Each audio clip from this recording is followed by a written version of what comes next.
me. But I'm not wearing an appropriate shirt. I'm wearing a sleeveless shirt and no scarf, and I don't want to wear a scarf, and I don't want to wear a shirt. Well, an appropriately long sleeved shirt. All right? I'm not wearing no shirt. All right, that would be stupid and ridiculous. I'm not. I'm just wearing a Operator, sleeveless Otis has been shirt. interfacing with the Foundry's AI precepts. You could say we forged a new connection. Ha ha ha. Alright.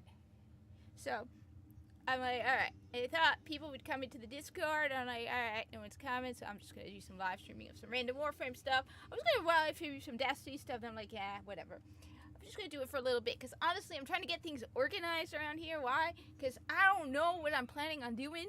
I was talking about going to preparing to try and do the pre-med thing all over again. And I'm like, I even spoke with the medical school. I claim this territory. I'm like, alright, should I do this or not? And they're like, what requirements do I have? I probably have to take one class or something. They're like, your requirements are not like date set. So like, alright, they recommend you like take classes that will be the subjects of the MCAT, to show that you can like continue with the educational requirements. So like if you're gonna go into medical school, right, you need to be able to take science classes. So they're like, take some science classes to show them capable of handling science classes in medical school kind of thing. So they're like, take classes that like, I mean, I have to probably look at, did I take everything? So, I mean, I did take, I think, all the math requirements. I took all the English requirements. I think I took physics. So I gotta go back and look, but they're like, you know, biochemistry class is a good one, so I don't know yet if I'm gonna do it. But I'm like, you know, if I'm gonna even consider it, I gotta get things like organized around here so I can like focus, because I also have a prep guide for the MCAT. Whether I'm gonna do it or not, I don't know. I have people telling me go for it. Most people are telling me go for it, and then I see all these articles dropping about how we have a shortage of doctors, we have a shortage of sane doctors, and you know what, it's like, if I can do it, then, you know, well, I mean, we have a shortage of doctors and insane doctors, might as well go for it. On the other hand, one person's like, yeah, if you get caught up in the medical industry, you can be caught up in like the medical industrial complex and all the prescription stuff, and the drug companies force on you. So it's like, you know, we don't have a lot of moral I don't know. But I'm like organized stuff. I got a new refrigerator that I had to set up, which is one of those, it's a really cool retro fridge. So I'm like, all right, I gotta set that thing up. I gotta put the old one out, put the new one down. Gotta, you know, put some of my my future retirement, aka Pokemon cards, put them in a safe spot because they were all over the place. So I got all of those big boxes of Pokemon cards. Where I got, right, just put them someplace safe. And there's some stuff I want to list on Mercari, because honestly, I really want a Surface Pro 11. I don't know. But yeah, I don't want to sit around live stream for hours on end. And I'm like, oh well, you know, maybe do it for a little bit. I don't know. Oh, I love the Marathon. Absolutely love the Marathon. So I don't know. I was just like, alright.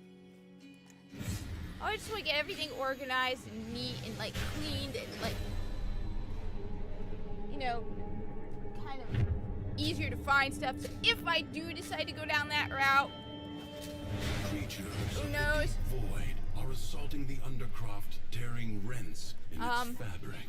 At least Seal them up again. until that, if not medical school, well, maybe just. You'll have to be nimble to collect those energy. Oh, you cards. didn't. They are the only means to close the breaches. I hate these guys because they laugh at you.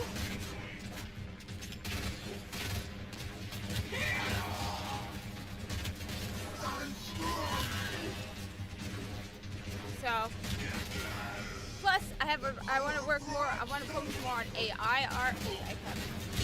I have this creative idea I want to work on about, you know, my own. Because we always talking, right, about how we need to create our own stuff, right?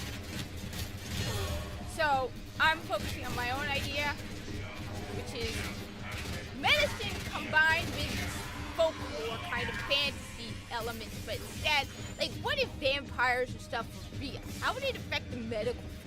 And so my main character is an anesthesiologist, because anesthesiologist is kick-ass, named Andrew Robert McCain. And if anybody's like, oh, well, did you name him after anybody?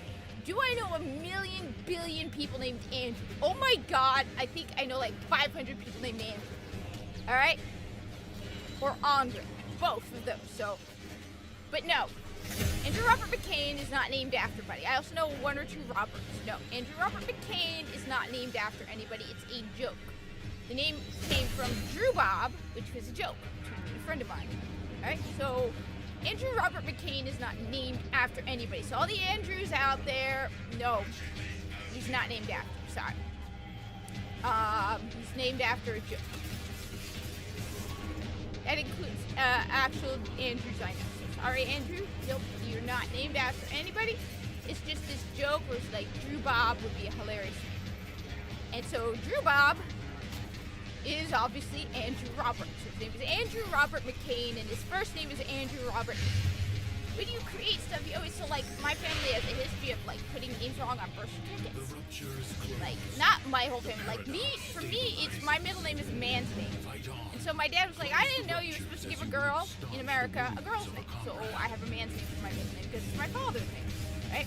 My mom, her name is so long, it's like, so I was like, all right, his dad, Goose.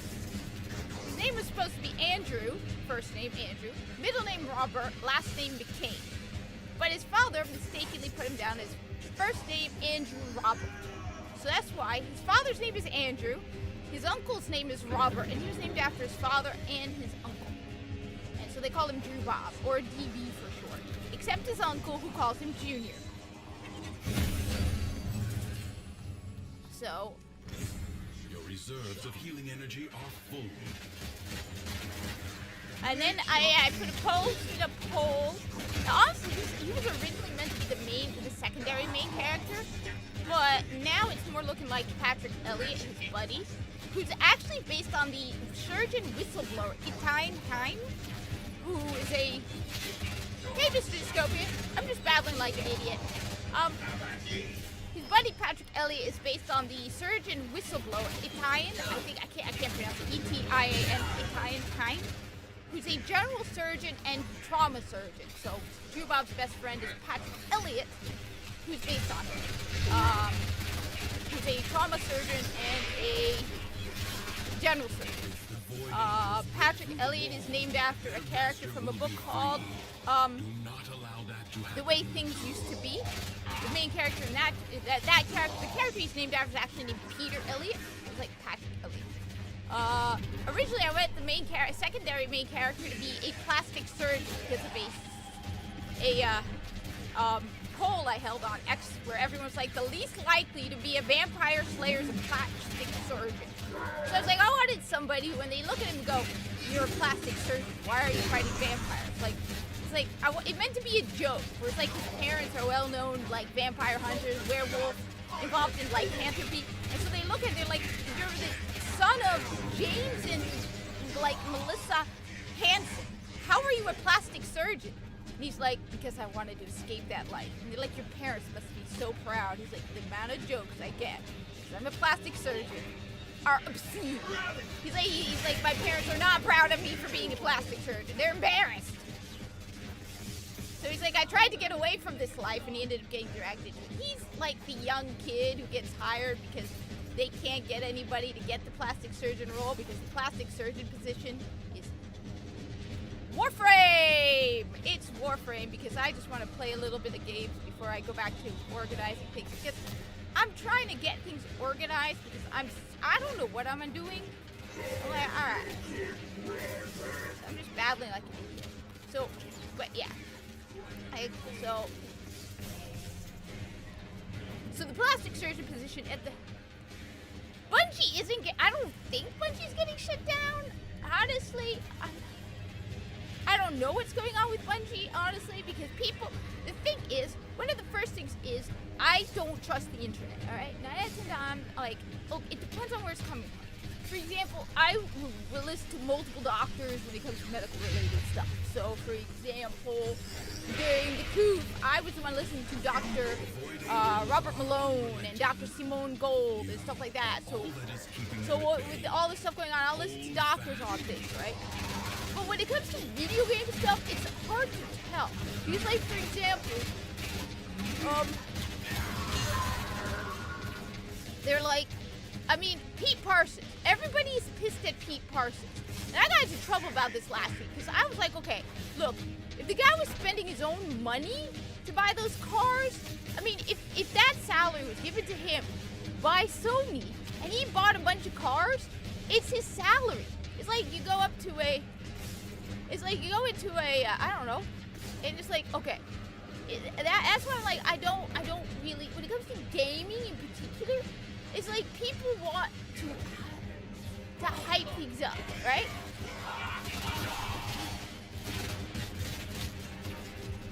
This is the circuit in Warfare. So,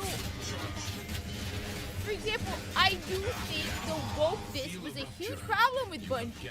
I also think another massive problem with Bungie was they flat out admitted that they're not going to go an extra step when it comes to developing more Destiny 2, right? They're like, do not give them high expectations, like go as low as possible. So that if they did, so that they're like, yo, well, if we give them 2 raids, then the next year they're going to expect 2 raids. It's like, yeah, personally, I think one other big problem is they're just lazy at Bungie. I want people to come in here and get pissed at me, like, it's like, yeah, I do think a lot of people after COVID became really, really lazy. They're like, well, I mean, they used to do so much more for Destiny, right? They did so much more for Destiny with less people. And then the story is crap. At least they fired the moron who turned Osiris and Saint 14 gay. Because that was dumb. They basically turned it into a rom-com for like 3 years.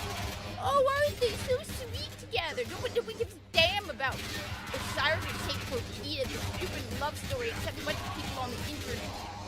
On X. Most people who play Destiny don't sit around on X drawing pictures of Saint 14 and Osiris getting all smoochy. They're playing Destiny, shooting stuff. And the other big thing with Bungie, and the whole thing, everyone talk about Bungie, right? The people never play Destiny, or haven't played it in years. Like, what's his name? Dreamcast guy. Dude, you have no idea what's going on. Oh, you maybe played Destiny 2 when it first came out, but you have no idea what the state of the game is now. So shut up. Anyone who's just people, right? And you want to just strangle them because you're like, well, and you want to, in Warfare, you want to give them a piece of mind in Warfare, right? You listen to them and they haven't played Destiny, like, they have no idea what they're talking about when it comes to Destiny. I've heard people, like, they have no idea what kind of game Destiny is. They haven't played Destiny 2, right? And you're looking at them and you're like, dude, just, you, like, Dreamcast guy in particular really pissed me off. Because there are some takes he has that just, I don't know, annoys me. I feel bad for the guy, so don't think this isn't me, like, bashing on him, alright? You know, he does have some good takes every now and then, so I do watch and listen to Dreamcast guys sometimes. But when it comes to Destiny, the number of people who talk about Destiny, and they're like in the state of the game, and they haven't played Destiny, and you're like, you have no idea how bad things have gotten at Bungie, or you haven't played Destiny, or did you know they admitted during a video game conference, they're like, yeah, we provide the minimal effort. We're going to do the minimal effort because if we do too much, then we're going to exceed expectations and gamers are going to expect us to. No, Habibi, you need to exceed because your game is dying. Your game is absolutely 100% dying. So it pisses me off to listen to these people who haven't played Destiny 2 in, like, they'll be like, I played it during the Red War. Yeah, you know the Red War isn't even there anymore. It's sort of like the idiots you keep using, like, trailers from the Red War and be like, let's talk about Destiny. You know the Red War isn't in Destiny, right? So that's why it's like I'm tempted to be like, hey, you guys, you want to talk about the state of Bungie? Bring me on. All right? Bring me on. I haven't played in the last 3 weeks, I will admit, but I'm so goddamn sick of Osiris and Saint 14 and the moron who put it in there. Because I'm sorry, nobody plays Destiny except a bunch of woke losers for a romance story. Like, the number of people who play Destiny because they want a love story is minuscule. Most of the people who play Destiny... Oh, God. Stupid. It's so annoying. Alright. Damn it. Right? Look, my opinion of Destiny started to go down when they started preaching at it, alright? That was Season of the Splice. I really, look, I like some of the gameplay in Season of the Splice, do not get me wrong, there's things I like about Season of the Splice. Absolutely love those, modes where you went into those, I can't even remember what they're called. There are things about Season of the Splice where I like, but the lecturing about the core, fallen, elixir, guardian oppressor. It's like, oh, so you're gonna go with that narrative, the whole oppressor narrative. Oh, really? We're guardians, you stupid. We're guardians, right? The fallen are no victims. Fallen have started wars with humanity, and you want me to go and be like, oh, feel guilty, I killed Fallen. No, I feel no guilt at all.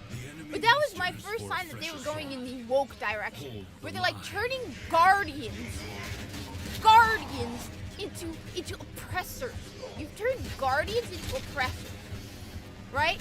And the little shit, and I will call them that, and I'm glad, look, normally I don't like to celebrate people getting losing their jobs, right? One of the most traumatic things that happened to me was when I was, not the traumatic, no, I'm over exaggerating, all right? It's not traumatic. But one of the worst experiences for me was when I got furloughed from my job during COVID. I loved my job. And when I got furloughed, it was it broke my heart, right? Well, not broke, it was horrible, all right? It's not fun not knowing where every time you go into the app, right, or the website to make sure your unemployment is gonna go through, right? And you're always worried because something will go wrong and then you won't get it because it's a government thing. So you're just sitting there going on the website, oh my God, am I gonna get my unemployment? Is it gonna work through? It's not fair. Why did you furlough me? All that stuff, right? And the government coming in and shutting everything down. Look, I don't like to celebrate people losing their jobs. But there's some people where it's dude, you should never, hey Mario fan, you should never been writing for Bungie. You literally say, oh, I always thought Saint 13 and Osiris are a couple. No, you stupid shit. There's actually lore in a comic. Which, by the way, I have right here. Oh wait, there's no camera set up. Never mind. There is a comic where they literally say they established Saint 14 and Osiris, and they were not a couple. So don't tell me that he's always been a couple. The two of them. They've never, ever been a couple. Saint 14 and Osiris have never been a couple until you came along, and then they spent 3 years turning it into a romance. Nobody plays Destiny to be part of some stupid romance. We play Destiny. What was the model for Destiny? Oh, right. Be legend. Be a kick-ass hero. Not listening to, oh, my beloved has been taken over by Seraphine. Oh no, my beloved Osiris, kissy, sweetie. Nobody plays Destiny for that. It's a bunch of woke losers. Most of them are just sitting there drawing fanfic online. Because they have no life. Because their only life is their orientation and shit like that. Alright? When you ask them, what do you enjoy to do in your life? You're like, I'm queer. Okay, well, tell me more about yourself. I'm queer. Okay, well, how about what you find them on X, right? And their entire profile is, I'm queer. Okay, that's nice. Okay. Yeah, that's good to know. I'm gonna go the other way. I'm gonna go in the opposite direction of your entire personality is queer. Okay, dude. Yeah, that's a bit too much. I'm lazy. I'm hot. I don't want to put on a headscarf. I do not want to put on a long sleeve shirt. I am sitting here without my headscarf on, and I'm sitting here in a sleeveless shirt. Okay? Because I'm being lazy. Because you know what? Hey, it's my weekend, and I decided to take a break from the webcam. Because I don't know how long I'm going to live stream. I don't know. I was like, alright, I'm going to live stream just for a little bit, because honestly, look, I started the whole thing with, I wanted to get everything organized and set up because I don't know what I'm doing. All right, I've asked people. I even contacted the med school in my area. I'm like, all right, what do I need to do? And it would be like a 2-year goal to take the MCAT in 2 years, but I don't know if I'm even gonna do it. Like everyone online, the people, when I ask people, they're like, yeah, do it. We need more doctors. We're running out of doctors. What are the people who actually have, and I'm like, I don't know. All right. Well, it's not that hot here. It's just, I don't want, happy birthday. Look, it's not like it's hot per se. It's just I wear the job all week, 8 hours a day, over 8 hours a day. I was like, you know what? I don't want to wear it. All right, I don't want to wear it. All right. Take the F4s and hurl them at the crucible. All right, you know, I don't want to wear it. All right. Plus, I don't know how long I'm going to be doing this for because I'm just. Like I said, I'm trying to get everything organized. I had to set up a new refrigerator. So I got a new refrigerator. It's one of those really cool little teeny tiny 3.0 foot cubic foot, what is it? 3.0? But with, but it has that retro look to it. So it's like, okay, that's cool. That's annoying melee weapon. So, I just started babbling I was on the Discord, I was babbling on the Discord, and I'm like, nobody's coming into the Discord, so I just babble here instead!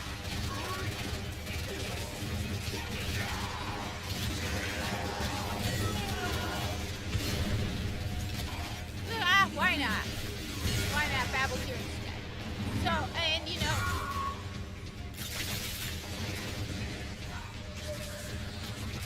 I was tempted to play Destiny 1 just to piss a whole bunch of people off because people seem to get pissed at me for playing Destiny. Like, there's one or two people who you look at them, you're like, stop making these Zerg videos, dude. Then just don't watch them. You don't like it. You don't like my Zerg videos, okay, fine. Don't watch them. It just seems to be this thing. It's hilarious. Okay, you don't like the Zerg video. Okay. Stop watching them. I'm not, like, forcing you to watch it, alright? Sometimes I just want to play Destiny 1 just to piss people off. They're like, yo, you play Destiny 1, you keep playing Destiny 1.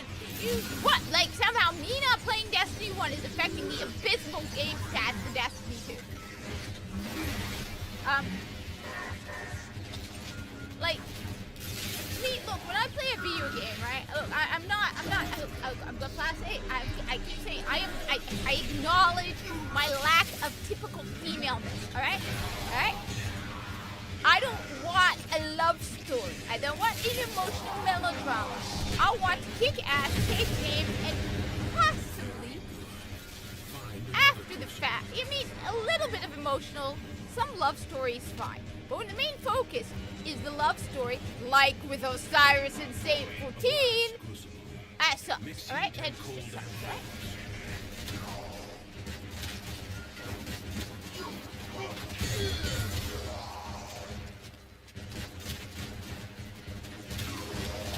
But like with Warframe, right? At one point,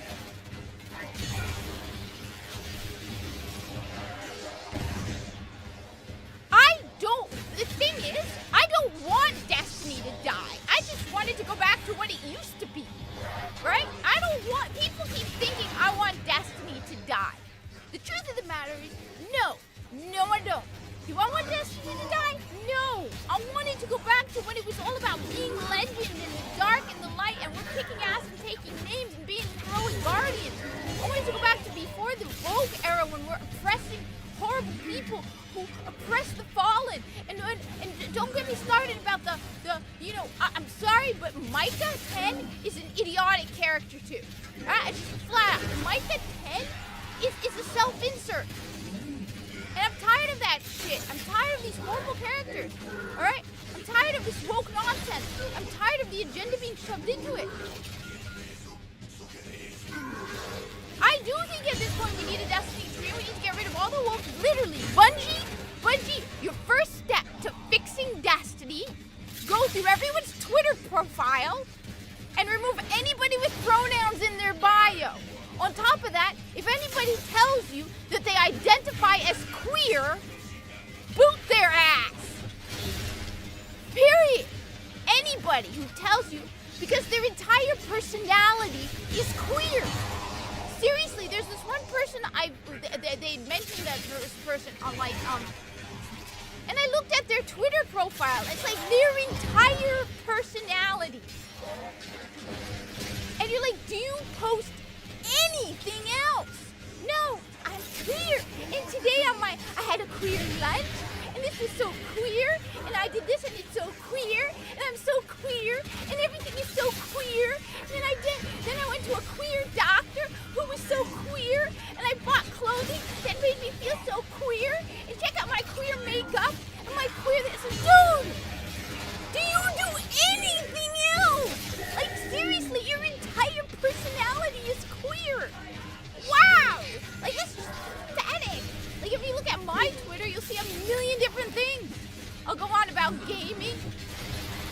I'll go on about like the corpus. I'll go on about religion. I'll go on about so many other things going on. I actually, then pictures of my cat. The new refrigerator I got. Possibly thinking about considering medical school. I will even correct both sides of the aisle when it comes to medical stuff. Alright? Like I have corrected both sides. I've been like, alright, like for example, I'll be like, well, you got the, you know, when they get medical things wrong, right? Which is interesting.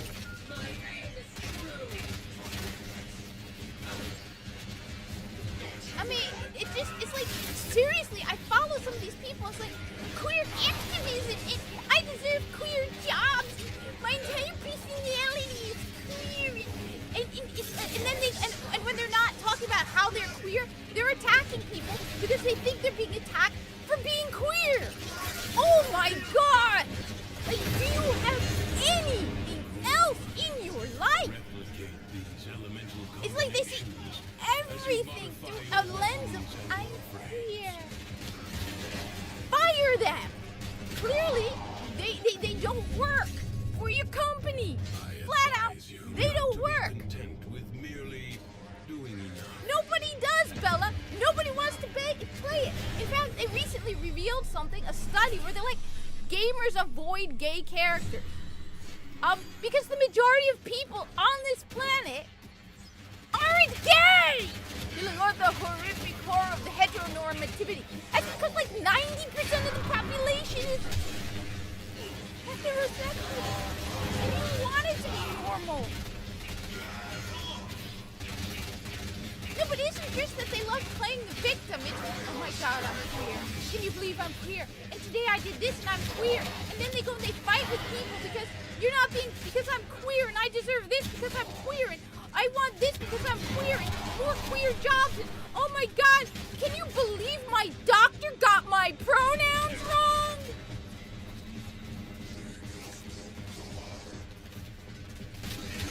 It's like I went to the doctor for the first time. His name is Bob and he didn't get my pronouns right. It's like I didn't even meet him before. I've never known him before, but he got my pronouns right. I was like, my pronouns are these, F's, here. I'm never going back to that doctor again. I said, okay.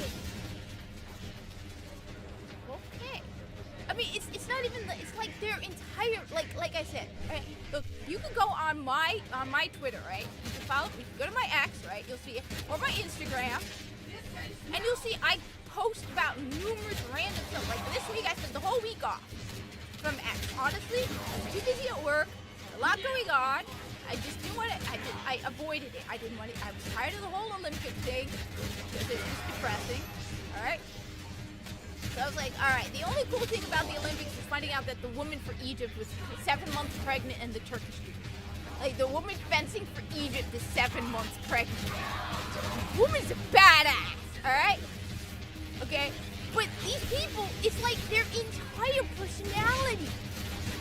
So it's like I can't make anything without it being queer. Whereas like in my case, it's like it's so much more fun to create characters that are so different than you. I mean, I am absolutely loving Drew Bob McCain. I love Andrew Robert McCain. Why do I love Andrew Robert McCain so much? All right. I mean, one of my biggest problems with all the writing going on is the fact that you only write yourself.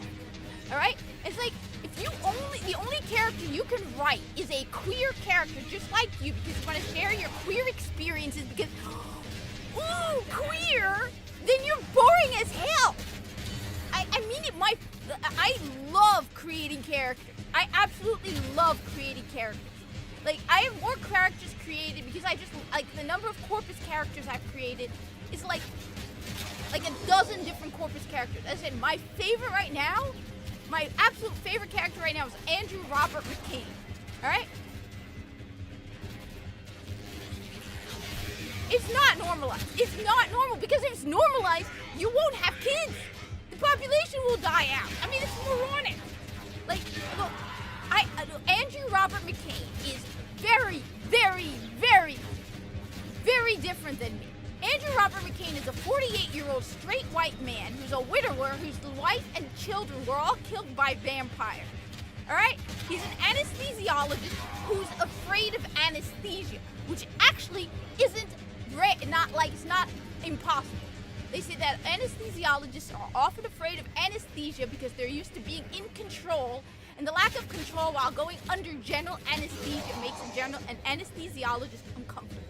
So there are anesthesiologists who are scared of general anesthesia. Even though they know how it works, they just find it uncomfortable. They don't like it, and they are scared of it. Alright. He also thinks all plastic surgeons drink baby blood. Which they don't. In the world he's in, it was an exception. It's also. He's a Christian who's on the verge of becoming an alcoholic, but isn't because his best friend is working to try and keep him from going down that path. Because his best friend, Patrick Elliott's father, became an alcoholic. So he sees this, he realizes the warning signs with his friend, and he does everything he can to keep his friend from becoming an alcoholic. A couple years earlier, he had appendicitis, and his appendix burst because he threw a fit in the ER because they realized he had appendicitis, and he threw an absolute fit because he didn't want to go under general anesthesia and threw a surgical tray at Patrick Elliott's head because he and threatened to break both wrists of the surgeon on call. This is the buddy Patrick Elliott. It's so much more fun. So you look at these people, right? Like the dude, right? Oh, Destiny's a scumbag. I mean, look, I don't think he should be bad. But I mean, every one of my characters is again very, very different than me. There's Patrick Elliott, who has two sisters and no brother. So when his mother became sick with cancer, he lived with the McCain. So he and Drew Bob are like 2 weeks apart. No, but even doctors are people, and so that's one of the things. So like it is not uncommon for an anesthesiologist to actually not like anesthesia. Anyway, that aside, one of the things I've noticed is that people, these people can't even write. Like the dude who did Osiris and Saint 14 as gay, alright? The guy who blocked me on Twitter, who Adam Kriegler pointed him out to me, right? He's like, I grew up as queer and I wanted to put my queer experiences. Like, dude, so you basically can only write queer characters. That's all you can do. You can tell from the writing in Destiny that the people who are writing it cannot expand their mind to write different people. All right? It's so boring to write yourself. It is so boring. Every one of my characters has a little trait from me or like experiences, like I modify experiences from my own life to make it more interesting, like the plastic surgeon resell ring. The plastic surgeon resell ring is based on something that happened at work. I don't know any plastic surgeon resellers, all right? So anybody says, oh, well, you follow this plastic surgeon or that plastic surgeon. I follow plastic surgeons and other doctors on the internet just to listen to what they're saying, read what they're saying, all right? I don't know most of the ones I follow, all right? I just follow them. So if anybody's like, well, you know this, no. Plastic surgeon resell ring is based on something that happened at work. I don't know any plastic surgeon resellers, right? I want to make that absolutely clear. I do not know any plastic, but that's based on something, but I took it to an extreme and took it to a different degree. You know, you throw in a whole bunch of random stuff, but you expand it and you do stuff that is different than you. It's very shallow, very one-dimensional, very self-inserty. So like I said about Micah 10, because nobody talks about Micah 10. Whereas me, I have a serious problem with Micah 10. Why do I not like Micah 10? Because Micah 10 is a self-insert, and a disgustingly obvious self-insert.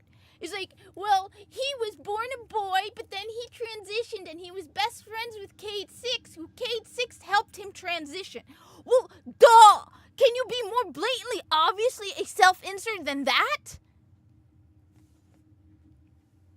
No! No! Whereas you, like I said with Drew Bob McCain has a lot of flaws. He's not perfect. He's this guy who, the hardest thing was to write about, which I'm still trying to fix it better, was being told that his in-laws had finally won and that his wife and 3 children were going to be declared deceased. So his best friend, Patrick, visits him because his father-in-law contacts Patrick and says, yeah, they're being declared deceased. So Patrick goes to see Drew Bob. I don't know. I don't know. All I know is, so he goes to see him.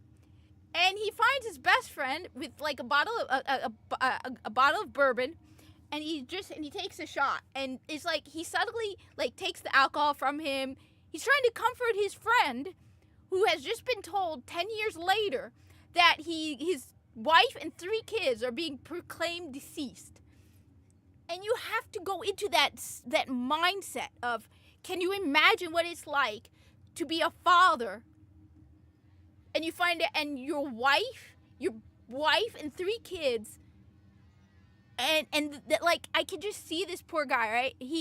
He's still torn apart, and he like when he leaves the hospital after work, he will often not go home because he doesn't want to go into the empty house. So I can see him like driving and just avoiding it. So what they did with Cade Six, from my understanding, I will look up Micah 10. Again, because I looked at Micah 10 a while ago because somebody told me the story was way more messed up about Micah 10. Alright? Micah 10, just when I read it, alright, Micah 10.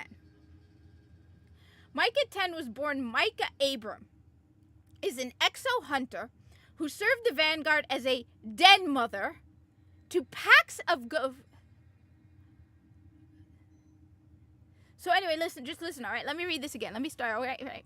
Micah 10, born as Micah Abram, is an exo-hunter who served the Vanguard as a den mother to packs of ghosts looking for their guardians during the early City Age. She later became a member of the 6 Coyotes, then helped scout the Cosmodrome. All right?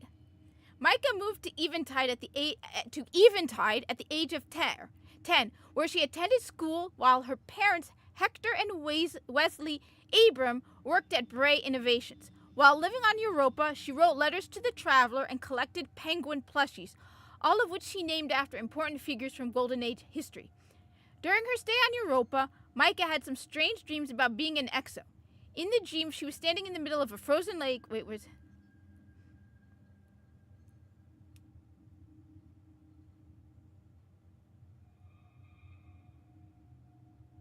So anyway, here it is. When skipping school one day, Micah tried to sneak into Bray Exoscience, believing she would learn more interesting things from her fathers there.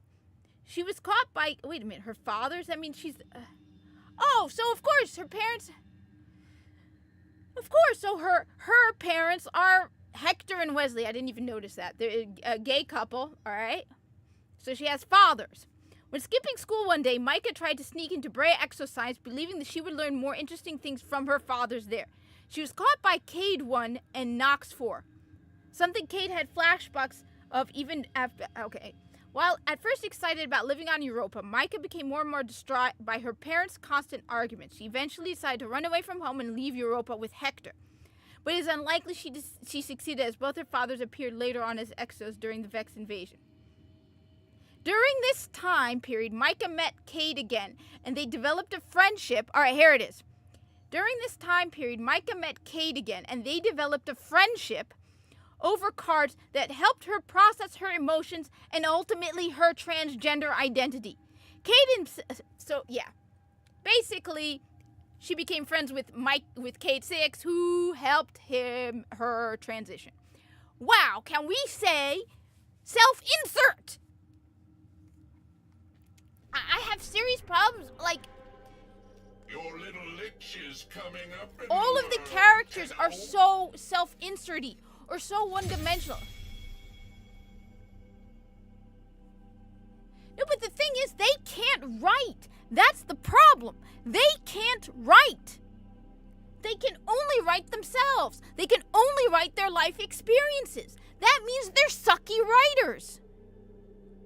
I mean, I like to think, now, that's one of the reasons why I post it online. I will post parts of what I write on X. Why? So that people can point out flaws and faults in my writing. I will talk to people, especially because I personally am not a Christian, all right? I am not a Christian. But why would I want to write about Muslims? Okay?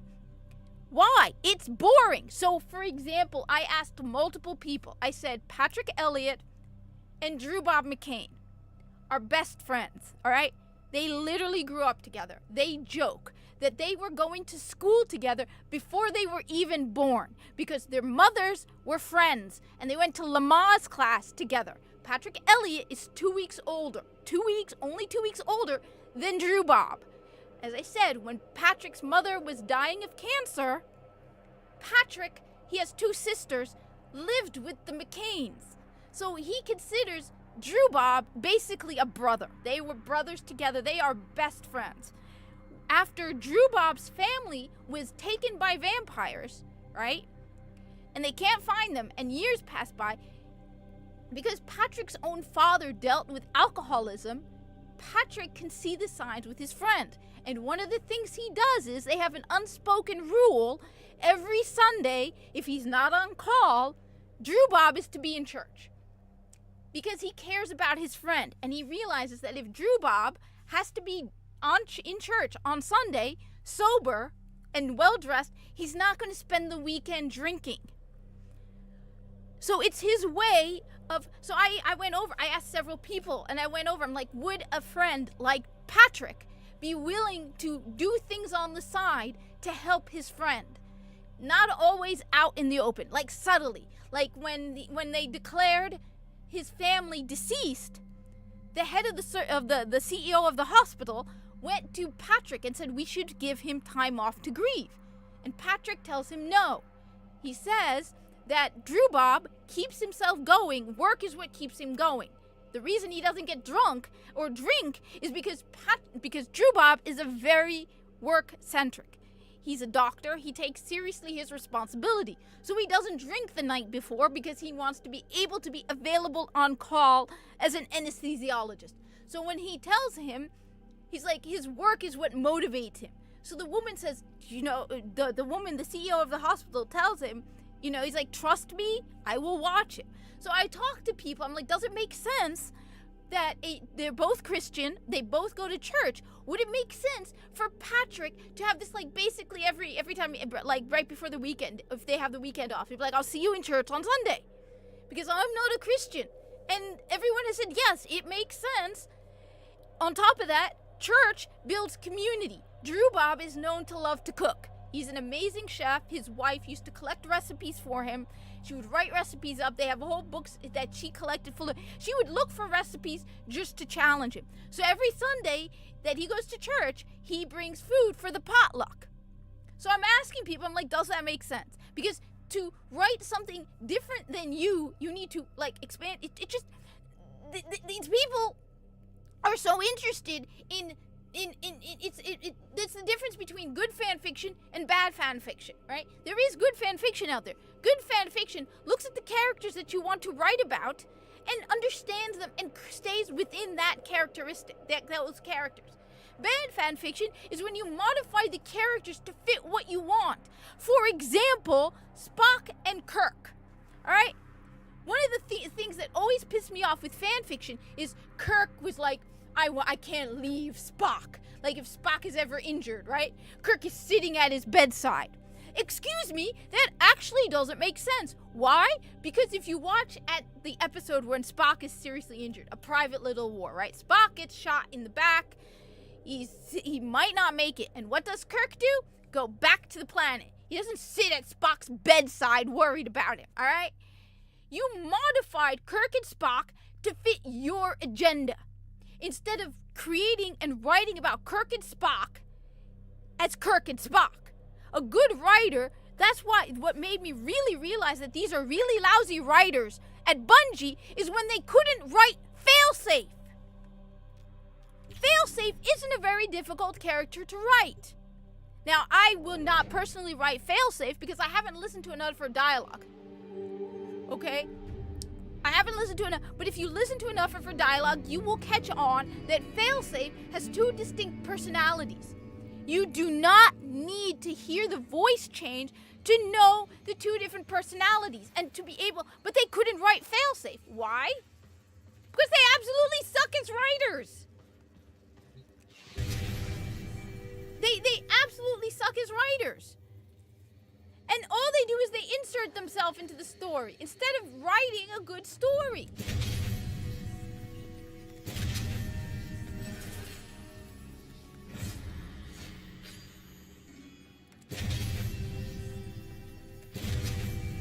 I mean, they have an all they know how to do is insert themselves, write their own experiences. And it's boring as hell. And it's just like, oh, well, like I said, their entire personality is, I'm queer. Okay, that's cool. What else? Do you have any hobbies? I like to speak about queer rights. Okay, well, what else? I like queer. Okay, okay, you're queer, okay. Is there anything, no, I'm queer and I want to share my queer experience. I don't want your queer experiences in my goddamn video game. It's a first-person shooter. I mean it. I don't care about sharing your queer experiences. I don't want to know. The most of the people who play Destiny don't give a damn about your goddamn queer experiences. We want an action-packed, awesome story, not, but I'm queer. And then you somehow think me to bend over backwards like, oh, Habibi, you're queer. That's so cute. I'm so proud of you for being queer and being so affirming to yourself. Obi, you can't be your authentic self. If I want to be my authentic self, all right? I'd be sitting on camera without just in a sleeveless shirt. No. No. There's certain behavior you just don't do. I don't know. But like I said, people are surprised because I am so often more focused on gameplay and like just a lot of guns and stuff. Alright? Yes. For me, action and adventure and kick-asses is more important in a video game than story. But it's not inconsequential. I like a game with more action and shooting and gun, shooty, bang stuff than I do like story. But I still want a good story. And I liked the story of Destiny. I don't play a video game to be lectured at. I don't play a video game to find out about your goddamn queer experiences. I don't care. And I know nobody's gonna be playing a video game wanting to know my Muslim experience. What are my Muslim experiences? Alright? On top of that, again, it takes an effort to make different characters. So I have another character I created. His name is Joshua Davis. I wanted, because of all the controversy and everything, right? Where people are like, oh, plastic surgeons are horrible. Or, oh my God, plastic surgeons are evil, right? So I decided on a whim to create a good band who's in plastic surgery. Because, at the time I was arguing with people about, not all of what they do is all that, like ridiculous over the top stuff. So, what? I want to make a good character, alright? So his name is Joshua Green. in Joshua Dane, because somebody tried to protect Drew Bob's family. So the day of when he finally meets his family, This battle is already half won. Enemies incoming. he never Stand did it fast. again. Probably didn't. But look, so originally Josh, the guy who protects Drew Bob's family, wasn't a plastic surgeon. I didn't know what he was. I just was like, I want a character who's a doctor who works with Drew Bob, right?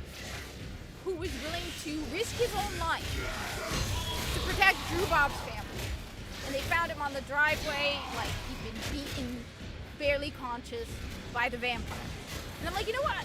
With all the controversy going on about cosmetic surgery and all that, I'm gonna make him a plastic surgeon. I wanted to make him a good man. I wanted people to be like, this is a good man, and then be like, wait, he's a plastic surgeon. Yeah. His name is Joshua Dane, and he has a hilarious sense of humor. Because Drew Bob says all plastic surgeons bring baby blood and they're vampires, right? So he will constantly tease Drew Bob about it. Like, he'll walk by with tomato juice and be like, and Drew Bob will be like, "They're eating baby blood." And Joshua Dane will turn and be like, yes, we do. It's delicious. You should try it sometime.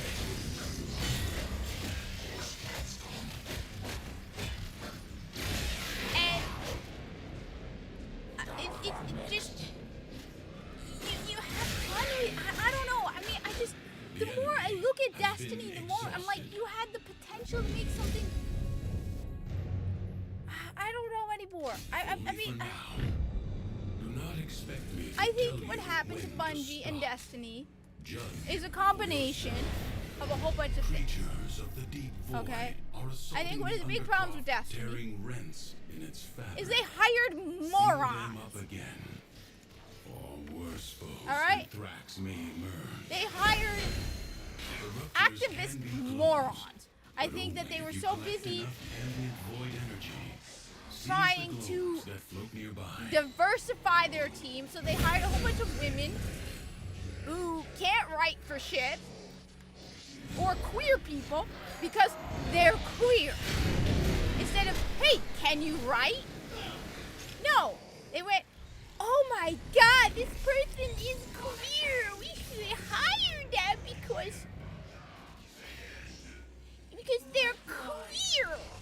Like, if my boss asked me where I lean, I'd look at them and be like, no. Like, no, I'm not telling you that. It's none of your business. Like, no. Most of the people, no one knows I think my boss guessed it. Like, my supervisor guessed what surgery I had recently. But nobody else knows. And nobody else wants to know. It's not even, on top of that, I took PTO. So it's not even like I'm responsible to tell them at work. All they know is I had a medical As you thing. would staunch the wounds of a comrade. And then it's like, yeah, I finally had to be like, because I was, when I went back, I was like, it was difficult for me to do things. I was like, yeah, I had surgery. But I'm not going to tell you what. But if someone came and was like, so, how do you lean? What is your orientation? First off, I would look at them and be like, I'm a Muslim woman in hijab. What do you think? But in truth, I'd be like, no, this is not appropriate. And I might even call HR. But it's like, I feel like it's a combination of, first of all, I think a lot of people became lazy after COVID. I think a lot of people were like, they got used to working at home. And nobody wants to go back to, it's like when you go on vacation, right? And you're like, oh, now I gotta get back on the grind. And nobody wants to get back, right? You got used to like 2 years of doing nothing. And now they're like, oh, well, now I gotta get back to work again. I don't want to. So they're like, okay. I think it's also the fact that they work from home, which I think is affecting Bungie very negatively. But I think, first of all, they're lazy. They don't want to work. They've gotten lazier and lazier. The money made them lazy. COVID made them. On top of that, I think they hired morons. People who they went, like I said, they went, ooh, this person identifies as queer. Let's hire them because they're queer. Instead of saying, well, can this idiot actually write? Or is it that all they can write is queer characters? If I were going to hire hire somebody for the writing team, for Bungie, if I worked for Bungie, I'd be like, write a scene, like, I don't know, a conversation between, and I would pick like 2 difficult characters. I'd be like, write dialogue for failsafe or something.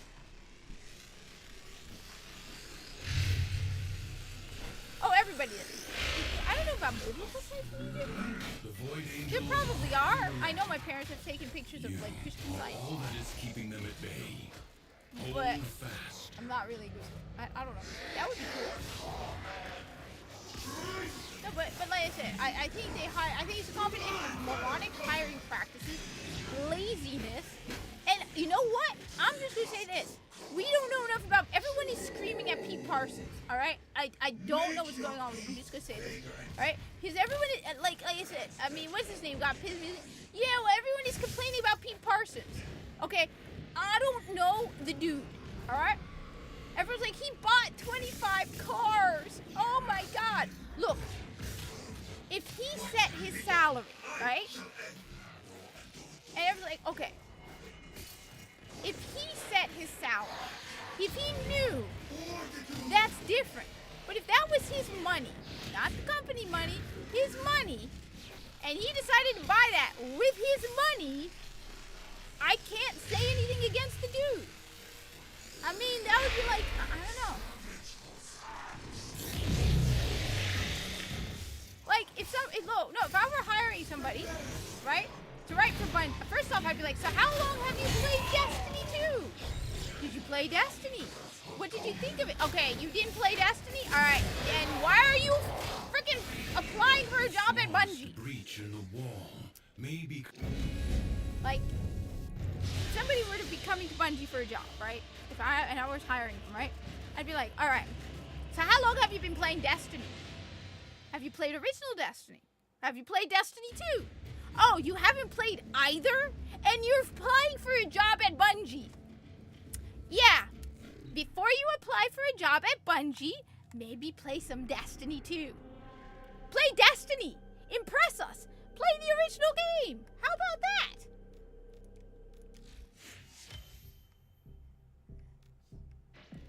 Flash and bite. The day is won not with a strike to the heart, but 100 cuts about it. Ascension on Luna. I don't know how to feed the Maw in Duviri. Oh yeah, I know how to do that. 8 mods.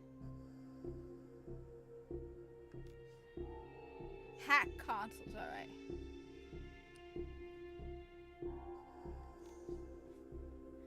But I mean, what? How can you write Destiny 2 And we're out. if you don't know anything about Destiny?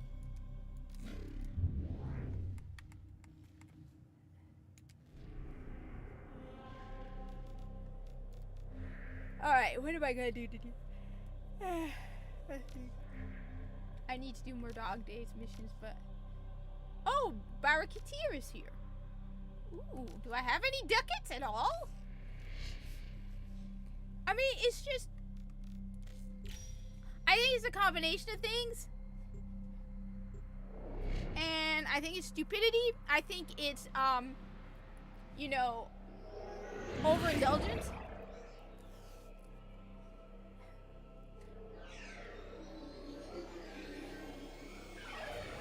I think the first thing is you should not ask about a person's orientation. Or if if I were hiring somebody, right? Okay. And like for example, I knew a guy I worked with. I actually named a character after him. His name was Dane, all right? And that's actually Joshua Dane, the plastic surgeon I told you about. Who I wanted, like I said, Joshua Dane. His first name Joshua is named after a guy I work with. We call Josh. And his last name Dane is actually named after another guy I work with, who doesn't work with me anymore. He's pretty cool. Now, never once did he but at one point, like I didn't know at one point he mentioned his boyfriend. I'm like, okay, cool. He never was like, I'm gay. He's like, he never was like, you know, especially given how I am, a Muslim in hijab, he never wanted like, well, if you don't accept me, I'm gay, you should accept. It's like, no, never came up. And then several times he mentioned his boyfriend. We were talking about something else, and he's like, yeah, my boyfriend did this. It's like, okay, cool, I don't care, cool. But it was like, yeah, it was relevant to the conversation. Where he's like, yeah, my boyfriend did this. I'm like, okay. And everyone's like, oh my God, you're gay? And he's like, and he was never like, can you believe I'm gay? No, nobody cared. It's just like, you just, in the whole conversation, it's just like that. So it's the same thing. If I were holding a job interview for a position at Bungie, right? You never ask a person's orientation. You never ask that. And unless they're like, you're like, so what do you do? Like, you're in casual conversation. So what did you do over the weekend? Oh yeah, me and my boyfriend, we went out. But it's never like, so you're queer. Will you introduce that into? No. In fact, honestly, if I were doing an interview, and at one point the person's like, and you know what? I'm queer, and you better accept it. I'm like, okay, well, dude, this is clearly not a place for you. All right. Like I have done multiple interviews where at one point I was applying for a full-time position at my job, and at another point I was like, it was a promotion I was applying for. Not once in the conversation did I go, well, and I'm Muslim, and you gotta accept it. And it's like, it's obvious I am. I'm not hiding it, but it wasn't like a topic in the interview. It was like, this is why I'm good for this position. This is why I'm hardworking. I'm this and this and this. It was never like, well, I'm Muslim. Yeah, I'm Muslim. Yeah, I'll bring a unique Muslim perspective. No, it's like, I'm gonna work my ass off. I'm gonna work hard, and so it's like, if I were holding an interview, right, with a writer, I'm like, I'm gonna bring my queer experiences. You're writing Destiny 2, okay? I don't care about your queer experiences in Destiny 2, all right? Like, how passionate are you about Destiny 2? How are you passionate about the characters in Destiny 2? Can you write anything other than queer experiences? Because clearly these people can't. I said, I don't know most of the people who I work with where they lean orientation-wise. The majority of the people I don't know. There are a couple of them I know. Because in the course of a conversation, it came up. Or we'd be joking around. There was a woman I worked with for a while who was a lesbian, right? And we knew, because we would always constantly be joking around about stuff. And she'd be like, yeah, she's got a hot booty ass and stuff like that. And I'd be like, okay. I mean, it's not like she was like, well, I'm a lesbian. And if you don't like it, except, I was like, no, I don't care. Just don't hit on me. I don't got a problem with it. It's the same thing with the guy I work with, Dane. He was cool. All right? I liked Dane. I miss Dane. Dane, like I said, I have actually named 2 people after Dane. I named Joshua Dane, who, like I said, he's a good man. All right? Joshua Dane has a ridiculous sense of humor. He likes to joke around. He'll be leaving work, right? And he'd be like, well, I gotta get up. I gotta get to my rituals. and like, he will cut, and Patrick will be between the two of them, be like, Josh, stop antagonizing him. I would be, totally. Somebody asked me. So I named 2 people. I named Joshua Dane, the plastic surgeon, who is so who funny thing is, he teases Drew Bob about being afraid of, like, anesthesia and stuff, but the plastic surgeon position is cursed, and so he has a private practice, and is only part-time, because he's like, see, I haven't died yet because the position is cursed. He's like, I don't have the position. The other character is a corpus character. Yevki is a doctor as well. Yevki is a medical officer. His last name is Dane. His name is Yevki Dane. So, I like the dude. He was cool, alright?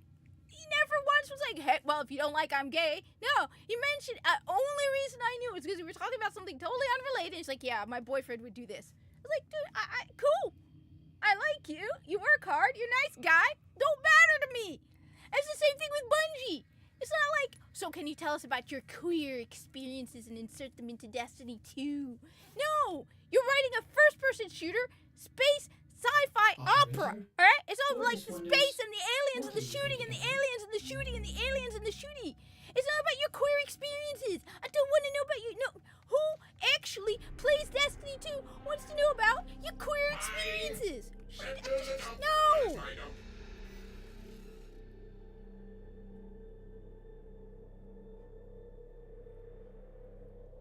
Oh yeah, well, in this case, so, I thought it would be hilarious, so, like I said, there's So like I said, I did a poll. All right, here's the story of it behind it. All right, okay. I did a poll on Twitter. All right, I said, who is the least likely type of doctor to fight vampires and werewolves? And I expected people to write things in. The only thing is, I said I didn't want it to be a dentist or a psychiatrist. Okay? So I said, no dentist, no psychiatrist. What kind of doctor is the least likely to be good at being a vampire hunter? And I hate to break it to any of the plastic surgeons out there. Number one, by far, was plastic surgeon. Wow, it was like almost 40 some odd percent was plastic surgeon. So I was like, all right, so it's the original main characters were Andrew Robert McCain, the anesthesiologist, and he drags Philip Hansen, this new plastic surgeon, on an adventure. And it was like Philip Hansen, and so then I developed Philip Hansen's family. Turns out his parents were involved in werewolves. His sister was a werewolf. Long story, but anyway, originally it was meant to be the last kind of doctor you would expect to be into vampire hunting. So when they ask him, they're like, he's like, I'm a plastic surgeon. Everyone is meant to be like, huh? Then what are you doing? It was meant to be, and when it turns out his parents were involved in werewolves, so they're like, why are you a plastic surgeon? It's like, because I wanted to get as far away from werewolves and vampires as possible. So that's why it originally started as Philip Hansen is a plastic surgeon. I don't know why nobody wrote in podiatrist. Nobody wrote in anything. The majority of the people said plastic surgeon. I don't know why. And I was like, all right, so plastic surgeon it is. And then I was like, wouldn't it be hilarious if one day, right, he's brand new. He just started as like the staff plastic surgeon, right? He's the staff doctor. He's not a private practice. He's a young kid, like very young doctor. He's like fresh out of, he's like very, very young, right? And they're sitting around, and Drew Bob turns to Patrick Elliott and he says, you did tell him about what happened to the guy before him. And Patrick Elliott turns to Drew Bob and says, please don't. We don't want to lose him. Do you have any idea how hard it was to get him? Right? So it turns out that the position is cursed, and that every plastic surgeon before Philip Hansen has only survived 6 months before they die in a horrific fashion. I thought it would be hilarious to see the look on this kid's face when they're like, yeah, then there was Susan, who died in a freak ventilator accident. And then there was Bob, who died from random giant Asian hornet attack and elevator collapsing. And then I dragged on the whole plastic surgeon resale ring. So then there was Dean, who was part of the plastic surgeon resale ring, who's in federal prison. So you see this young new guy who they just hired, and his face is going white as they're telling him how people have died in that position before him. So they're like, it's been every 6 months, somebody dies, then they spend a year trying to hire somebody. So they're like, yeah, giant Asian hornets, and elevator accident, and helicopter randomly dropped on his car. And at one point, like I said, they're like, oh, and then there was Vivian. It was Vivian. Vivian was the victim of a random freak ventilator accident. There's like he's like freak ventilator accident. So Philip is like ventilator accident. Oh no, it was freak ventilator explosion. And Philip turns to him and is like, ventilators don't explode. He's like, normally they don't.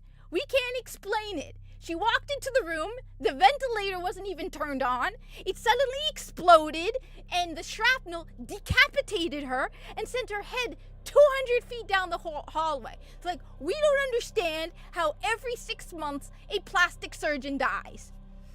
So finally they turn to Joshua Dane, who's the other one, he's the part-time one.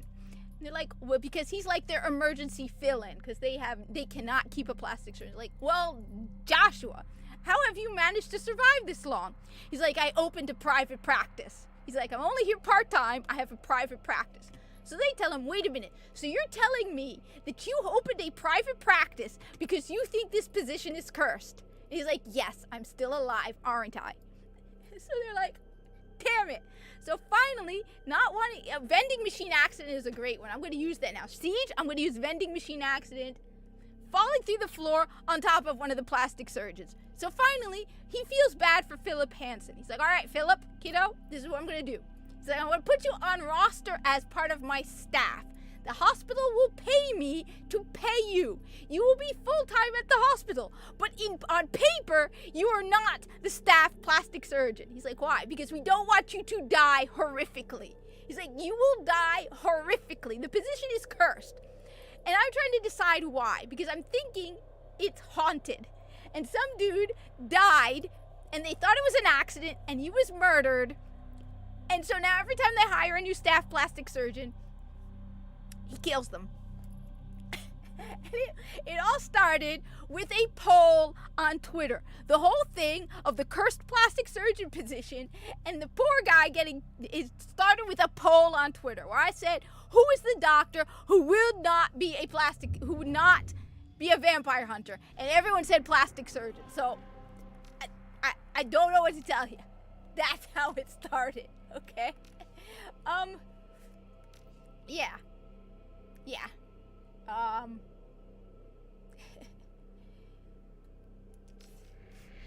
But I like that one, Siege. Vending machine, and it won't be that. It will be like the vending machine fell through the floor. And I had this whole thing, there was a whole conversation that worked. I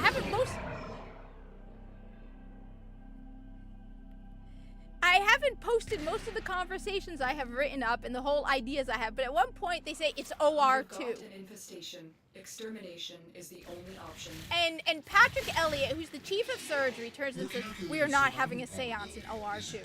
And like, you have to have a seance in OR2. And he's like, I am not having a seance in OR2. And they're like, it's OR2, man. You gotta do it. And then finally he's like, all right, fine. We're having a seance in OR2.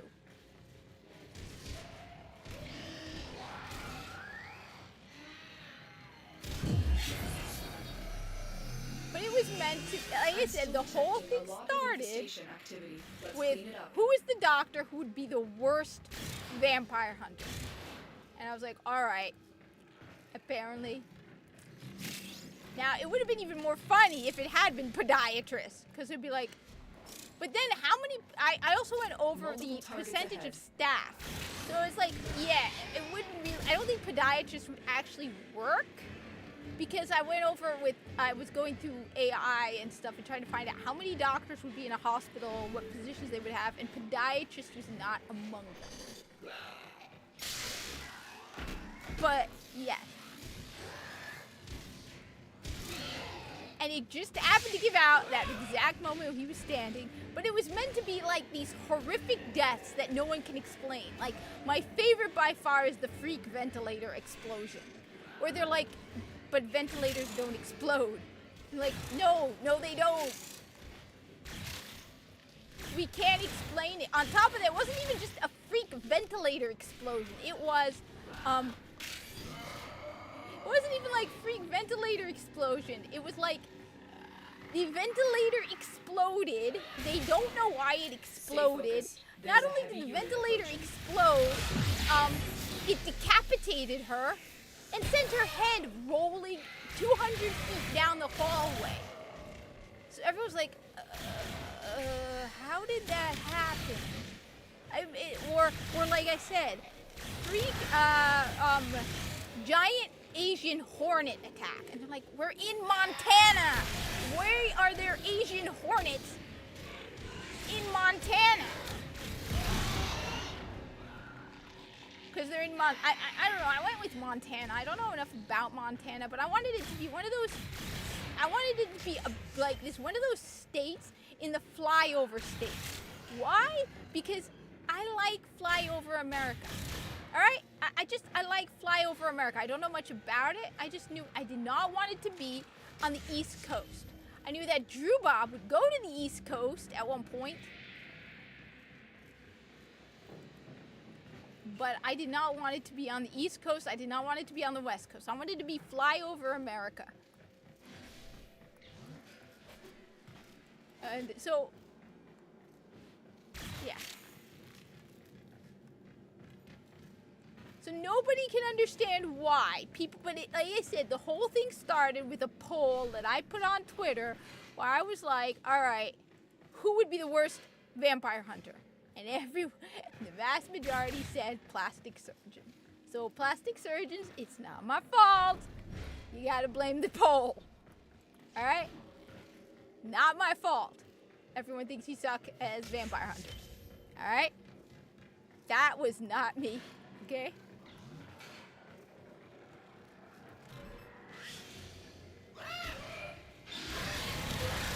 I can find these at the that's 4. See my map, by the way. I mean, it would have been hilarious if it was like at one point someone even said. So anesthesiologist was I think 3rd place. Anesthesiologist was I think 3rd place. But somebody commented at one point, they said an anesthesiologist would make a kick-ass vampire hunter. So I'm like, you know what? So that's why Drew Bob is an anesthesiologist. Because it would just be, the people, someone was like, yeah, an anesthesiologist would be a kick-ass vampire. I'm like, alright, okay. Anesthesiologist it is. And the sucky one is the plastic surgeon. Again, sorry, plastic surgeon. It's not my fault. You guys voted for it. What am I supposed to do? I just said. Hey, Kelty, what's up? I'm playing Warframe and just acting like an idiot and sharing. And I should go back off of my crazy. I don't know. I guess it's my way. I just. The Juggernaut has moved on. It's safe to proceed. I mean, like I said, I got the idea from listening to Ask a Mortician and dealing with health insurance. And I was like, what if vampirism and like lycanthropy and all that stuff, what if it was real and you had to look at it through the perspective of the medical field? So it's like supernatural, but the doctor side of it. Like if you know, you like how does if werewolves existed, how would it affect medicine? How would it affect doctors? And so right now, I'm trying to work on the world building aspect of it. And I'm like, all right, so if I'm thinking small hospitals, random all over the state, would like be able to kind of like. Where it's the thing is, I couldn't decide if it would be a well-known thing or a secret. But I'm going with it's a secret and only a handful of doctors know about, like a handful of hospitals know. Which is why the majority of the people in this random Montana hospital know each other because they go to medical school and they come back again, kind of thing. It's like, all right, there we go. Anyway, as for Bungie.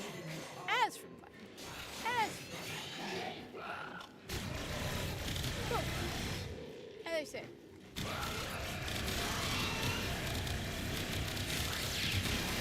I do think it wasn't, I think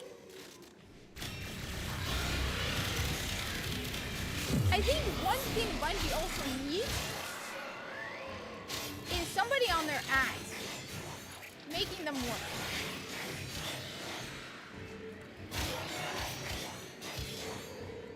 It's like, when you study last minute, you know what? That's why it's like one of the reasons why it's like, okay.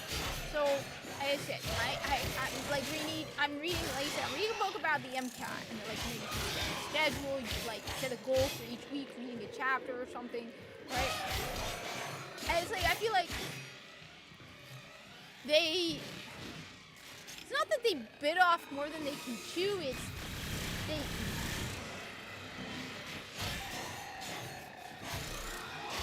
Bowling, I haven't bowled in.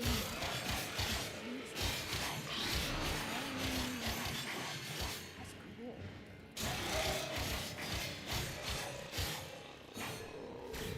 I said, I'm not an author. I've written stuff for fun. I'm genuinely trying to create my own thing because I feel like, I mean, I love my Corpus characters, honestly, and seriously, VE, CE, I have like over a dozen Corpus characters, and every one of them I think is kick-ass now. You can tell me how I'm no that. But every single one of them is unique and different, alright? Very different. My favorite is Tezzin Boring. He died in the New War, by the way. Tezzin died in the New War. Tezzin died in the New War. Tezzin was the chief medical officer on Another Vistos. successful mission. Find extraction. And he wasn't meant to be a cool character. Tezzin was meant to be a side character. He was meant to be like, when Viso gets run through with a sword, he was meant to be like a nobody. He was like, okay, the doctor who took care, he like treated Viso's injury, and you throw him aside, he's not important. But then he turned out to be a really interesting character because I added more and more to him. I really like Tezzin. Tezzin is meant to be over 1,000 years old. Who started out as an engineer and became a medical officer. Who grew as a medical officer. Who, like... Anyway. Who started out as your typical, like... He grew as a corpus. Where he's like... He began to realize that the best way to get what you want is to be nice to people. That's what makes Tezzin unique. He's good at teaching, and he is in a state of stagnation. I think one of the things about the Corpus, so one of the things I think that's true about the Corpus is this. I think the Corpus are in a state of stagnation. I think the Corpus lived for centuries, and that adds to them being in a state of stagnation. I think in the case of the Corpus, right, living for centuries has kind of in a way harmed them, because, and I got that idea from life in general, like where you notice time flies because let's say if you do the same job every day of the week, right? You start to, especially if you're living on a spaceship, because Corpus ships, right? Ta-ta, lovelies. Some of these Corpus ships that you see are whole cities with factories and warehouses. So imagine you are a Corpus tech, right? And you work on a Corpus ship. You fix the engine on the Corpus ship. There is no real day and night cycle. You don't age because you live for centuries, okay? You wear the exact same clothing every day. I figure every Corpus has 2 of those suits that they alternate between the 2 of them to keep one clean. While one of them is being cleaned, the other one you're wearing. So you wear the exact same thing on a daily basis. You probably work with the same people for very long periods of time. Orders, operator? Promotions are probably because you live for centuries, I will attempt to bypass very this. rare. So there's very few real moments in your Corpus life that stand out. They probably do have holidays and rituals, but they all blur together over time. So that's why we know Viso is over 100 years old, easily. He's probably over 200 years old, maybe even over 300. We don't know how old Viso is, but he's not young. Viso is a high-ranked, he's low-ranked, but he's on the upper end of the low-ranked Corpus. He's a tech first class, which means Viso isn't young. But you see, for the Corpus, for us, we don't live for centuries, but I figure it helps keeping the Corpus, because the Corpus has existed for at least 1,000 years, probably longer. Because we know the minimum distance between the Old War and the New War, the minimum, is 1,000 years. It's more likely it's closer to 2,000 or 3,000 years. So the Corpus has existed for at least 2,000 years, right? And they are in a state of stagnation, right?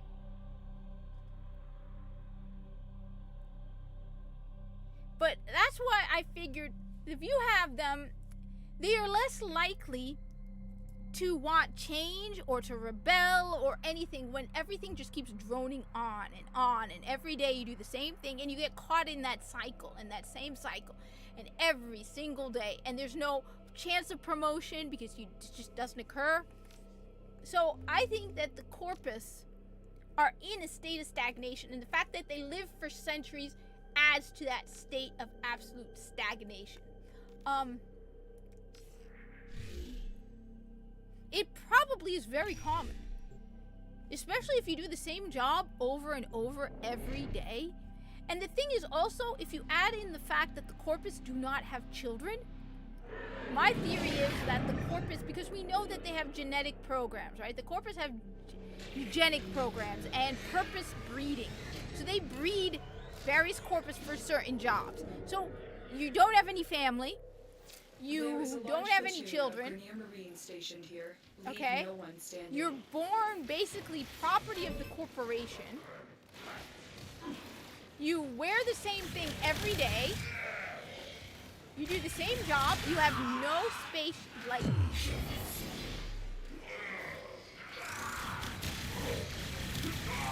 Alright? I can see most of the lowest ranked Corpus being like, they will go for centuries without knowing what is going on, and so there's very little change. The Corpus governing body, especially, yeah. So, and keep in mind, the Corpus live in space.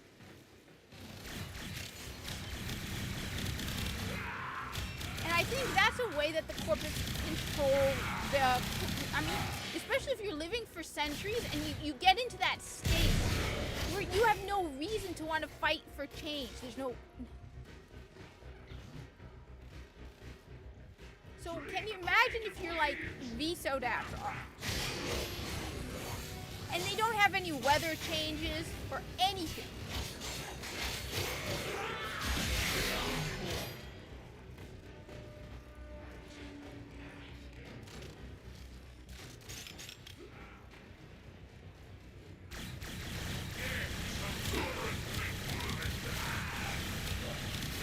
And the thing is, we do know from lore that the Corpus live for centuries.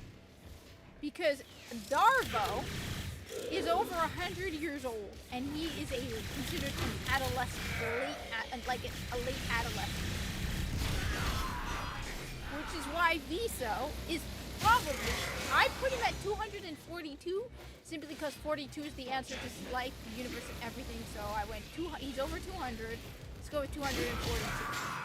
Honestly, also 242, 2 plus 2 is 4, so that's why I went with 242. Viso, I put him at 242 at the time of his death. And that's actually probably young for him. He's probably closer to 300 or 400 years old. And I would often think that the Corpus would actually lose track of their ages because of that.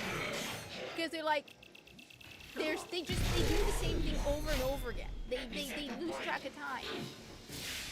So like when I was writing more about the Corpus, I would have like his superiors being like,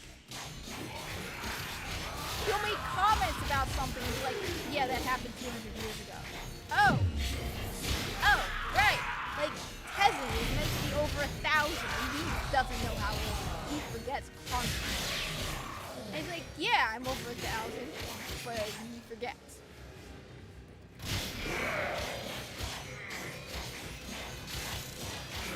He's lost track of.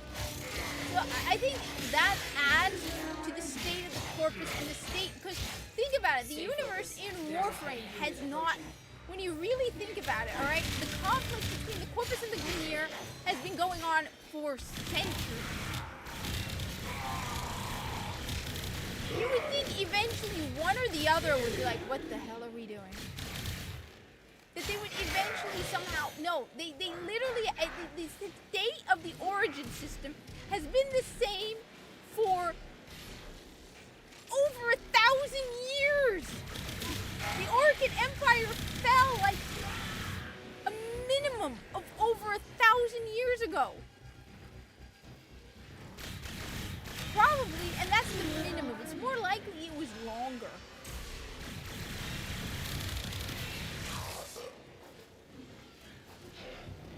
And I mean, the only thing that has shaken that up even a little was the arrival of the Tenno recently.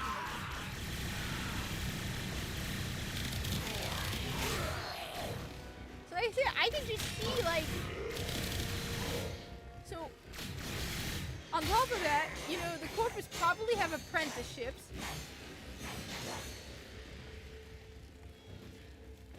Well, I mean, I think one of the most interesting things I learned, Siege, was finding out that the Corpus ships are so big that they are actually cities in space. That there are Corpus ships that are considered cities in space. That they are so massive, they have factories. Because I'm like, where do most of these Corpus are from? Because you don't see, it's like, wait a minute, so that means there are Corpus who were born in artificial labs, like artificial wombs, right? Genetically bred, born on spaceships, and have never left a spaceship. There are Corpus, like, at one point I had said that Viso was probably born on Jupiter, but now I realize it's less likely Viso was born on Jupiter. It's more likely, and I use Viso as our most knowledge generic Corpus. But it's more likely most of the Corpus you meet in Warframe have never even been on a planet. Stay focused. There's a heavy unit approaching. And we probably only see a fraction of these ships because they are massive. They are kilometers long. We only see a fraction. I mean, think about it, right? The Corpus eat, right? They probably eat like the nutrition cubes you see on the Zaraman. That's what I figure. They eat like nutrition cubes. But the Corpus probably have meal areas where they sit to eat because the Corpus must have medical facilities. We know they have auto docs for the majority of their medicine. So they probably have doctors for the more serious stuff. Corpus probably have the quarters where they sleep.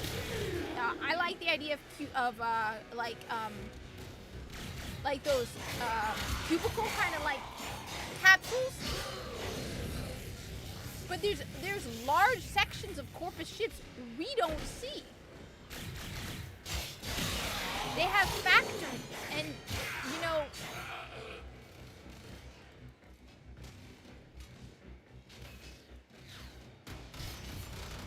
and that's actually again a fraction. A prosecutor. Like, get ready for a tough fight. when you look at when you listen to the sizes of these ships, they are actually massive. They are kilometers long. Like, okay, one second. So, like, let's say the Obelisk ship, right? How big?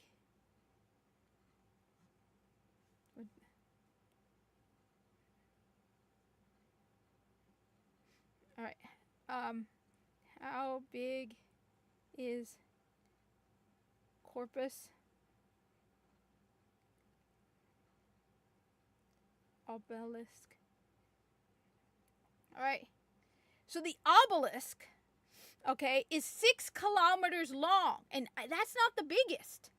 6 kilometers long. That's just the length of the obelisk ship. The Corpus stanchion ships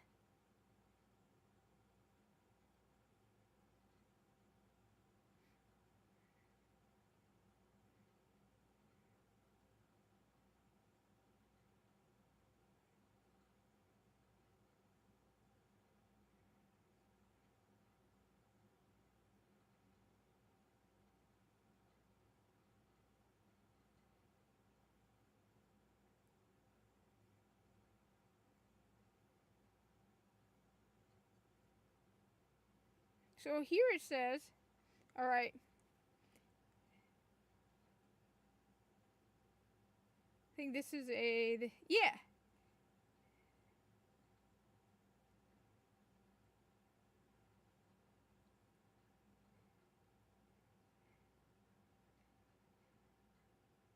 So this person put, let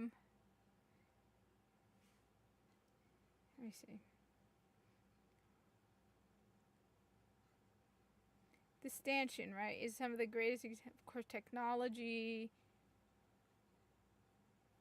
So we have the obelisk is the biggest, which is... Yeah, so the obelisk is the biggest, and this says it's 6 kilometers long. I mean, people are guessing. The stanchion is the medium size, and the pillar is the smaller, more slender class. So Viso is on a pillar ship. The obelisk is by far the biggest. So a 6 kilometer long ship. That's like 6... Executor down. Stay alert. That There is could be more. massive.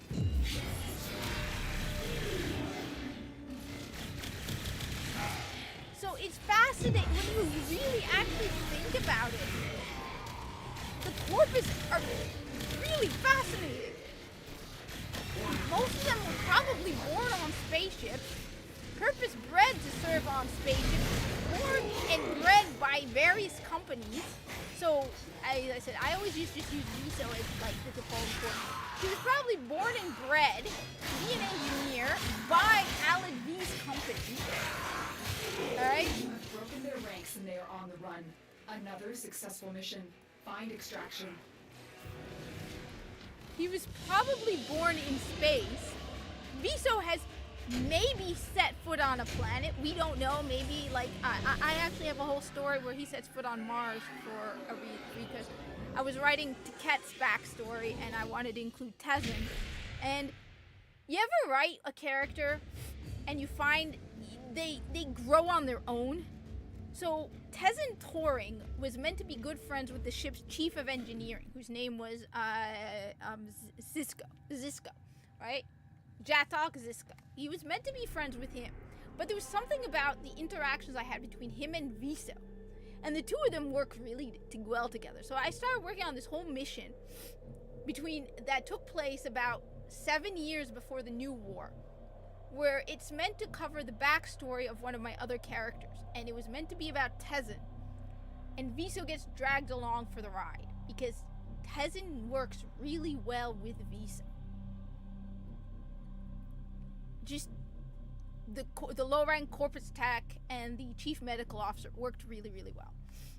But can you that aside, let's just say most of the corpus have probably never set foot on a planet because they were born in space. And I should have a different gun.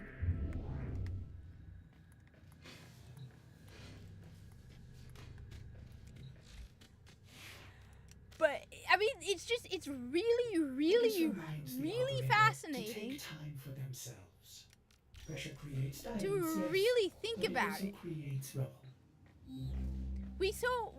I mean, especially the corpus. But even because I'm biased, but even the Grineer, when you think about them, right? They come out of their tubes as adults, right? But they must what must it be like to be Grineer?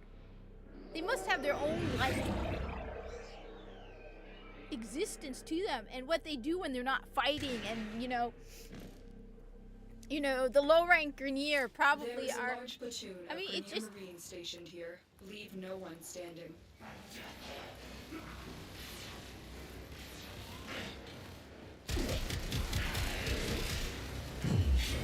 At one point, I had Tiket when he's trying to reach Viso. He's like, I'll burn all your socks. Because I figured the corpus, that they're heavy boots, would consider socks like something important. But like, what kind of culture and just what must it be like to be corpus? And their ships are gorgeous. I mean, come on, those corpus ships are awesome. Can you imagine, like, what is it like? I think of my own job, right? Okay, because when people walk into a store, right, they think everything is like perfect. It's like, just, they probably know all the shortcuts. Think about it. Look at those corpus ships, right? And you're a corpus tech, right? And you've been living on this ship since you were a child, right? look at them and we don't think about the fact that the corpus are actually people. Every corpus, I think that's one thing that really they're not automatons. So like I try to create my own corpus culture and my own corpus ideas. So like for example, one of my favorite things that I created was the Corpus Commando series, which was meant to be written by a corpus by the name of Tiso. Tiso, it's meant to be like cheesy, cliche, like James Bond, but corpus, and like almost like corpus propaganda, but it's not because he didn't mean it to be. It's like it's meant to be fanficky too, and self-inserty, and yet somehow because people like that cheap popcorn thriller, that's what it is. And so he started what's called the Corpus Commando series, and everyone just fell in love with it. And it's just like this one corpus guy who is like a hero, and so everybody reads them. So they had like they're like when you read it, it's like corpus propaganda to the extreme, and like fanfic, like ultra like self-insert insanity, and yet everyone just loves it because it's like cheap popcorn thrills. There's like the Corpus Commando saves the board of directors. The Corpus Commando rescues, protects corporate assets. And so it was meant to be something where it's like all of the corpus love it, even people outside of the corpus love it, right? And so it was meant to be hilariously just stupid fun. And the guy who writes it, his name is Tiso. And Tiso, nobody knows that Tiso writes it because it's like a secret. Stay focused. There's a heavy unit approaching. And he works as a sniper. But like, okay, one or two people actually know. Viso knew that Tiso wrote the Corpus Commando book. He found out by mistake. Because Tiket knew Tiso. So that at one point, Tiket says he's read the author of the Corpus Commando books, and Viso's like, no I haven't. And he's like, yeah, he used to work here. He now works for Frode Beck. And Viso goes, there's only one person I know who used to work here, now works for Frode Beck, and his name is Tiso. He has red hair, green eyes. It's like, yep. And like that's the author of the Corpus Commando books. So we see him. I knew the guy who wrote the Corpus Commando books. I wanted something where like all of the corpus would just get ridiculously excited, and the board of trustees are all like, yeah. The board of directors are all like, yep, it's propaganda. It makes the corpus love being corpus even more. So like I had to like come running into engineering, and he's like hopping on his feet, and Viso's like, your recycle system is key in your pants. It's like, no, the new Corpus Commando book, it's coming out. So it's fascinating. I mean, just the corpus ships are amazing. Can you imagine living on one of those ships with the stairs, those massive ships, right? And you're surrounded by MOAs, and just the insanity you could cause with just working on a corpus ship with MOAs, and like, they encourage innovation and creativity and like profiteering. So like the trouble you could cause, just I had an ongoing joke that Tiket was constantly racing around on MOAs and trying to make them go faster. And then Tiket, stop riding MOAs. Those are combat MOAs. They are not racing MOAs. It's like, no, we're not combining the two.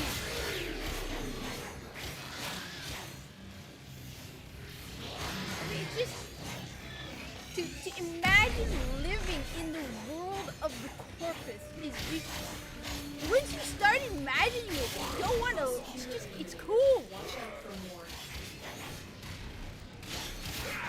And just fascinating to try and think, what is it like behind the scenes of the world of the corpus? Like, what is this guy, right? Right?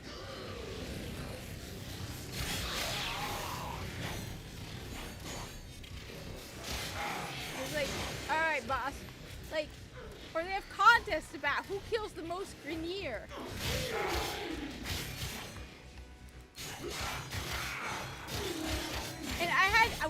I used to have, what's his name? Kai would always name his MOAs. So he'd be out doing combat missions, right? And they'd be like, you crushed Leaky. He's like, stop naming the MOAs. Stop doing it. It's like, so Kai would always name the MOAs.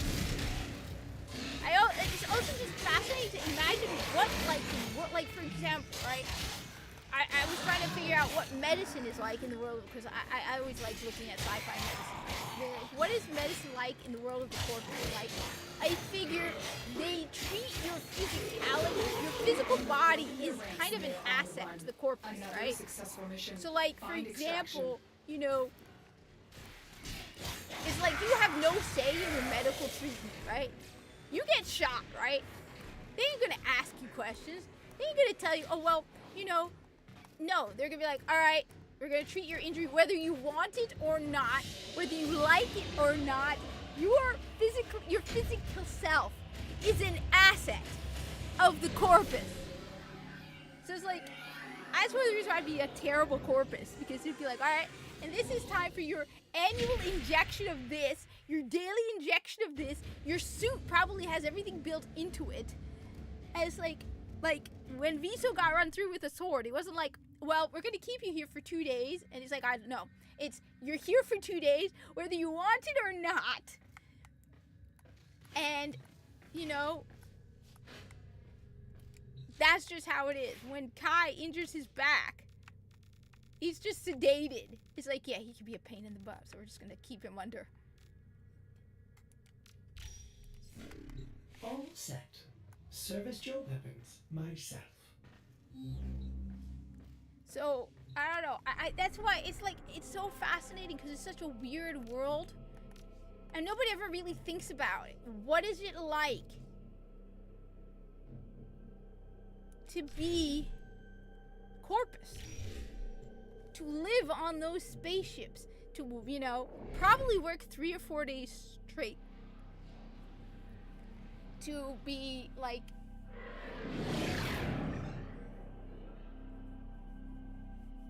And people often don't understand. One of the things that I've noticed is people are like, they're all individually greedy, right? It's like, no, actually, if you think about it, right?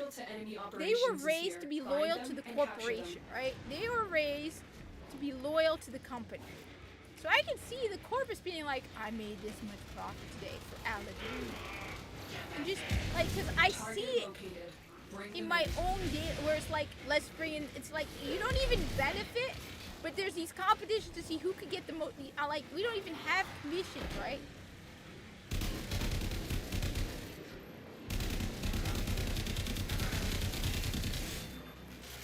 The capture target has vital information that we will need to extract. We need our subject brought So back I alive. just see them being like, just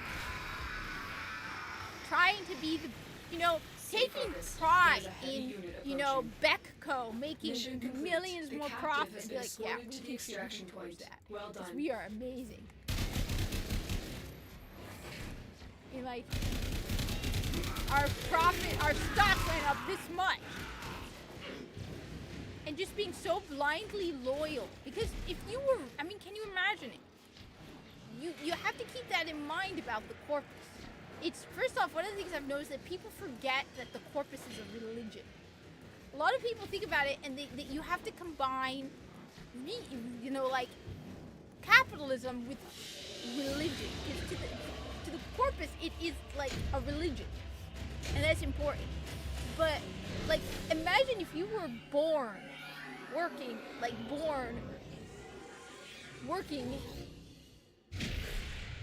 Hey Rod Thunderheart, me just babbling like an idiot about Warframe and the corpus, and just, cause I love to think about the corpus ships, and just the world of the corpus, and the life of the corpus, and just, because people don't really think about it, and it's like, just imagine the world of the corpus, and, like, you're born, awesome, thank you for the drive, I like,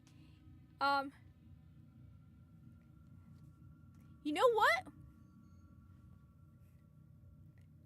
I think that even if they did, they would take more pride in taking as little of it as possible. So, like, the reason I figured that the medical facilities, right, force you to take downtime is because they know that the corpus, remember, the corpus literally worship hard work and labor. So the harder you work, the more pride they take into it. They are proud of working hard. And it reminded me of me when I literally had a week off and I only took 3 days. So I had a week and a day. So I had surgery on Friday and I took the following week off and I was back to work by Thursday. Sorry. Yes, I have. I haven't finished both of them, but I finished Remake, but I want to replay Remake, and I have started Rebirth. I think one of the reasons why the medical are like you have no say in your treatment is because if they could get out and stop and get back to work in as short a time as possible, because they are being raised to work as hard as possible. So I can see a corpus being like, well, I was supposed to take only 2 days off, but I took off 1 because... So while I think they would like it, at the same time, they are so indoctrinated from such a young age to take pride in overdoing it that you basically have to force them. Where I can see like the medical officer being like, you just got run through with a sword.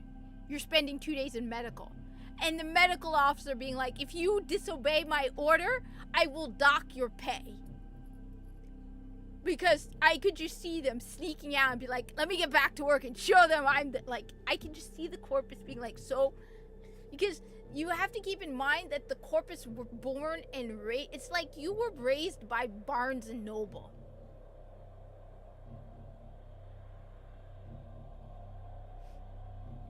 They were born, or Target, or let's go with, since I don't want, Toys R Us.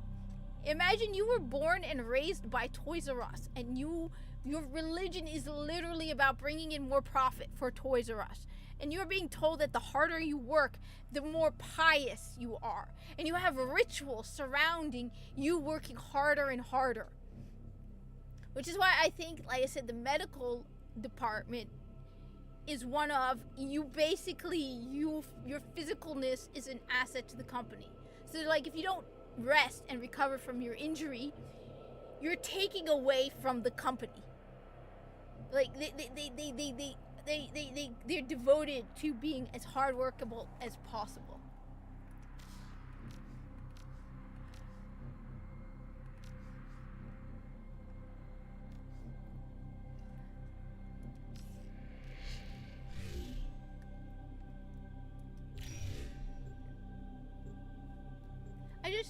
I love... Oh, and this is on a corporate ship. Hey!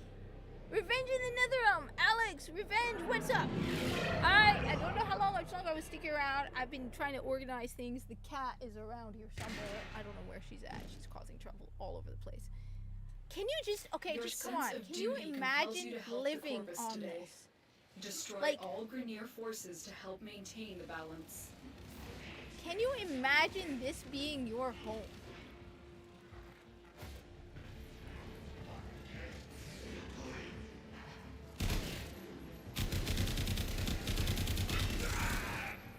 Can you just imagine that? Like you wake up in the middle of a rest cycle. This aggression has upset the balance of power. We must set things right. I played the original too. I still have the game guide for the original. I am super old too. I just well now it's yeah. I mean, just can you imagine? You wake up in the middle of the night or middle of a shift, you're rest down, right? And can you imagine walking up these stairs? Right?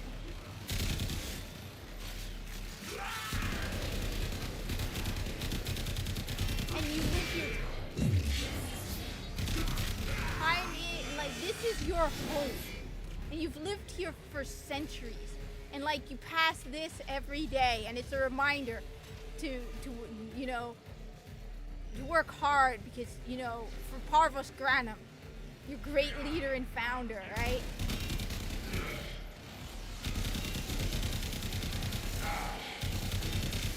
And like, Stay focused. There's a heavy unit approaching. and like walking through these corners to have your meal time, right? And like, your buddies on the other side of the ship, and just like, can you imagine this being your home? That alone is just like, and you're surrounded by MOAs, right?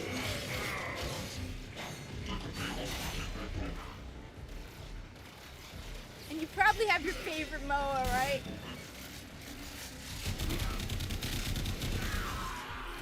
I mean,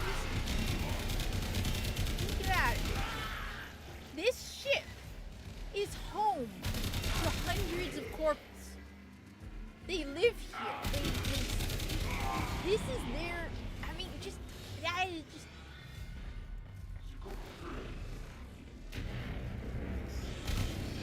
and every day you pass the statue of Carlos Granum, right?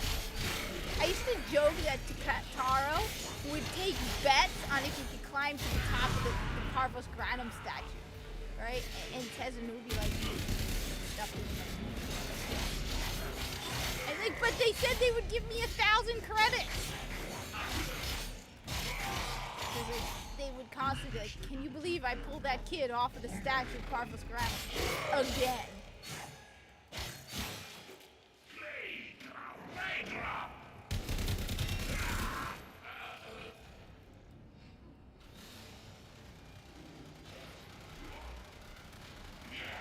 Oh, cool!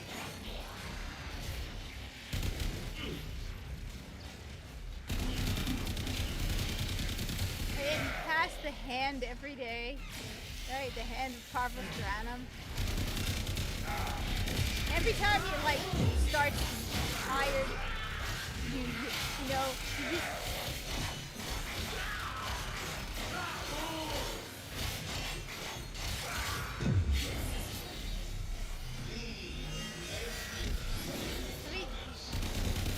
Does anybody ever just look at the corporate ship and go, you know, this is actually the home of all these corporates.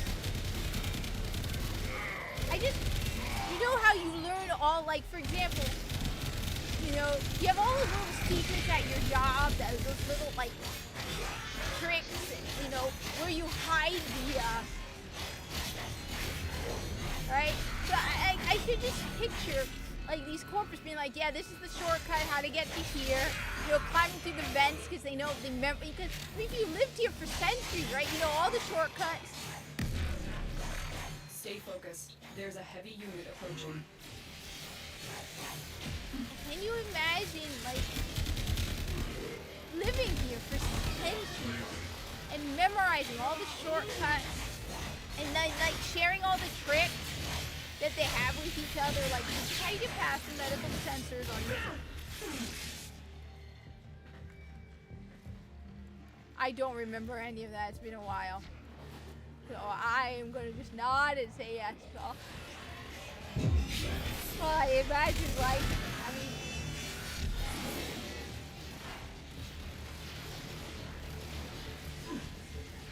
you know, pranking the Combas and the Scrambus. Like, why do the girls get to wear the hover shoes? Because the girls weigh less. Yes, these are the female corpus, by the way. That's female corpus. It doesn't show very well, but these are actually, you see no facial hair? They are female corpus. They also have boobies.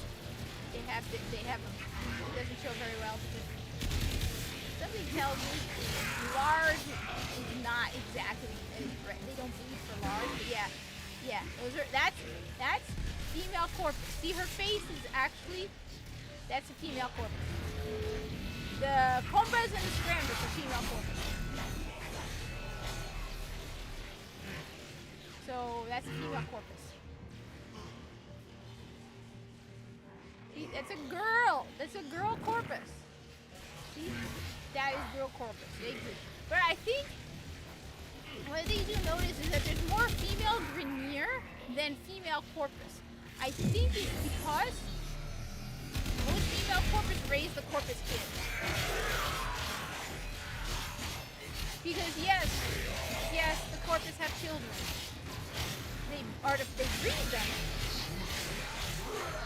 And they probably are born out of artificial wombs, but they still have kids. Which fuels my theory, by the way. I'm curious to know what other people think. My theory is not that cloning is what's killing the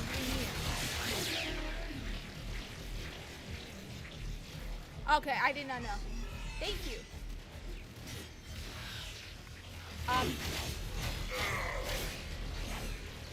But you'll notice there's a lot less female corpus than female Grineer. I think it's because most of the female corpus are taking care of the kids. Because there are young corpus. Which is why I think that the corpus are, for example, willing to provide medical treatment for their crewmen. Because they live for centuries and they're not cheap to replace. And then Grineer still has to be raised and died. Even if they're all like kept in schools and they're like, we have, the corpus pupils, they're still children. And they have to grow up. Now, I figure they try to get them to work as soon as possible. Which is why my theory is the corpus have apprenticeships and are like, put to work as,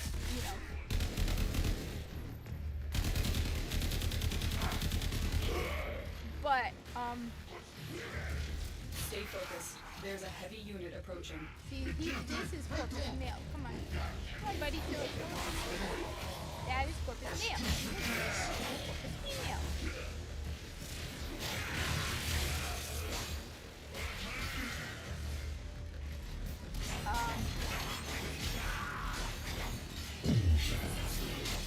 And it makes sense also that the female, because think about it, as I said, the corpus, when I think about the corpus, I try to combine like capitalism, retail work, warehouse work, like factory work, and combine it with primarily Roman Catholicism, but also some aspects of my being a Muslim, just from the more conservative religion aspect. So basically, in general, Mormonism, any religion is more conservative, because most of them then have like roles based on sex. So the corpus will definitely have female roles and male roles.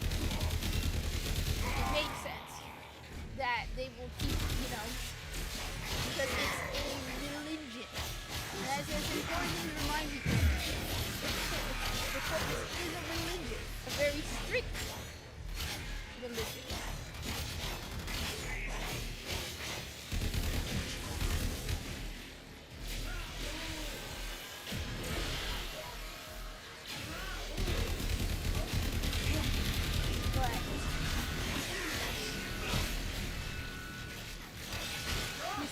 You see a lot more. Oh, anyway, right. My theory on why the Grineer are suffering, the medical problems with the Grineer. My theory on the medical problems with the Grineer is less about their genetic cloning process and more about the aging process. Because the Grineer come out of their tubes as adults, whereas the corpus have children. Now, if the corpus could, it would make sense that the corpus would age them faster. But the corpus don't. We know Ballast refers to like the corpus pupils. We know that there are corpus children.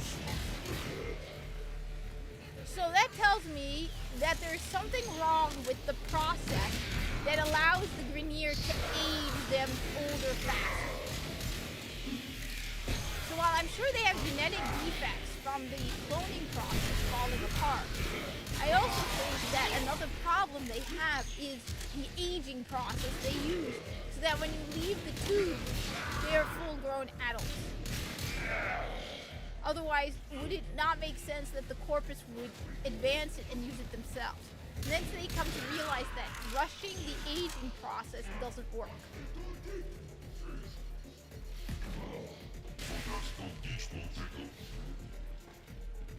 Here, he's male. This is a male corpus. He's got facial hair. He does not have facial hair.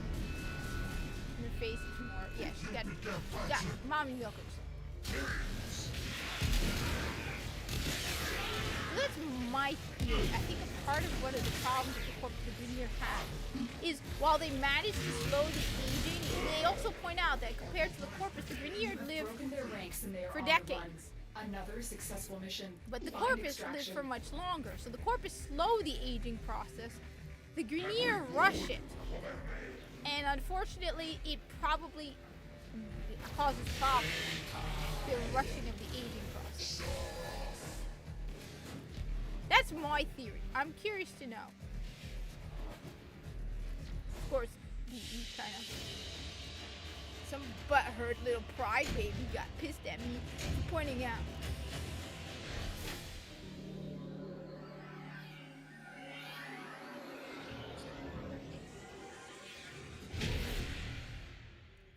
And they banned me on X from at Play Warframe.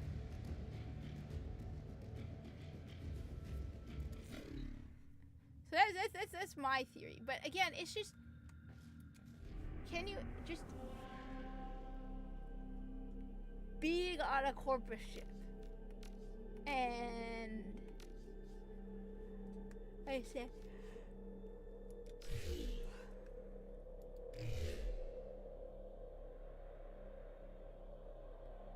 that's just cool.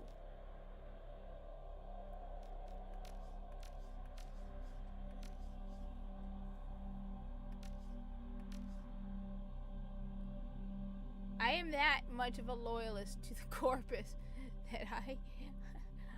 Let's see what are my kill rates at this point. Let's just see what am I at right now, because mine is ridiculous. So let's see, my profile, right? Alright.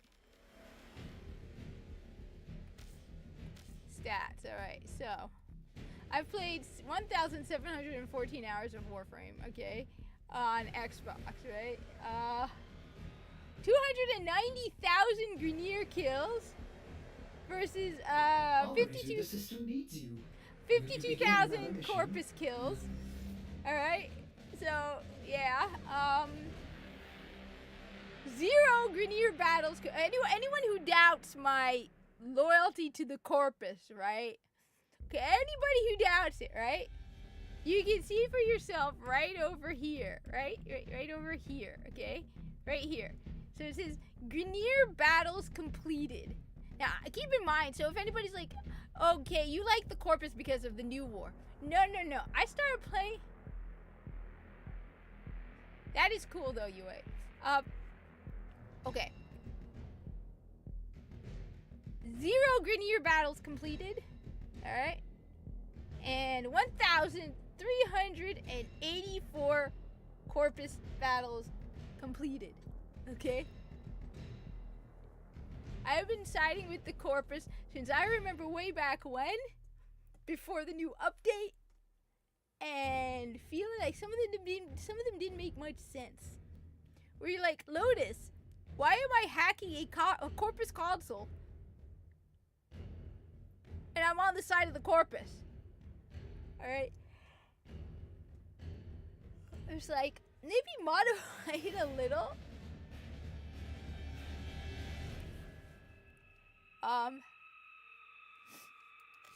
To kind of fit that a little more.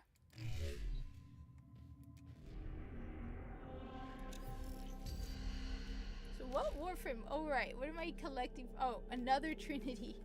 Another Trinity. Another Trinity. I also need to do more dog days so I can get all the mods for the dog days.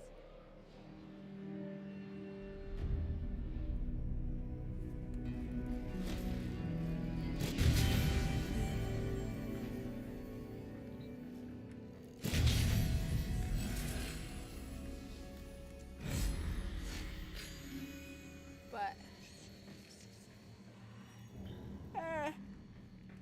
where is that?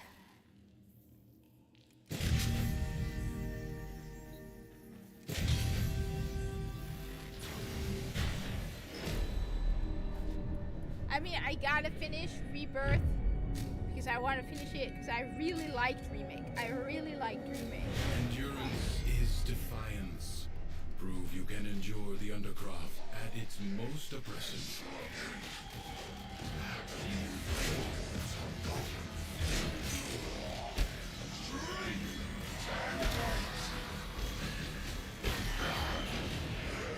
Oh, wait, wrong one.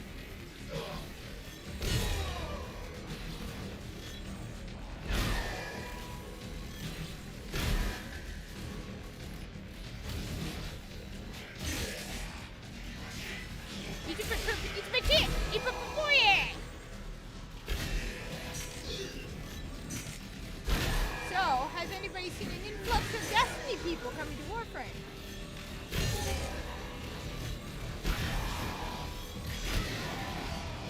Now, DE, it might be a good idea to learn a couple lessons from Bungie, so you don't make the same mistakes. Understand, Bungie? DE, you do not want to end up like Bungie. All right?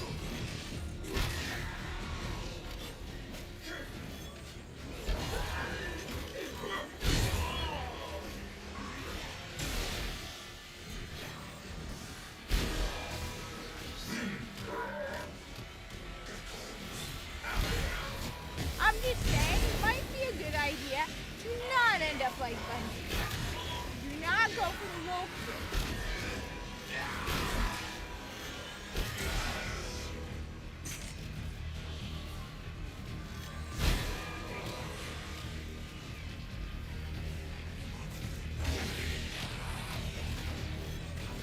The thing is,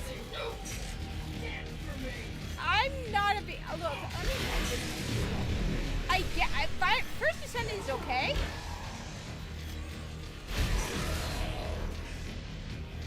But I think one of the first things that turns me off, first off, is I think Warframe has one thing that really stands out about it that makes it unique. That people like, no, you're wrong about the first Descendant. Warframe's parkour is unique. The movement in Warframe is not easy to master. Is not in any other game. Life support is in. I think that's what makes.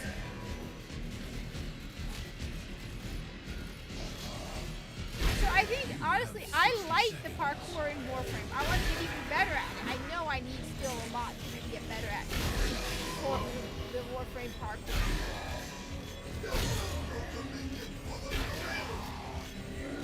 But that's one thing that makes it stand out. The first Descendant to me is like Warframe without its parkour.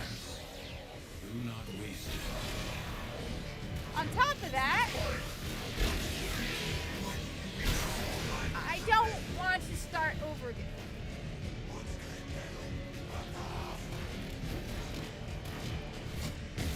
Wait, Dual Knight Abyss if they beat the lawsuit? What do you mean? 30 seconds I'm confused. remaining. What is Dual Knight Abyss and what lawsuit?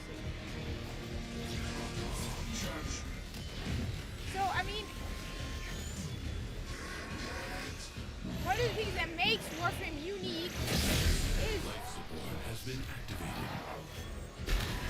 then it's like, well, why would I want to start another game all over again? Like, I still have so much to do in Warframe. There's still so much, and they keep adding to it.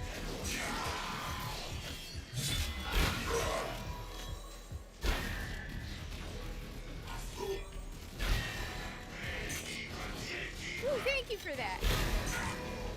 I said,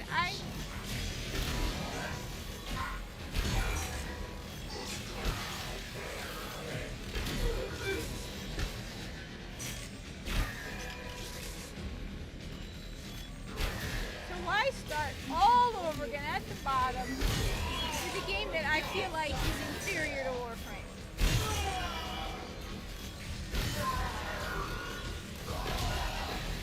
Learn a whole new system.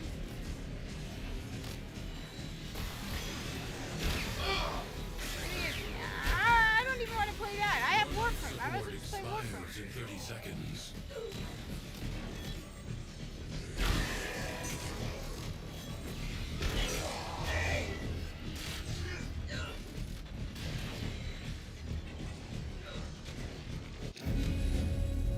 Oh, I didn't even realize the time would run out. This struggle goes on for as long as you can stand.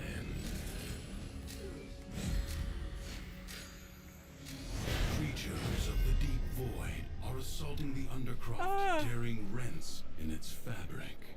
Seal them up again. Or worse foes than Thrax may Oh, come emerge. on! That's just Globes of ambient void energy hover around you. Collect them to seal the breaches. yeah, and that's the thing. There's nothing unique. Like I said, that's what one of the things that makes Warframe unique is the parkour. So it's not just a looter shooter. It has that unique parkour system that most games don't have.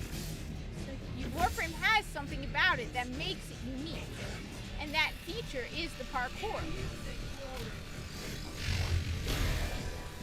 So First Descent to me is Warframe Void angels are unrelenting. without its parkour. All that is keeping them at bay. Hold fast. Fight on. Plus, I Close like the ruptures as you like I would said, staunch here the I was wounds going of on a forever about comrade. the unique world of the Corpus. And just imagine living on a Corpus ship. The aesthetics of the world, yeah, it's very unique. Warframe is very unique. And so it's like, well, there's still so much for me to do in Warframe. I still haven't even, like, I think I've only got a couple of nodes unlocked on the Steel Path. There's so many Warframes that need to be mastered. It's like, you know what? I'll play First Descendant, but I'm not going to devote as much time to it or energy to it as I have Warframe.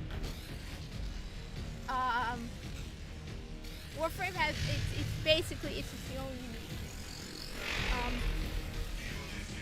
If the Void Angels break through the wall, their master will be free. Do not allow that to happen.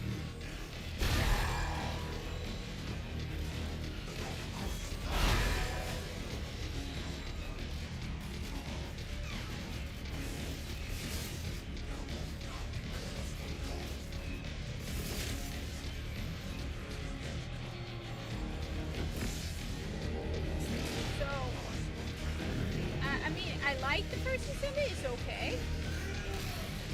But it's like, if I, with the limited amount of time I have, and especially if I do seriously consider taking the MCAT, which I don't know yet. I really don't know yet. I don't know yet. It would be a lot of work.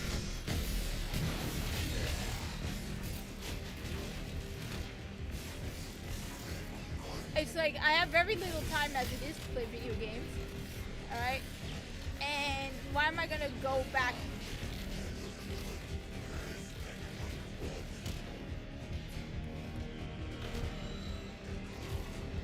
So, it's like, I might as well stick to Warframe and... Yeah, little I saw the modding, I couldn't even... It's not... It's weird.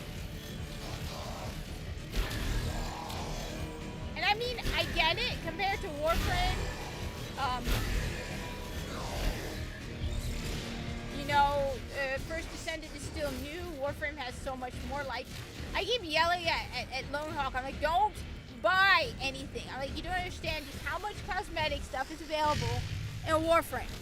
I mean, right now we got the Dog Days, and there's so much stuff in Dog Days still available. Rupture is closed. The paradox stabilizes. That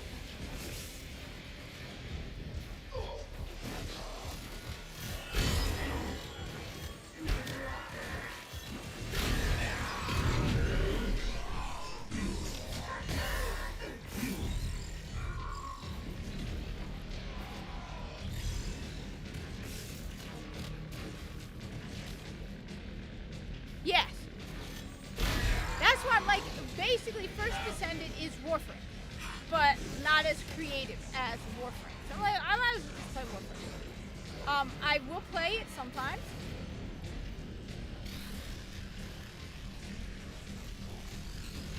Yeah.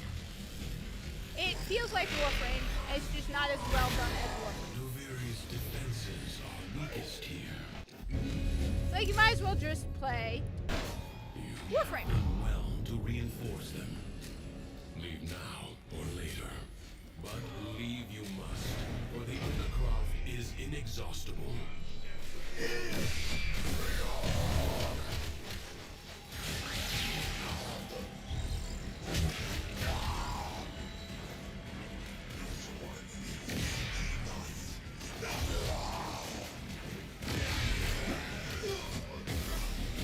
So I see a lot of Warframe people playing it, but eventually going back to Warframe, where they're like,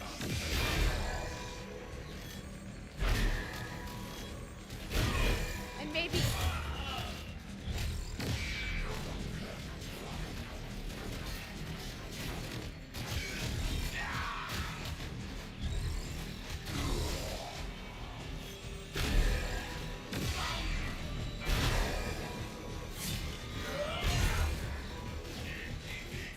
Oh no, I found the story really weird. I mean, at least with Warframe, there is a lot of, even if you don't, the world for War, I mean, I was just going over the corpus and just how unique.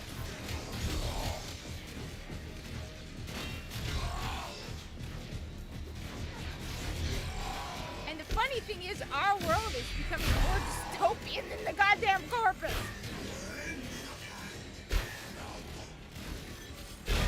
I mean, when I look outside the window, I feel like we are becoming more dystopian than the corpus.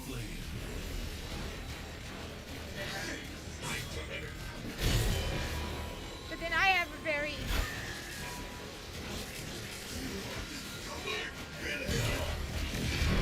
Oh, yeah.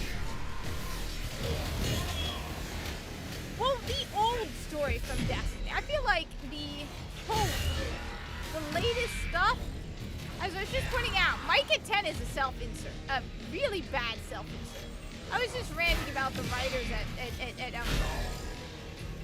at Bungie. Because I'm like, if the reason you have a job as a writer at Bungie is because you can bring your creative experiences, then that's not a reason to be a writer. And that some of the best part about writing is creating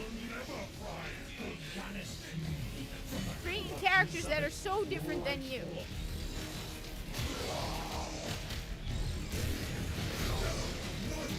I mean, Warframe even did multiverse kind of stuff better and more creatively than Marvel.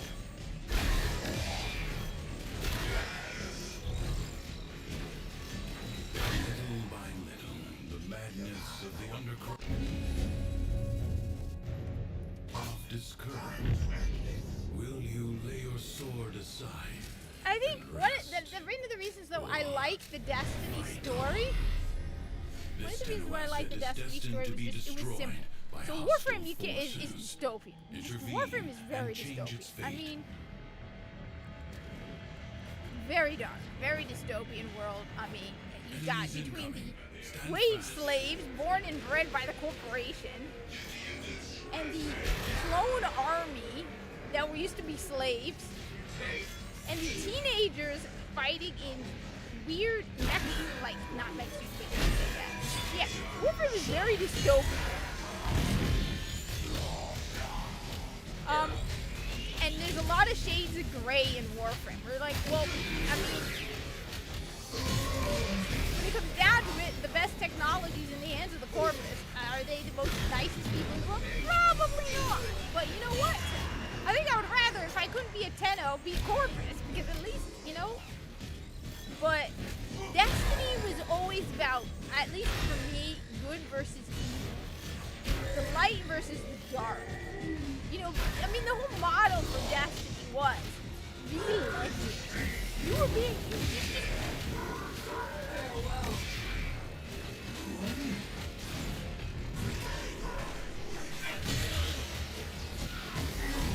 Alright? And that's one of the things I miss about Destiny. That feeling you go in and you play Destiny, and no matter what, you still are, like, that sense of you're the good guy, right? You were always the good guy in Destiny. Whereas, like, you can argue that you were kind of evil in Warframe. I mean, I just would love to be like, Lotus, I just slaughtered 200 veneer. Why? Why did I do that? Can you please tell me why? I mean, most of these veneer, Prepare I don't yourself. even know A fresh why I did wave it. approaches. No, they wanted to make sure you knew about their queer experiences. No,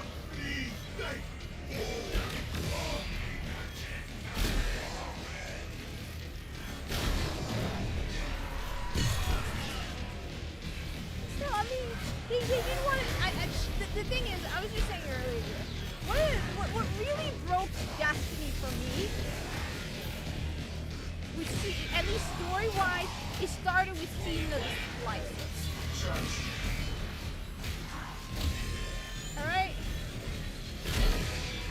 Season of the Splice. Because when they turned us Guardians into oppressors, because, oh my god, we oppressed the Fallen. No, we never oppressed the... That's what broke Destiny. Because that's like, okay, now I see what you're doing. You are bringing modern politics into this. You are bringing the whole woke mind virus into Destiny. So you are the oppressor Guardian. We are not the oppressor. But no, you had to do that. Then you focused on Saint 14 on Osiris and that dude, whatever the hell his name is, who blocked me, right? And he's queer experience. Dude, I keep ranting about it. I don't give a damn about your goddamn stupid queer experiences, alright? I'm just gonna keep saying it. I don't care about your queer experiences. I'm a Guardian, I want to kick ass and take names. I don't want to hear about your stupid queer experiences. Nobody cares. Especially when it comes to these people whose entire life is just being queer. Seriously.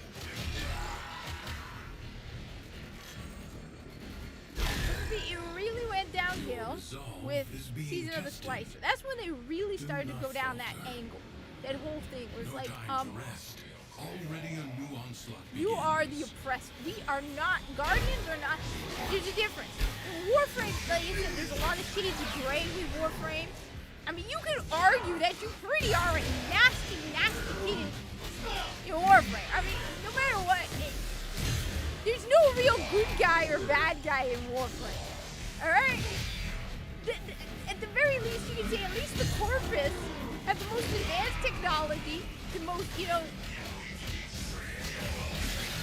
probably, that's why I do think that a lot of these kids on the colony planets go, I'm going to join the Corpus. I can get an education in the Corpus, I can get a job in the Corpus, I have a future in the Corpus, right? But the Corpus aren't nice people either. I would say we actually are the Corpus. Right?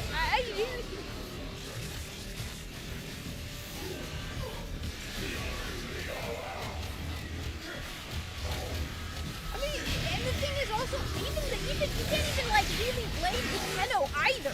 You can say the Tenno are kind of nasty, but at the same, really, when it comes down to it, you can't even blame the Tenno because they're these kids who are indoctrinated and inducted into this whole system. Or they're like, the Lotus is like mommy telling them what to do. So like, everyone is messed up in Warframe, but that's what Warframe is. You can't be like, Warframe is, but Destiny was different.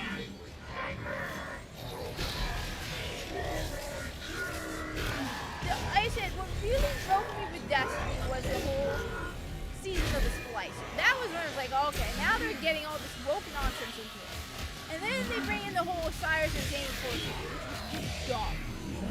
And they turned what was supposed to be, an action, first-person shooter into a stupid romance. Like, again, I say, I will not deny it. I mean, for example, I was just saying, the Corpus, you probably get your annual injections, you probably, like, you have no say. Alright, when it comes down to it, right? Okay, the Corpus, each one of you, the random Corpus, like I said, I was just talking about the Corpus, right? And I'm like, okay, the Corpus probably, when it comes down to it, right? You're probably born and raised there. You probably don't even want to take PTO because you want to work your butt off because you're literally indoctrinated into the corporation from infancy. All right? So it's like, even when they're evil, there's just so many shades to Warframe. But that's Warframe.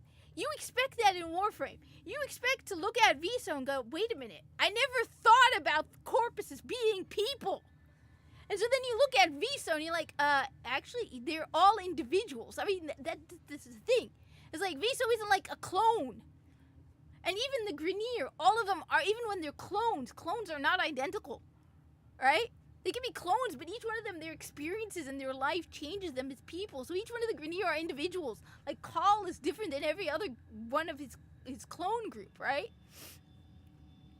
So, like, but that's Warframe, right? You know, you that's Warframe. Destiny was meant to be, you're the good guy. You know, I said, when they started with the whole season of the Splicer. Mine. Center's a dump, but it's my dump. Do you remember the old war, Operator? Ordis seems to have misplaced those memories.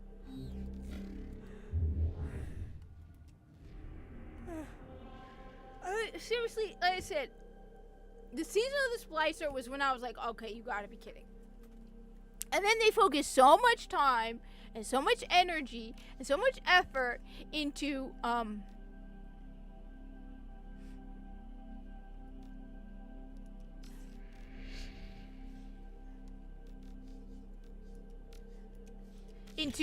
Saint 14 and Osiris that nobody cared about. And if you go by the lore, they were not a couple. And this is it's a first-person shooter. It's an action first-person shooter. Why are you shoving this garbage into my action first-person shooter? For the love of God, why are you doing that? This is a mobile defense mission. You must deliver payloads and defend a number of locations while I break into the network. So, Be prepared for heavy resistance. I can't do this without you. There are void fissures in the area. so that's really Use what these to got crack to me. open a relic. A fissure. Defend yourself and use reactant. I mean, even me, who's a massive fan of the Corpus, will not tell you that the Corpus are the good guys. A juggernaut I do nearby. think we are meant to be Senses like, high concentrations we are the of Corpus. acid blood. Slow the Like, flight we if have you so want much it in to go common. away. We, as modern day, Collect we reactant are to the open your Corpus. relic. But I'm not going to tell you that the Corpus are nice people. Far from Don't it. forget the reactant. Warframe is definitely doing it better. But the thing is, Warframe is basically kind of, Destiny was started off with this whole good versus evil. Stay focused. There's a heavy And unit I can approaching. understand them adding in The shades of juggernaut has gray, moved on. but when you It's do safe it to with proceed. the fall, that was just not. Get me in and get ready to defend. That didn't make sense. Why are you saying that we are oppressors of the fallen? Have you forgotten the entire history of Destiny? That you are saying we. This will take a moment.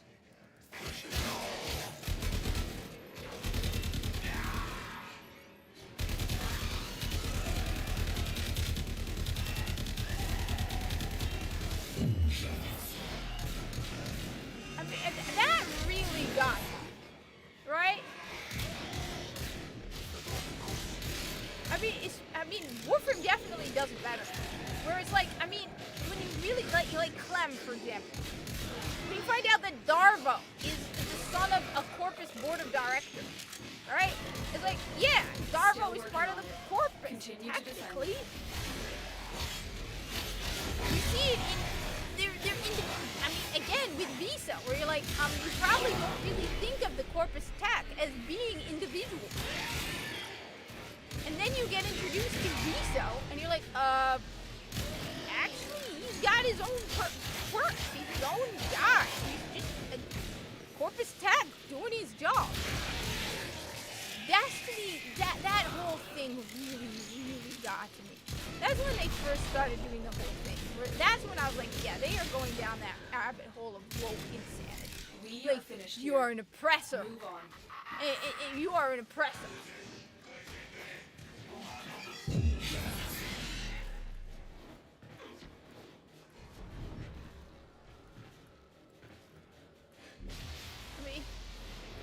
I will never again admit that the Corpus are not perfect ever again, alright? You get it one time only, alright? Next time, the Corpus are the good guys, alright? They're perfect in every way, alright? Terminal spotted. Upload Corpus are and perfect. prepare to defend. I'm in, Tenno. This will take a moment.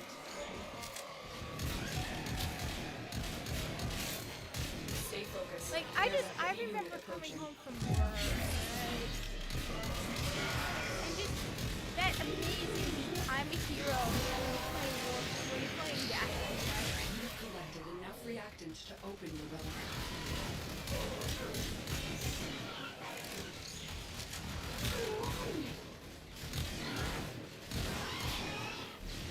And like every other character in Destiny is Still gay! working on it. Oh my Continue to god! defend. Seriously!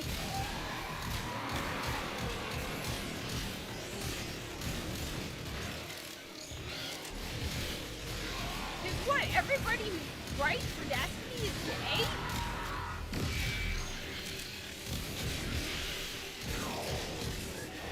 Multiple biosignatures detected. We've got I mean, infested if you coming. really think about it, given the state of the world, you're like, yeah, everybody needs to have kids now. I don't care, you can have kids. There aren't enough humans left. We're on the brink of extinction.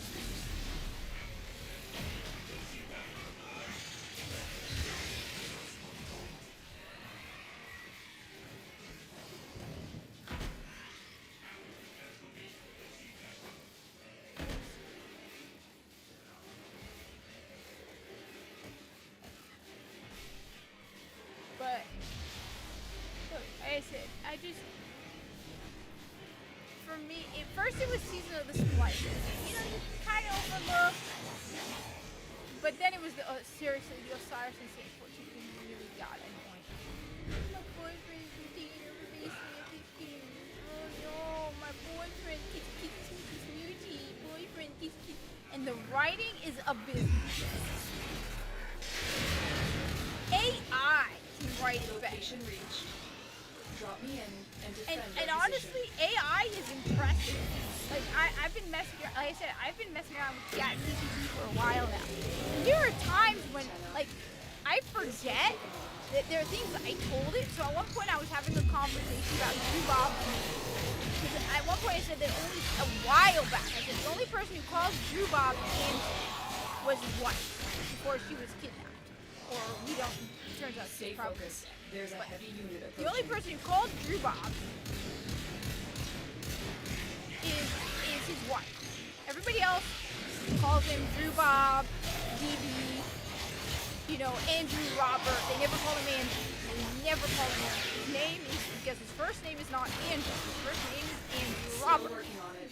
Continue to And the defend. AI remembered that, and I was working on a conversation about his name being Andrew Robert. And he's like, my name, so he's like, so one of the new people asked, he's like, why did they call you Drew Bob? I thought your name was McCain. He thought Drew Bob was one word and it was his last name. No, yeah, my name is McCain. My name is Andrew Robert McCain. So he's like, why don't they just call you Andrew? He's like, that's not my name. My name is Andrew Robert. And the AI remembered that I had put into it that the only person who called him Andrew was his wife, and by itself added to that, the only one who calls me Andrew is my Odds were wife. against us, Tenno, but we did We it. don't talk about Mission it. complete. The AI remembered that little detail about and added it in the right spot. I didn't prompt it. It added that itself, where it's like, the only one who calls me Andrew is my wife.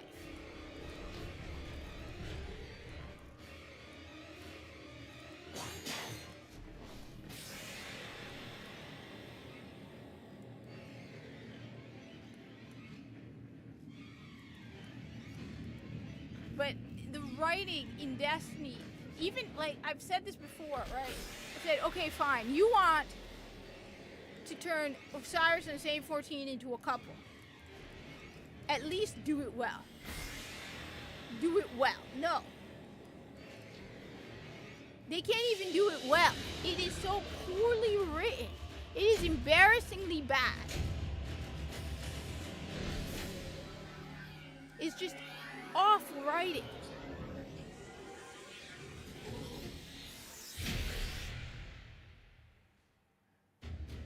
Just like at the very least, make it well written. Write the romance between Saint 14 and Osiris, write it well. AI could do it better than the shit they're turning out. No, it is cheesy. It is cliche. And I mean, sometimes cliche, tropey stuff works in right circumstances. If you do it right. Because, you know, it's based on, you know, like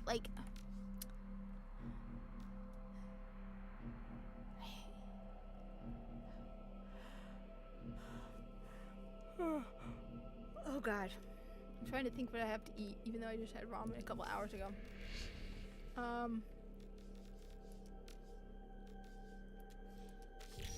But it's just non-stop cliche. It's force-fed down our throats in a very poorly done way.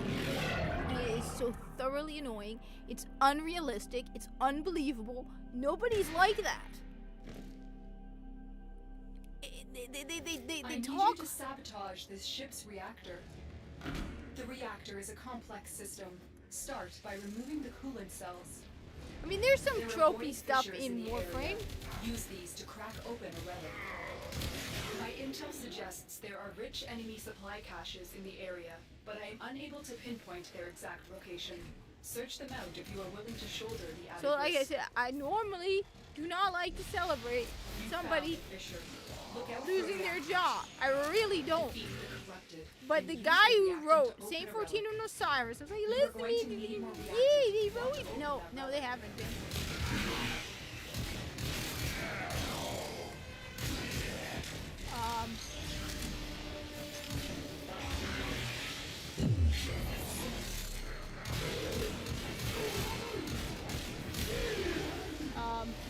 He's fine.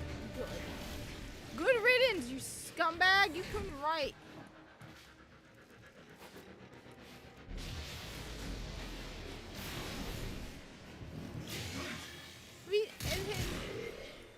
I mean, Destiny 1, don't get me wrong, it definitely had its problem. But first off, it felt more creative.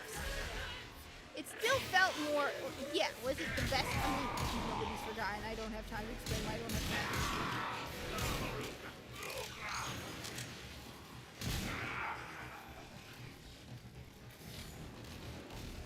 So what I do is, Security has locked down the coolant cells. see, You have no I choice but to cheated. destroy them. Coolant cell destroyed. Chiputi. I mean.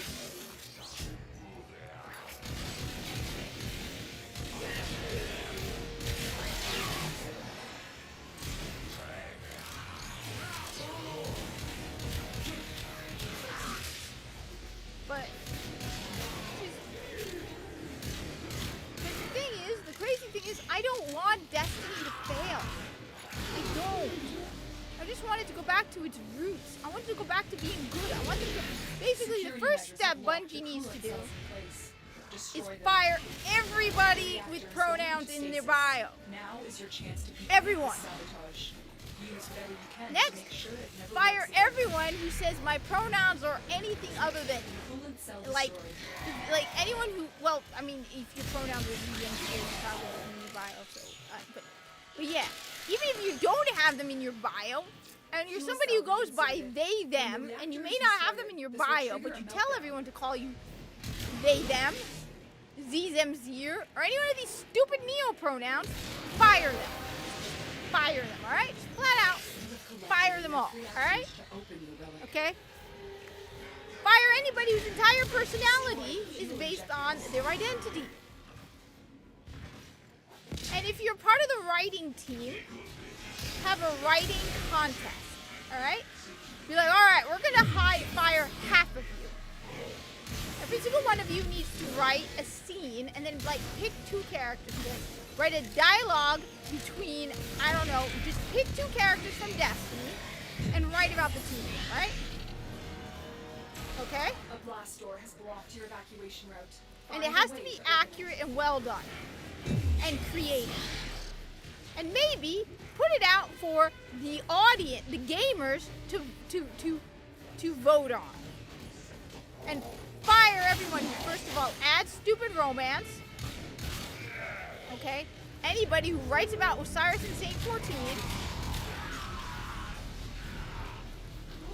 Basically keep anybody who writes about, oh, you know, something in the mindset of Destiny.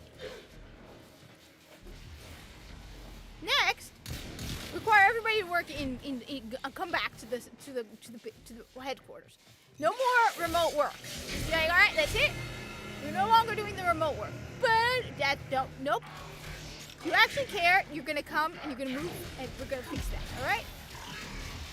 But I said first, everyone with pronouns in their bio. Anyone who has a pin with their pronouns. Okay?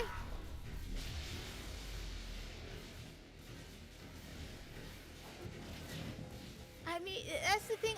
People think I want Destiny to fail. I don't. I just want it to get rid of all this woke nonsense and go back to. Because I said this last time. I keep saying this. Destiny and did not have a diversity problem until they created it. All right? Destiny did not have an inclusivity problem until they literally created the problem themselves. Okay? There was no problem. The game was diverse and inclusive and creative and just well done in Destiny 1. It was until they created, okay? It was until they created these problems.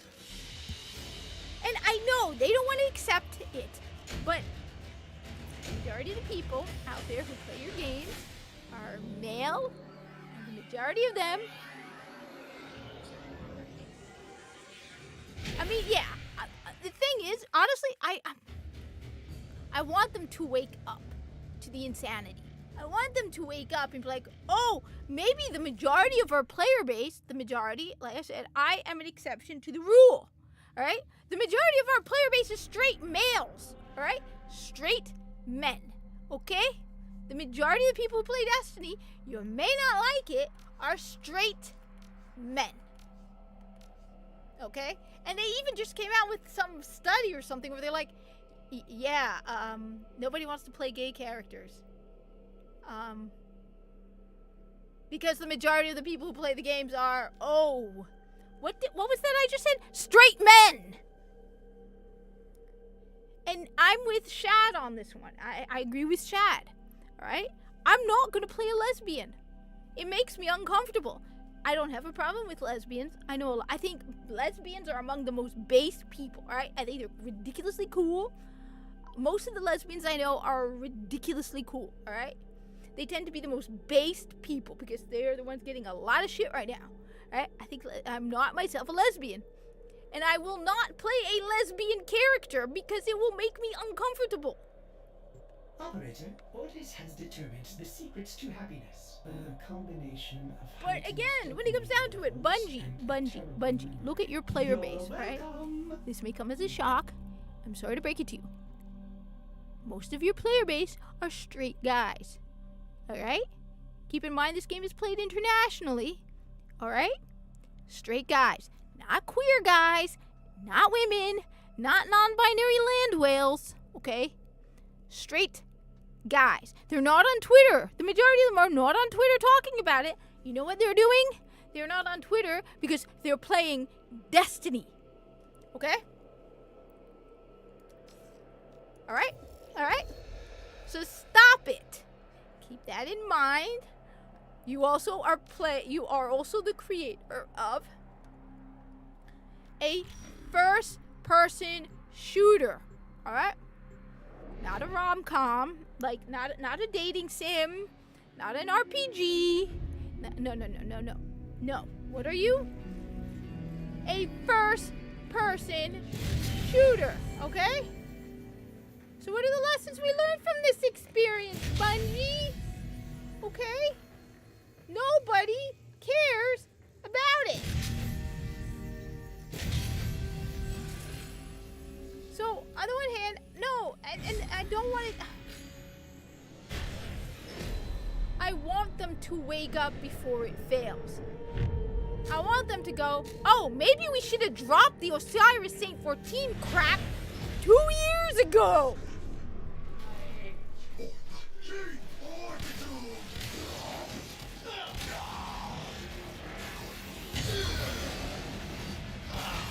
Because nobody cared. What a coincidence, what an interesting...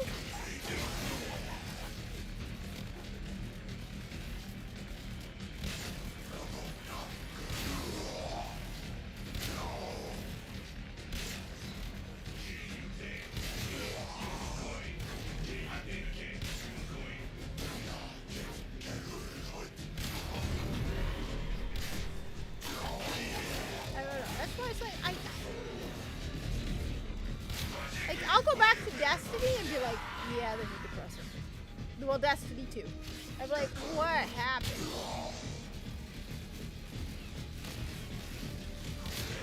And then there are the people who get butthurt because they play Destiny 1.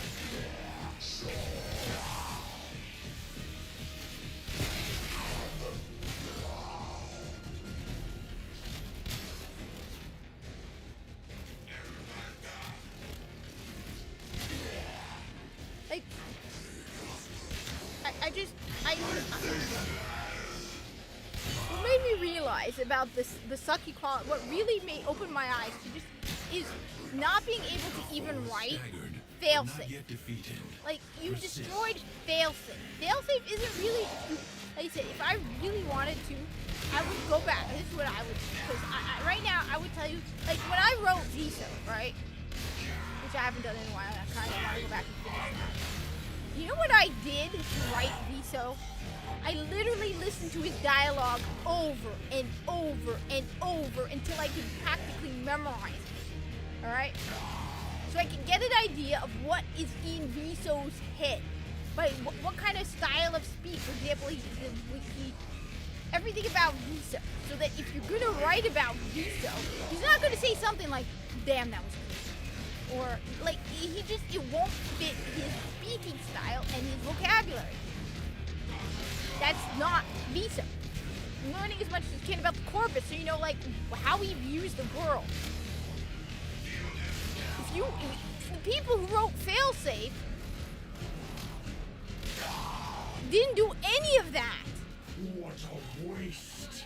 Like, Failsafe does not sound like Failsafe at all. It sounds like Nimbus 2.0. And in fact, everybody on Neomuna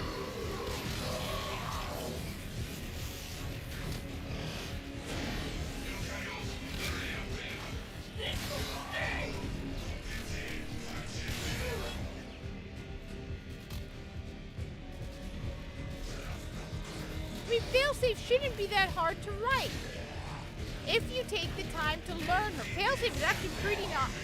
Like I said, I would not write Failsafe personally right now. I would go through and listen to every. You can go online and find the quotes of characters, like Viso, for example. Viso. You can go online and find a website, a wiki that tells you every one of Viso's quotes. You can listen to them. One pebble at a time. Go through them all. See what Failsafe says. Understand the quirks between the two different characters. Whoever wrote Failsafe didn't do that. So to me, that's one of the most frustrating things about the whole thing. It's like you wrote Failsafe as basically Nimbus 2.0. You didn't take the time to learn Failsafe to make her accurate.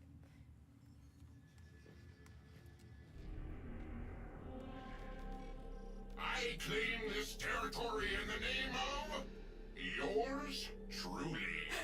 Yeah, I like him.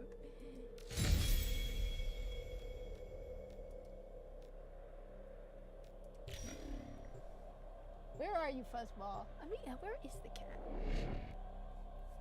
So it's like, I don't know. It's like, Bungie, for the love of God, fix your game.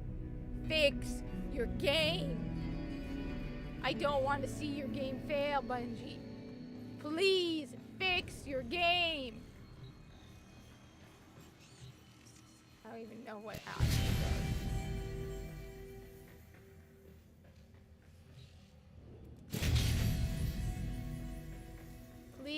Bungie.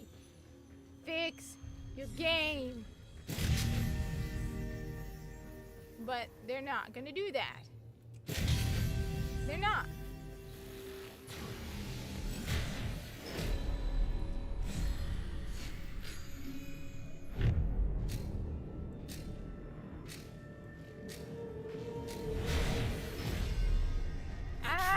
Of course it is. Understands how to combine the elements coursing through their warframes. Prove yourself. Find the crucible and the We can still amphors play. it needs to create a complex elemental force.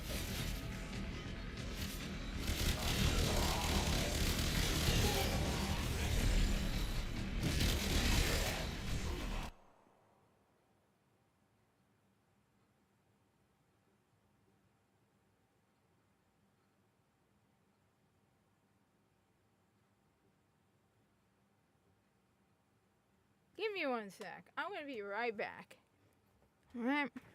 Just wanna make sure the cat isn't doing anything stupid.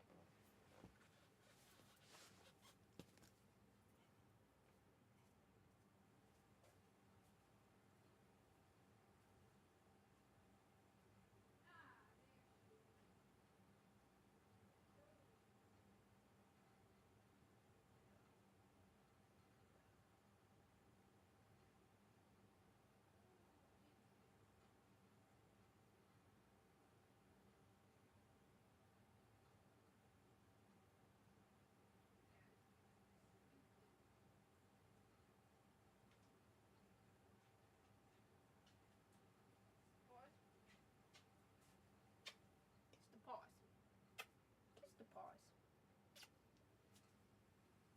Kiss your little pawsies.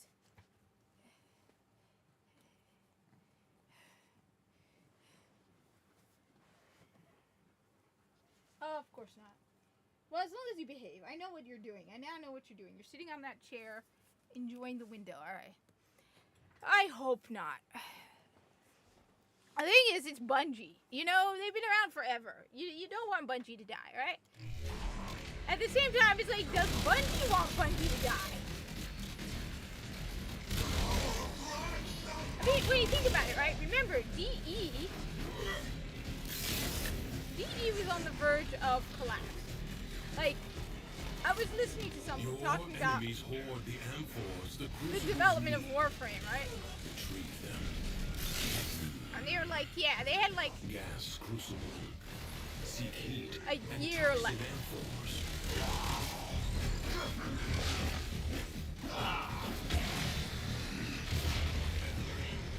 Alright. You're like, yeah, DE was basically, this was like their Final Fantasy moment.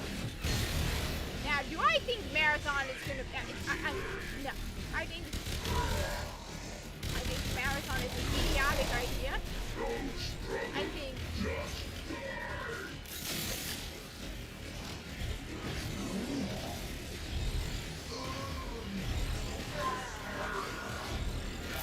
that's the funny thing about it. When Bungie was smaller, Destiny was better.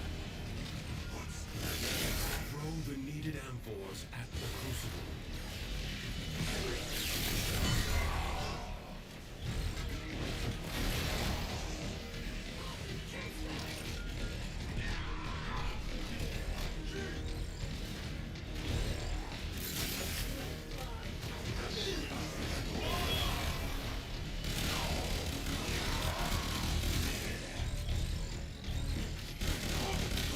Oh, DE is definitely smaller than Bungie. I think Bungie is too big. Like, you know when you have too many cooks in the kitchen kind of attitude?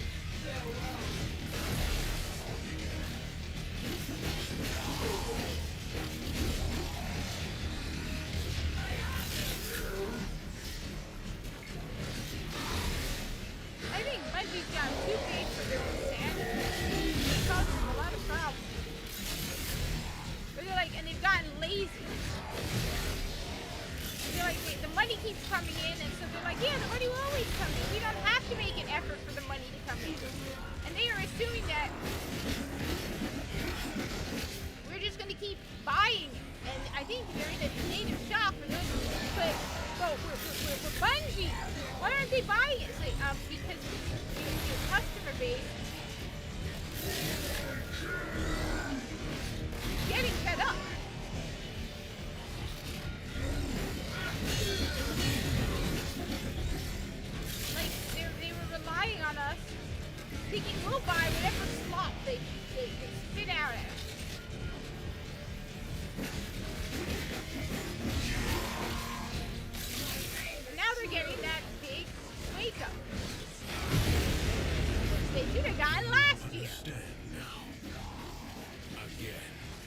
again. What gas? The ephemeral elemental force is created by combining heat and toxin. Yeah.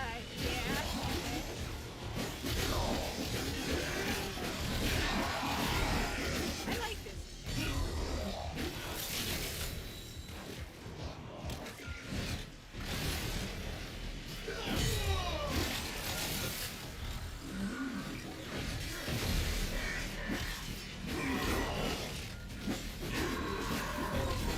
I don't think Sony will completely let Bungie die, because I think the name Bungie still has some weight.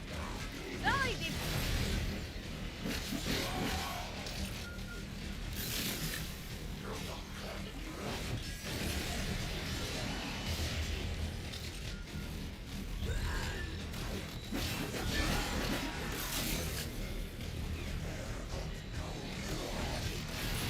At least I hope.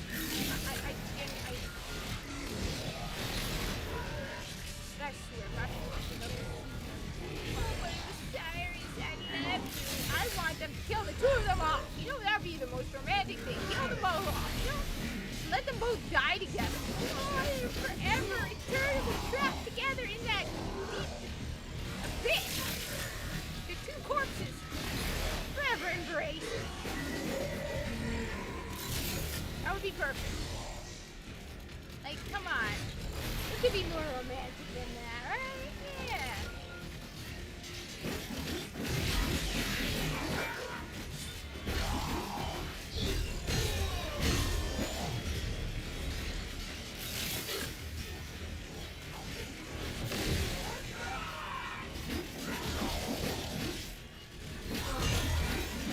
That's a romantic ending.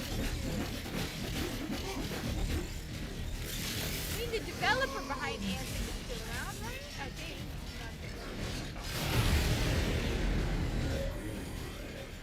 Replicate these elemental combinations as you modify your weapons and warframes. No. No, I don't feel like it now, Tessa. Do not expect me to tell you when to stop. You don't worry. I'm not expecting you. The longer you can keep this Undercroft manifestation active, the greater the gains for the other side.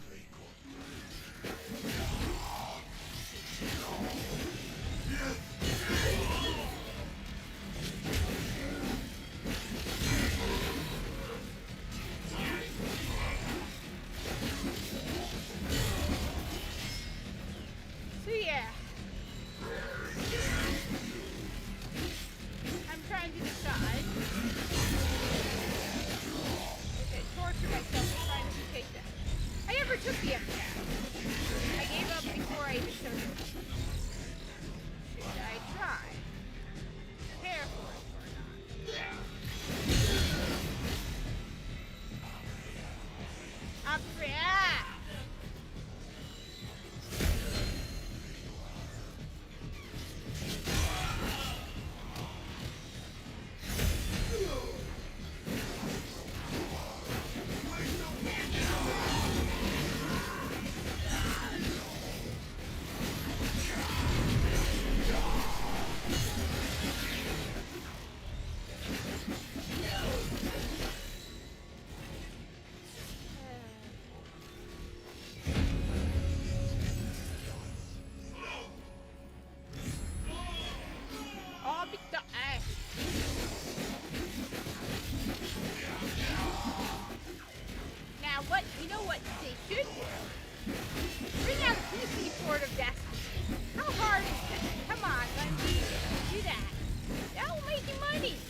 will buy it.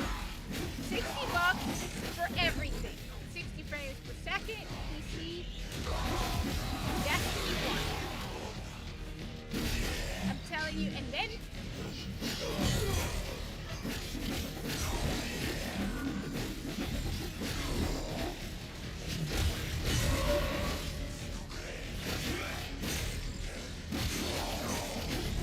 maybe I should make a petition for that.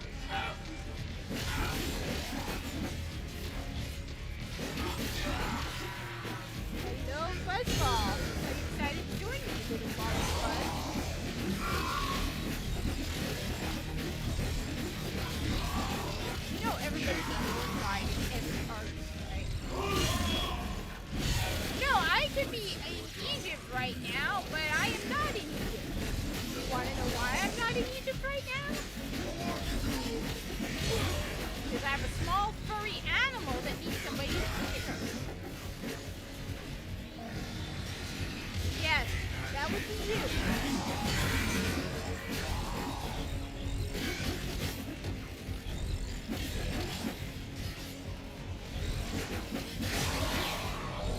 Life support will be scarce.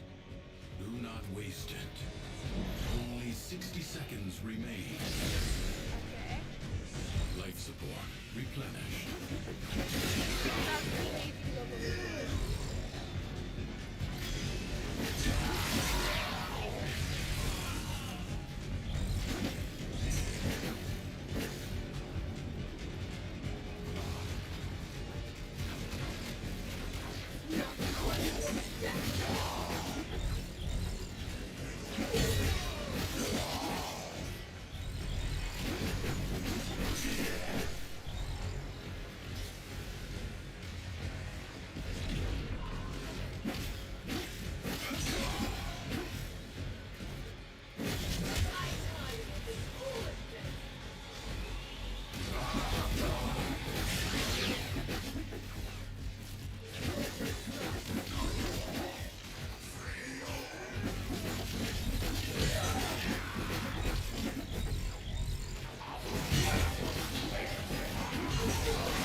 I would like to take both of them, even though I don't. Systems charged with life support.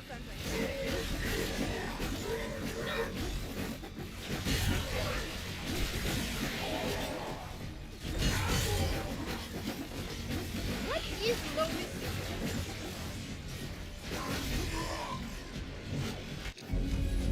Should I be concerned about the state of my I focus brother? advise you not to be content with merely doing enough.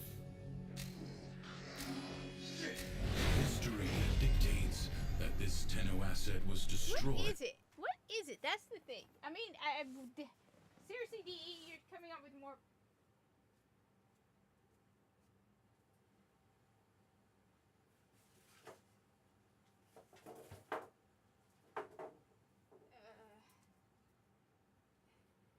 Like, all I know, it's supposed to be Prelude to 1999. Yeah. I don't even understand really what 1999 is. I'm guessing it has something to do with the void and all of that.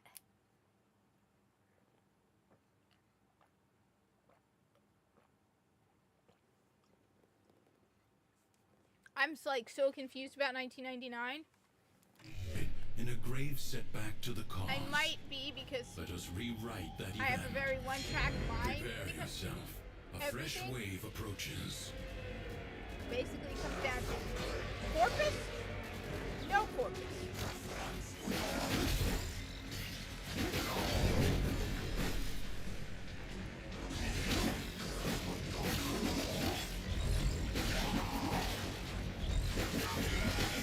And I'm not seeing.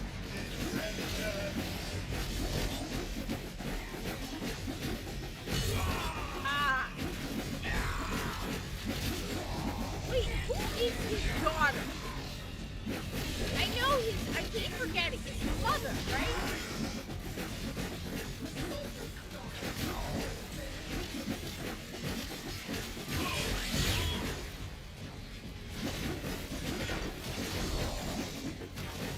I can't get over the fact that Void was so enormous.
half won.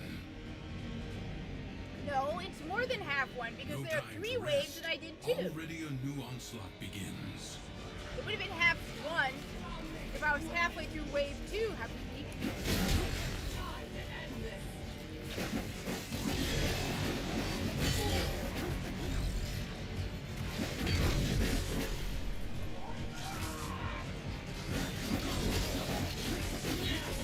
So it would be hilarious if you like make comments in 1999 about it.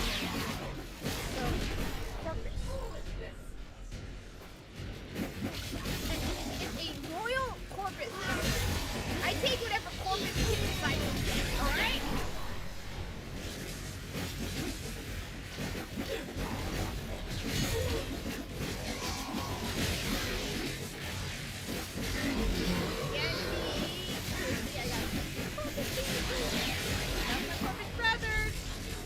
I dare you to find a bigger fan of the corpus. You will not find a bigger fan of the corpus.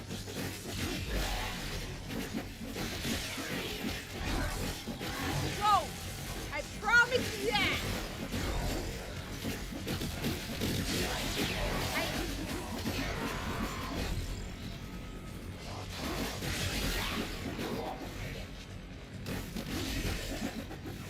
The enemy has been exhausted. No. No, I'm not doing that. Wow, it's 9,000. Just no words, no words. I didn't think I was going to switch to Destiny. Original Destiny.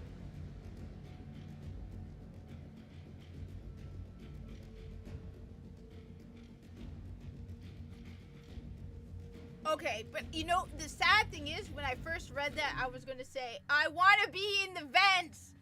Alright? Look, I would happily be willing to live in one of the vents of a Corpus ship. Alright? With my fan brothers. Alright? Just look. 100%. Flash and bite. Woman? The day is won not with a strike to the heart, but 100 cuts about it. Right. No, I don't do bounties on the Orb Valis. Right?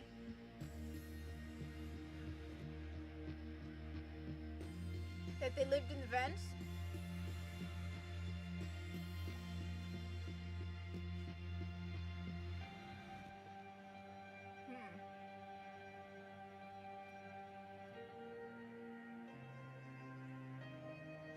I like to think, I mean, what do you think about it, right? I was just talking about it, about how you live on the Corpus ships. They probably know those ships really, really well.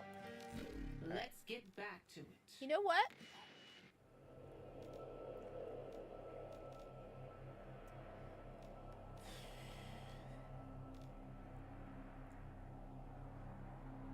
Let's do it.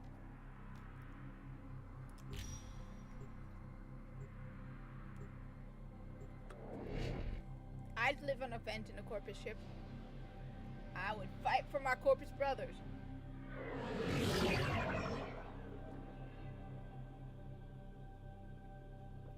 I mean, those ships are just awesome. They say, can you imagine? Your mission is to break into enemy data vaults and steal any intelligence files you find. I just want one moment where you get to do a mission where you're like, and then you come back and you're like, Lotus, I have decided to join the Corpus. It's like, what? It's like, yes.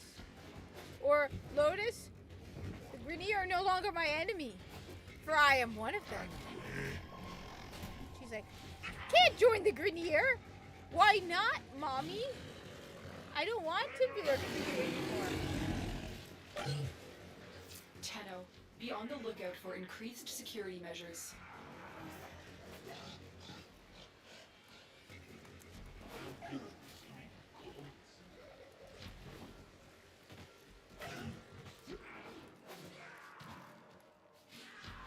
Like, you can't join the Grineer. Why not?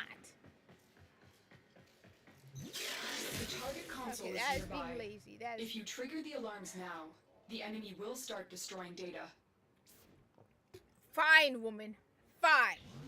Stay Actually, focused. There's a heavy unit approaching.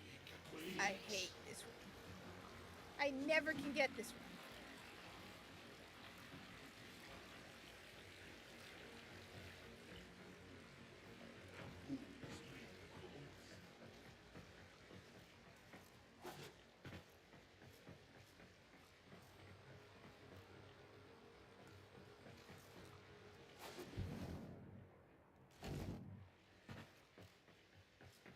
At least there's nobody here. No, there is now.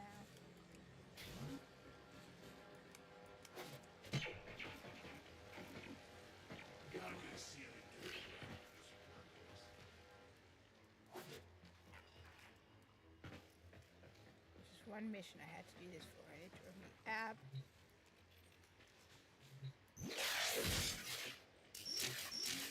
I only have 5 ciphers left? Damn it.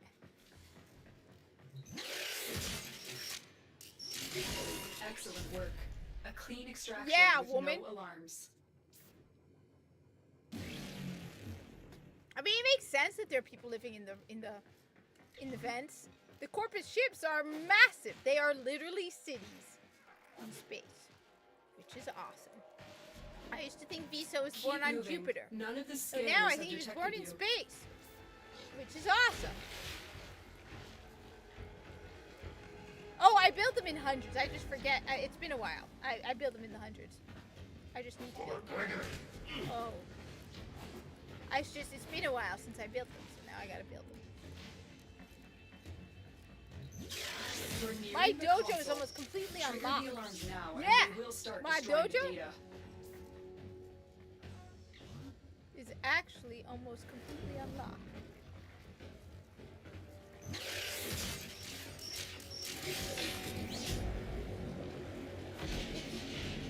That was dumb.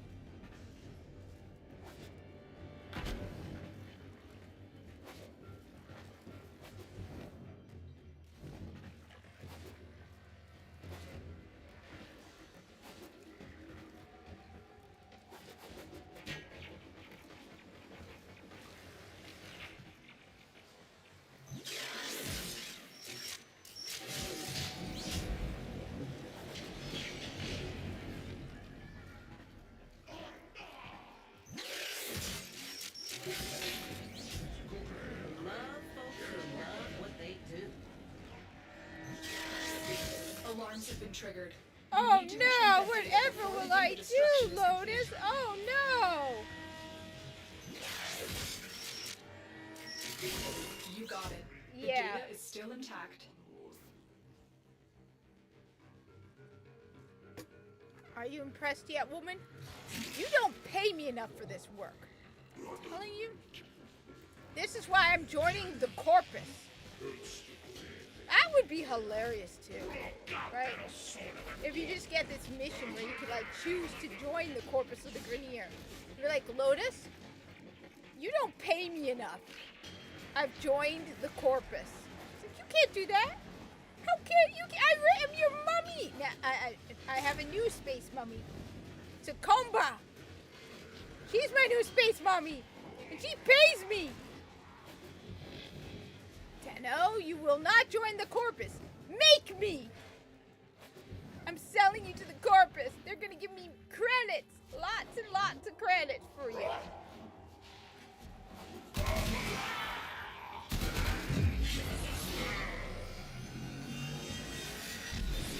Stay focused. There's a heavy unit approaching. It's been nice knowing you, Excalibur Umbra. You're nearing the console. Trigger the alarms now, and they will start destroying the data. Oops, that was Alarms. dumb. Data destruction is Yes, imminent. well, I You felt need to like it, hurry. alright? Oops, wrong way. What am I doing?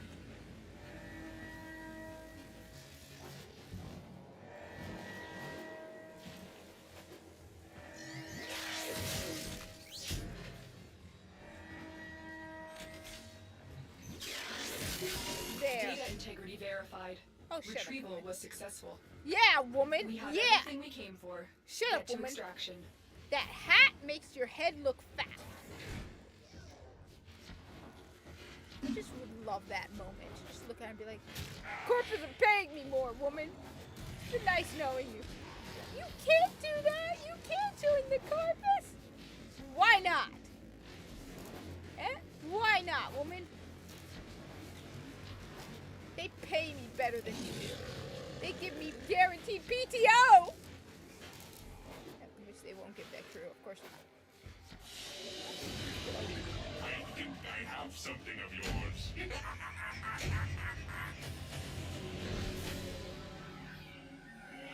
Like, trying to explain PTO to a corpus.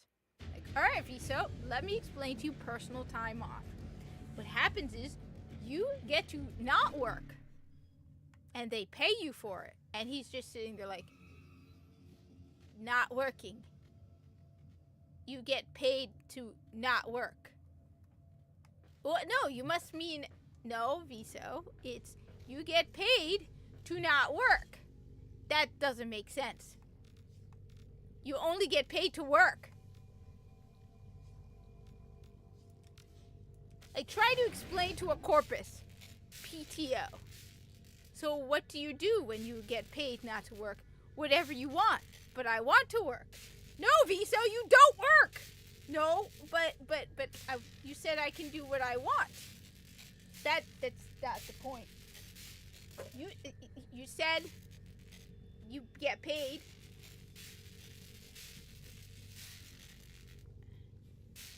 Just to try to explain to a corpus that would be. But I want to work. You said I can do what I want. Except work. There's nothing I don't want to do. I want to do Dennis except went work. mad No, for 3 no. milliseconds when he realized that each time he cleans something, he makes something else dirty. Ah, there I go again.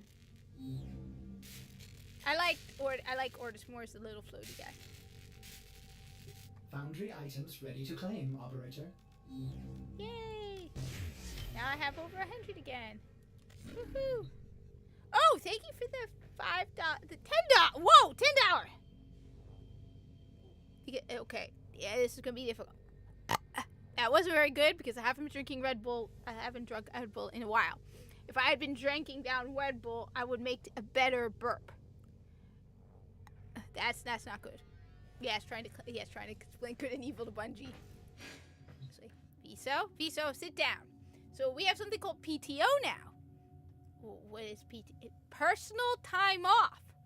So you get to not work, and they pay you for it. So what do I do if I'm not working? Whatever you want. But I want to work. That's not no, Viso, no. But you said I can do what I want. So you get paid to do what you want. I want to work. It probably would not work with the corpus. Thank you for the $10 super chat. I would burp, but I haven't drunk Red Bull in a couple of hours. So I'm just gonna say you said to burp. While I try to explain. Yeah. Is there a trailer for Lotus Eaters? Let's just check that. Ooh, here we go. No, I'm not signing in with my account. Because I get weird results for stuff. I'll go with. War. Frame.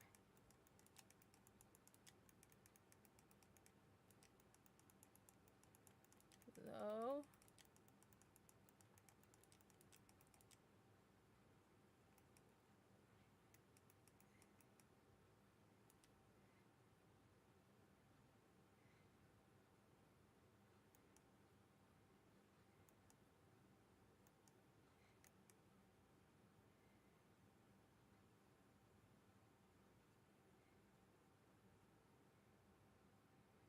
Wait, is it good or bad? What have you heard? I know people have been playing it and talking about it.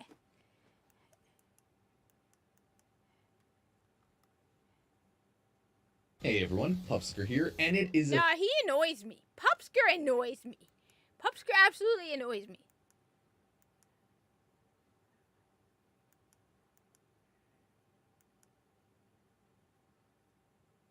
Yeah, that's... Whoa, that's creepy.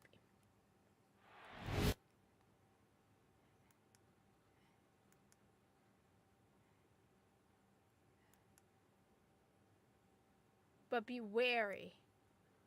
Alright. As you all...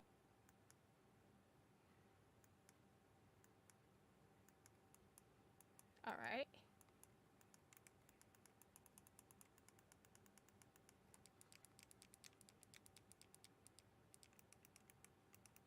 Did you know they actually have added to the Warframe soundtrack, by the way? What is this?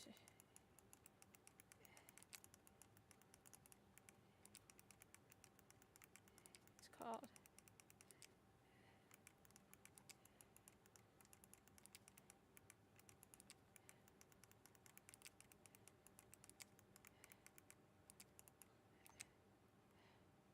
There, see, it's there. When you're told you have cancer, it's not your life that flashes before your eyes. It's the faces of those you love. It's the face of... Ah. Yeah. No, well, it's a soundtrack. I have...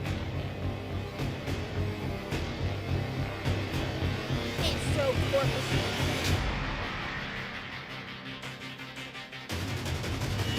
Well, I don't know. I found out about it on my phone because I have Apple Music.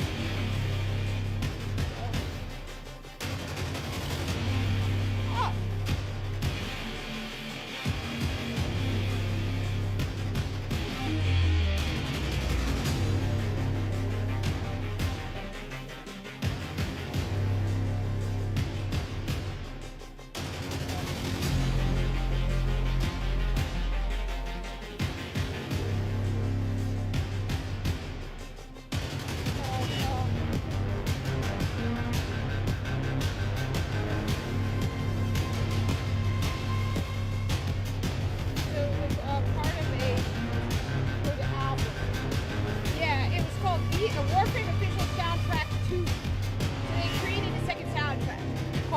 Warframe soundtrack, and it has like Brothers Dead, Only Call, all of the stuff that the Warcraft.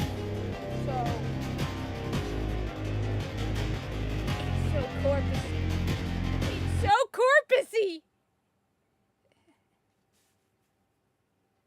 It's so corpusy. Yeah, I gotta play this. It's a pillar ship. It makes. Look at it. It's a pillar ship. It's a pillar ship. I love pillar ships. I absolutely love pillar ships. All right. Attention crew, stand down. Get to work, you lazy bums. No, there's no standing down. You get what's up. Alan V have negotiated a peaceful. We need more Corpus characters. He's dead. Give us more Corpus. He's dead. Replace him. Firing sync. Just no words, man. Engaged. Authorization.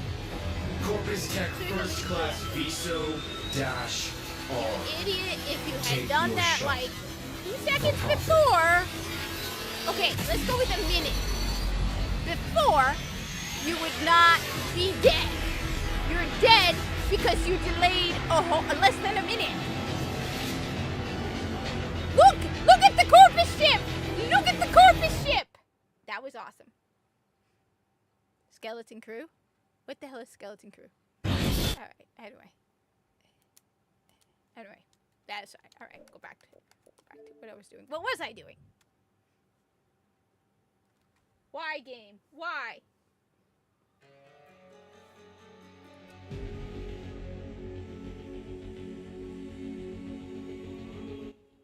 Look, the only reason I keep going back to VSO is because there are no other Corpus.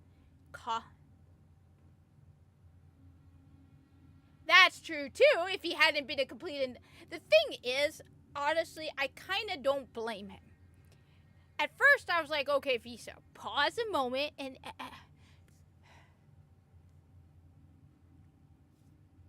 initially I blamed him. I was like, Viso, use your head. I think, okay, the first question we have to ask Yue is how much does Viso know about Alan V? Because it's one thing if you go to someone like Tico or Tiso, all of my characters work for Frodbeck.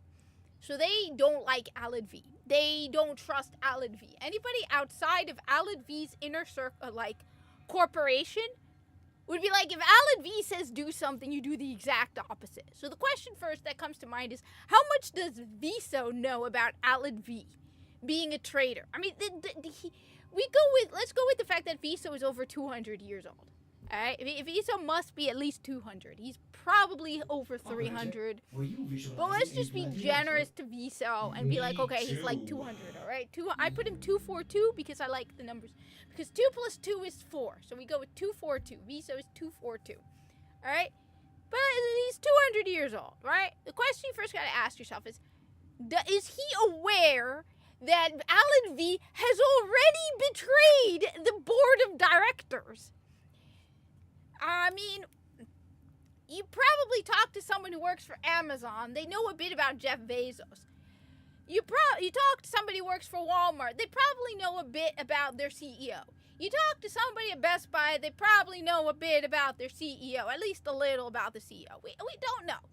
So the first question is, if Viso knew that Alan V has kind of already betrayed the board of directors,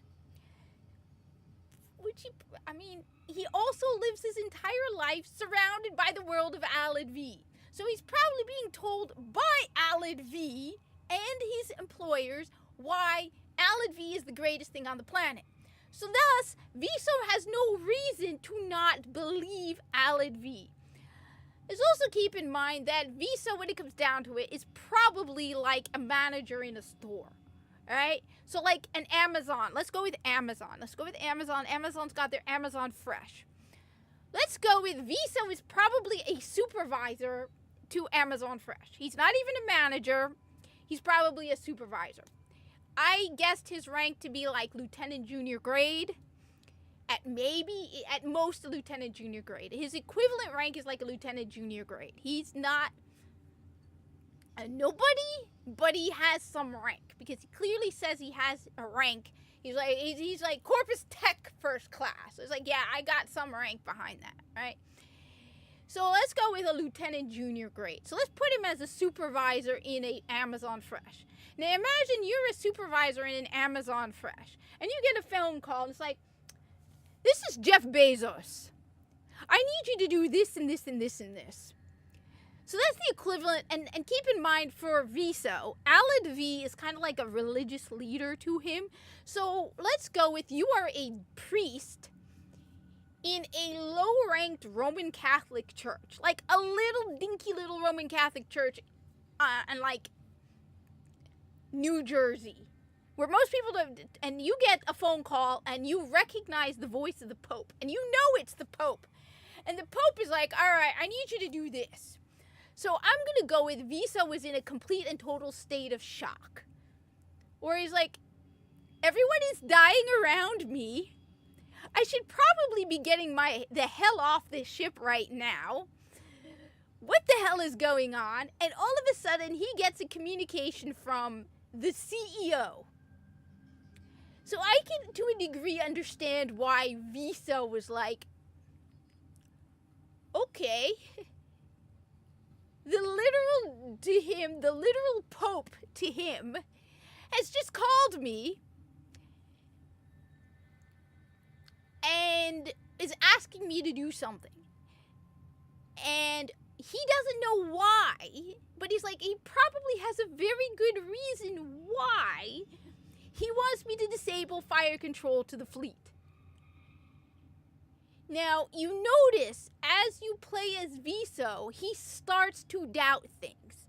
Initially, he's in a state of shock, which I, again, as a retail person who's pretty low down, if the CEO of my company contacted me, and I'm in a state of shock because everyone, there's like, or like, I can understand, like, if the CEO of the company contacted me, right, I would go to my supervisor or my manager and was like, they're telling me to do this.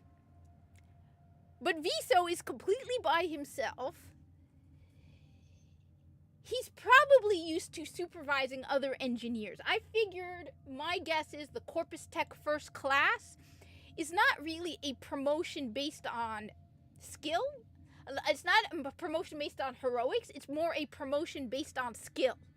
Whereas, like, you start off as a Corpus Tech Second Class, if you're a Tech First Class, you probably have a bunch of Tech Second Class working under you, and they're learning from you, and they eventually become Tech First Class by the number of hours you work, the skill you have. So it probably takes a while to become a Tech First Class, but it's probably based on, yeah, he passed all the exams to become a First Class Tech. He probably at most supervises a whole bunch of Tech Second Class. He probably is not really considered command structure yet.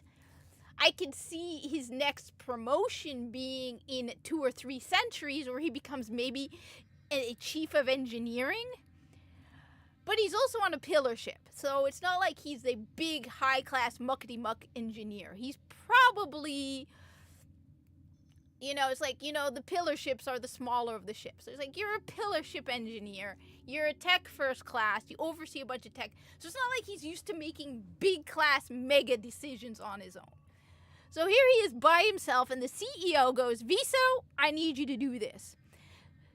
And so initially, Viso's like, okay, Your Majesty. But you notice he starts to doubt things.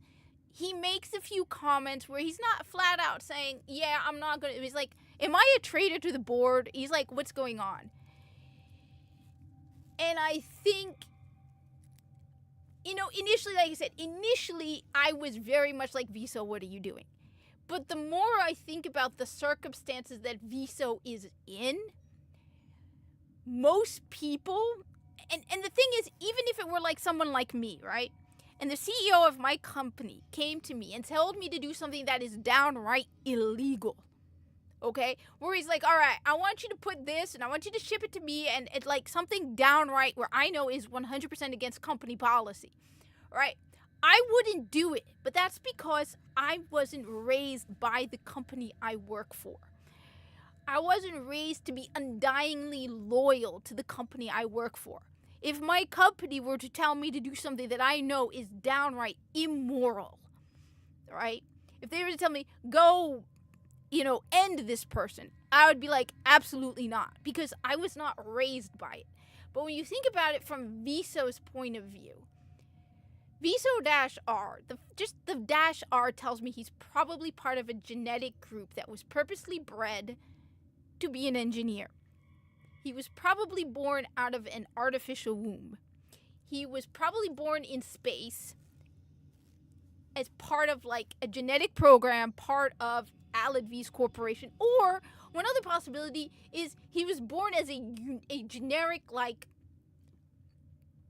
breeding company. And then, like Alad V goes, we need so-and-so number of tech. And so it's like almost like maybe the schools are separate corporations.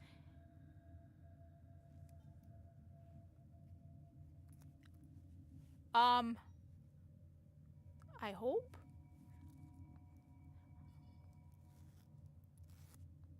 That would be very cool. Do we have one? Because I don't know. It does. Maybe we have one already? So that's why I'm thinking, though, why he did what he did. He's like, all he's ever known is to obey the corpus. He has been raised to never question the corpus. He's been raised to never. So for him to go, wait a minute, is actually very impressive on his part. It shows that he, at the end, realized that this is a betrayal to the corpus. So on top of that, people are like, yeah, Viso is being loyal to the corpus. At the end of the day, Viso is not being, he's being loyal to the corpus. Viso is still corpus at the end of the day, and he did it because he's loyal to the corpus. He just went, wait a minute, you're asking me. It hit him that his boss is telling him to betray the corpus. But it took him a while. And I kind of sympathize with him. I actually sympathize with him. I kind of, like I said, I was with you on the, initially I was like, he shouldn't have disabled everything. But you see him change over time, which is why I think one of the best bits of writing is Viso's thing, because Destiny seems incapable. That one of the things with Destiny is they seem incapable. They have hour upon hour upon hour of dialogue. It's like some of the best character development is done in very, very, very, very short snippets, right? Where you don't need hours. And in those 15 minutes, you see Viso grow as a character in a way that Destiny characters do not grow.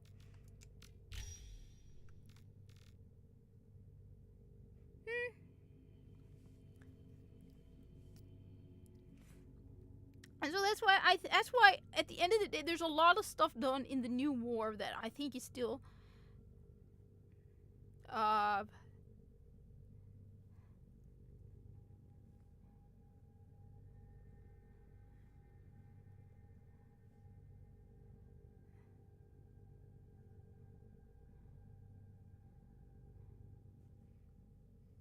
nah. It's close, but nah.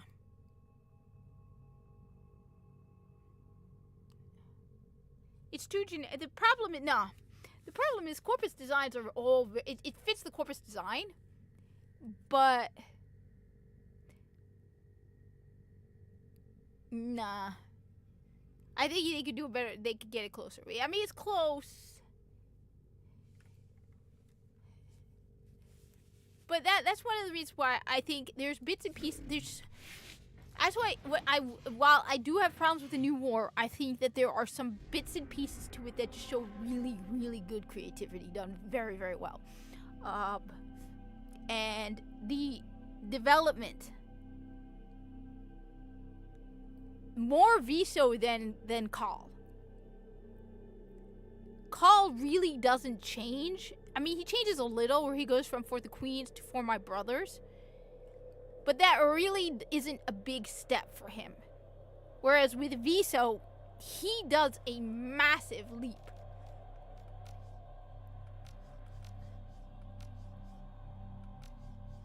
And he really grows as a character in that. I don't know. I also think that the fight, especially Viso's fight, battle with the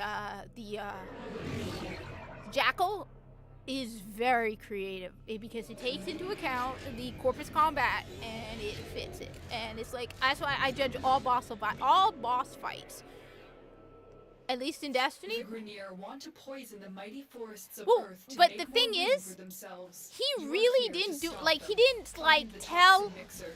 what's his name There are for my fissures brothers. in the area. Use But the these to difference crack is, open a relic. right, My intel suggests there are rich enemy supply caches in the area. Call but I'm doesn't unable go to to, pinpoint doesn't their disobey. exact location. At the end of the day, Searching out right, the Call location does do a huge thing, right? Where he's like, for my brothers. But he doesn't disobey Defend yourself Vehek, and use reactant to right? open relics. That's the difference. Corrupted Viso, drones if are Viso dropping had survived, Use alright? it to track If open Viso, if the ship had not been blown up, right? And let's say Viso's ship manages to escape that, right? He doesn't get veiled. Viso's ship survives the fight, right? Like a lot of other corporate ships, right?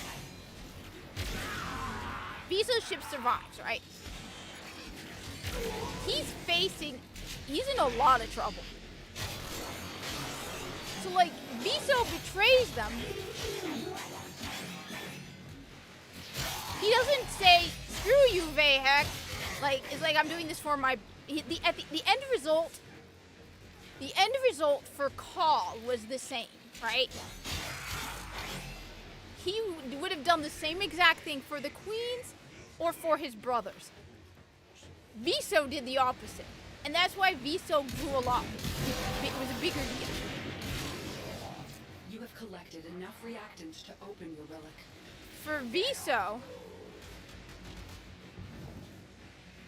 he basically, for his allies, which is his other Corpus brothers, right? He was willing to betray Aladvi. Now, if he had survived, you would hope that the Board of Trustees would step in and protect him. Because that's the only option Viso has. Viso would be, if Aladvi had survived the New War, and Viso had survived the New War, unless the Board of Directors stepped in, which is a very strong... activates the toxin by combining it with the biocatalyst. Remove the biocatalyst. So that's why I'm to not render the saying toxin he didn't harmless. go through a huge change, Call. Take care when destroying He the didn't biocatalyst betray cartridge. anybody. It is highly explosive. Like, he didn't defy his orders, Head to kind the of thing. poison injector now. Viso, on the other hand, yeah.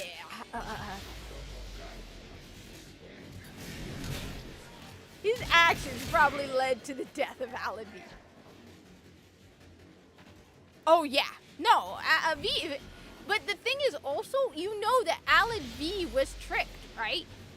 One of the things that a lot of people don't know is that Aladvi, you know it, I'm sure you know it, that Aladvi was tricked. Aladvi didn't know he was working with the Sentients until it was too late. So we don't know if Aladvi... Yes. Whereas Aladvi told Viso to betray the rest of the Corpus. And Viso was very good on that, where he's like, yeah, I ain't betraying the rest of the Corpus. And as I've said, Viso is actually a war hero. He died, but he saved literally probably millions of Corpus lives in the long run. His actions were massive. Viso should get... Yeah. Viso's actions saved so many Set the Corpus. injector into overdrive to incinerate the toxin. But even Aladvi, well, a scumbag,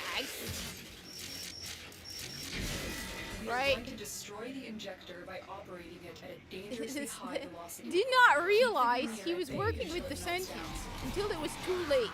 Now, Aladvi didn't have to do what he did in the New War. I mean, we don't know the circumstances where they...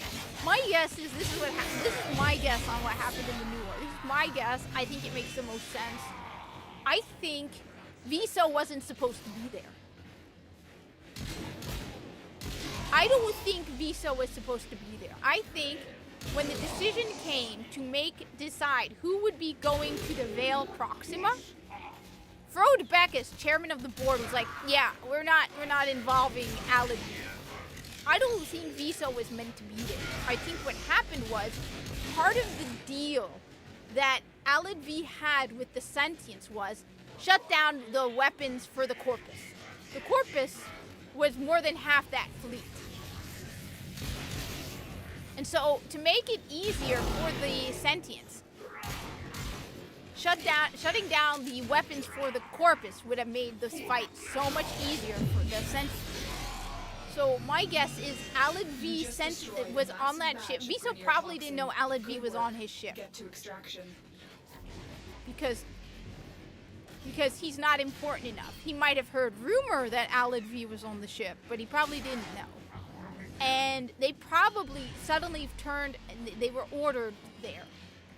And so the promise Aladvi made to the Sentients was, part of the deal he made with the Sentients was, this is my guess,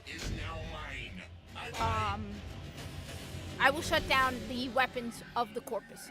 Shutting down the weapons to the Corpus would have given them a huge advantage in that fight.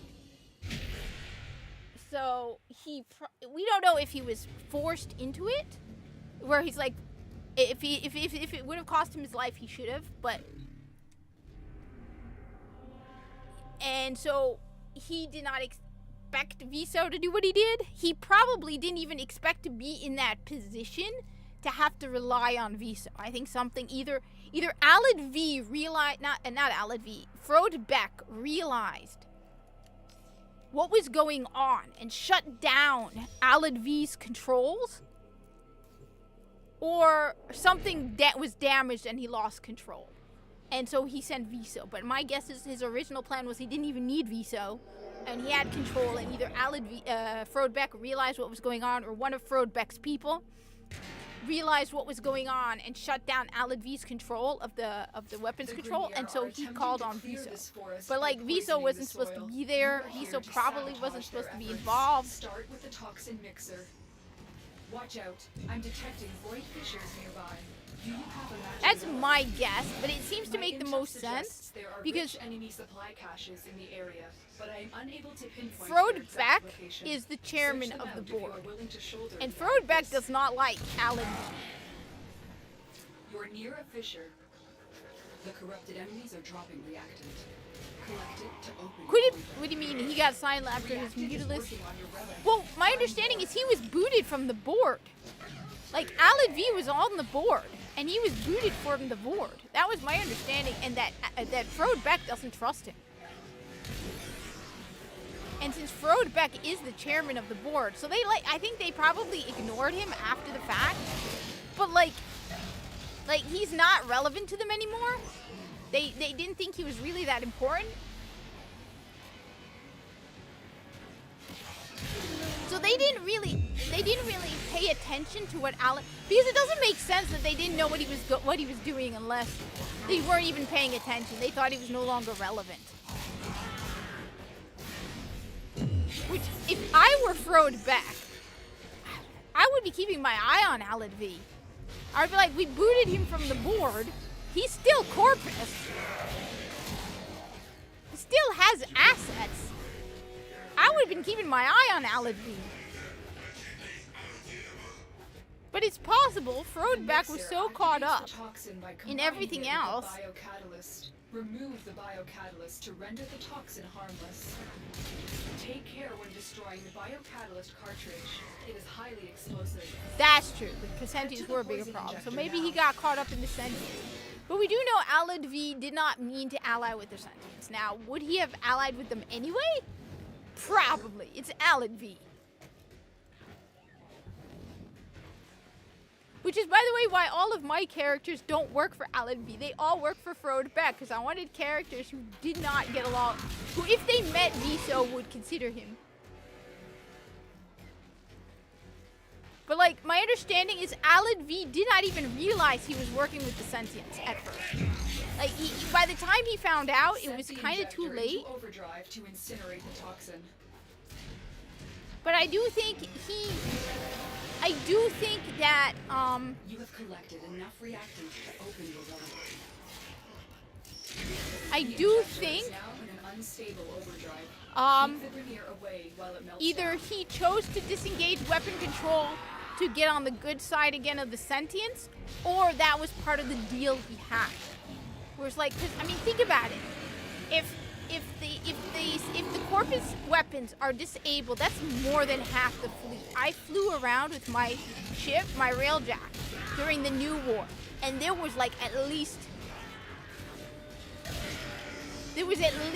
a dozen Corpus ships there. And we're talking massive Corpus ships.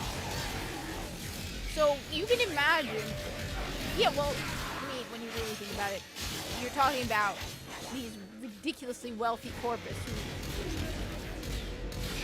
have probably lived for centuries and have everything they want.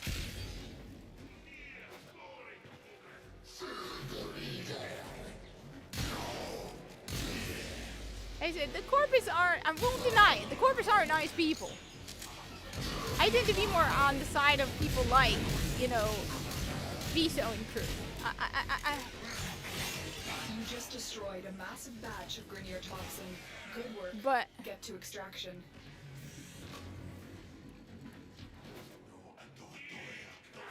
But that's what I think. I think I'm more leaning towards a part of his deal with the Sentients was to shut down the Corpus fleet. He might have chosen to do that voluntarily to impress his Sentience masters. But I'm leaning towards that's what part of his deal was. That he needed to shut down the fleet for the Sentients. Because it really makes sense when you really think about it. At first, why would Viso shut down the fleet weapons? It's like, because if Viso shuts down the fleet weapons, more than half the fleet is basically sitting ducks. And they will all get taken by the sentients, easy.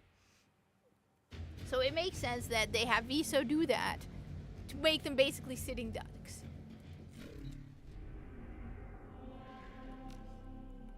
Whereas I'm guessing Frode Beck and the rest of the board was in hiding, which is why I am so frustrated by the New War. Because think about it, throughout the New War, until the Sentients are overthrown, the majority of the board of directors is in hiding, right? So you have Corpus ships floating around, right? You have Corpus, right? Okay. Who, first of all, they exist for, so like I actually had, I should have posted it. I gotta find it now. I posted it where they ask, where at one point Tika was talking to them and they're like, what are we without profit? It's like, we will find ways to make profit in this new world that we are like it's like, The Grineer so are the attempting Corpus to clear this forest by poisoning live for the making soil. profit, You are right? here to sabotage their efforts. Start But the with solar toxin system is mixer. in complete and total Watch chaos out. after the I'm sentient detecting void takeover. fissures nearby. So it's like, well, Do you have a matching we relic? live for profit. My intel suggests there are rich On top of enemy that, supply caches in the area, but I'm There's unable no to board of pinpoint their directors to exact turn location. to. Search So it's the like, map if you're willing to shoulder the God, I added should have risk. posted so much of this stuff. Where I had this whole conversation where found the Kai is fissure. like, have you Look heard out from the for board? reactant. Have we heard from the board? And there's like, have we heard from, you know, Frode Beck? But he doesn't call him Frode Beck, of course. He's like, have we heard from, you know, the Corpus leadership? So you have all these Corpus who are forced to rely on themselves. This is why I feel like a lot of Corpus would be put into would be forced to become leaders and take Remove the biocatalyst from the mixer to halt like the Grineer poison's creation. bigger roles. Take care when destroying. You the know, where biocatalyst originally a lot of the cartridge. Corpus It would is have been highly like, okay, explosive. whatever the board says, Good work. Now get to whatever the injector. board demands, we obey. Now there's no board. There's no leadership. Ships are probably disconnected from each other because they don't want to be found by the sentients. So the few ships that are free, that haven't been taken and enslaved, are probably in hiding, you know, probably out of contact with each other. Because again, so they're being forced to be independent. So the new war, if they had extended it, could have been awesome. I mean, the Corpus, I don't know about the Grineer, I'm not an expert on the Grineer, but the state of the Corpus after the battle at the Vale Proxima would have been Set awesome. the injector into overdrive to incinerate the toxin. But it would have been the smart move to do too. We are going to destroy the injector by operating it at a dangerously high velocity. Keep the Grineer at bay until it melts down.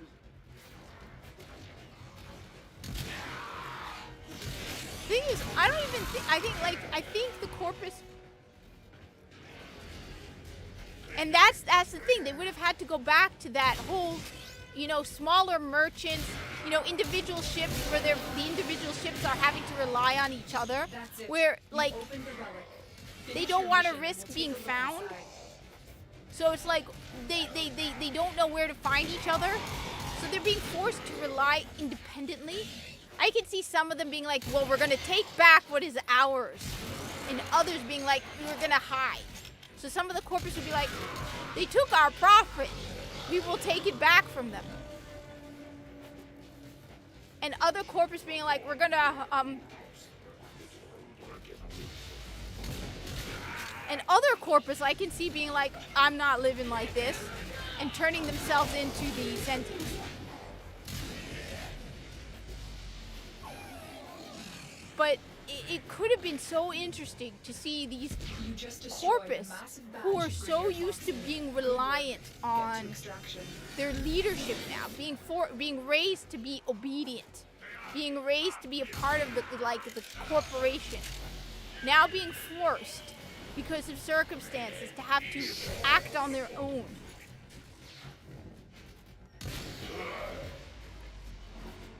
And, you know, you have, like... So, I never wrote this, but I had this crazy idea that the captain of Tico's ship gives in and surrenders to them. But he leaves the ship, so he leaves Tico in command. But it's so interesting to imagine that. To imagine what it would have been like for the Corpus. Where they're like, you know, like I said, they're used to relying on the board. They're used to, I mean, imagine if you're in a Walmart, right? In the middle of a zombie apocalypse, right? You are in a Walmart in the middle of a zombie apocalypse, right? Okay.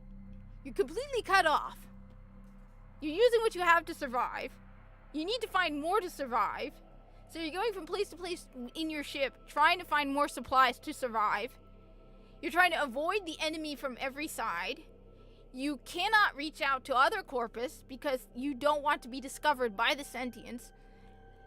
You're basically, you know, you're running out of supplies. You want to find other sources of supplies.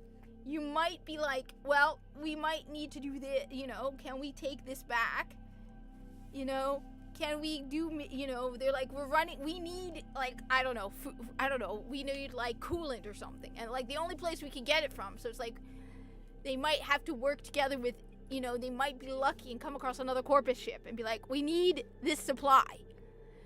On top of that, with the system the way it is, do credits even have any meaning anymore if, you know, they're stealing from, you know, they're stealing from sentient controlled stuff. So they're like, okay, that relay is under the control of the sentients, but that relay has what we need. But that relay used to belong to, the supplies in that relay belong to so-and-so, but it's being controlled by the sentients and our ship is running short on this. Just the conditions and the circumstances that the Corpus were living under. It would have been really, really interesting. So, like, it wouldn't be as small as the smaller merchant groups in the sense that, you know, you'd have a pillar ship. You know, you would have, like, some of these ships, again, are like complete cities in space. But instead of being able to contact each other and the board, and, you know, I mean, most of these ships are factories, right? Right, they're all factories and companies and stuff. And warehouses. Well, who are they selling their wares to now? Well, you know, there's no one to sell their wares to. So it's like they have to completely shift their goals as well. Where it's like, it used to be, we would make this part or we would make this to sell and we'd bring it to this area. And now it's like, there's nobody to make profit off of. Because everybody's under the control of the sentients. It just, thinking about the state of the Corpus, it would have been so cool.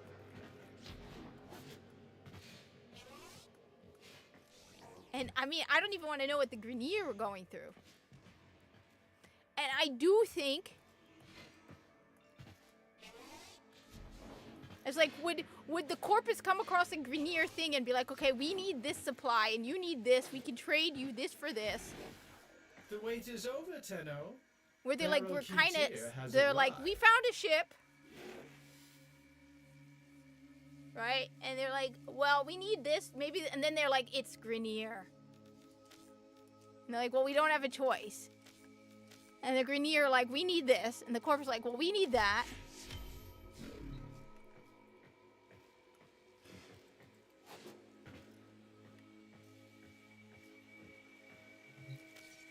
Let's see what he has anyway. All my wares come from the void.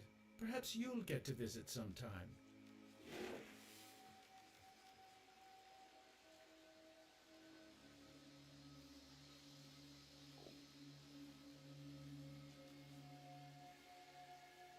What?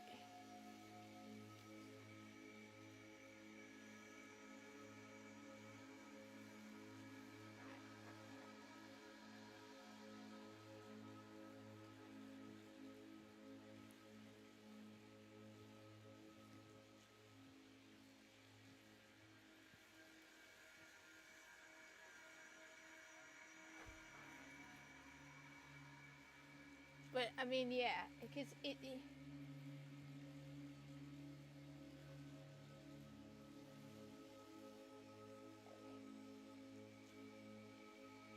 every single.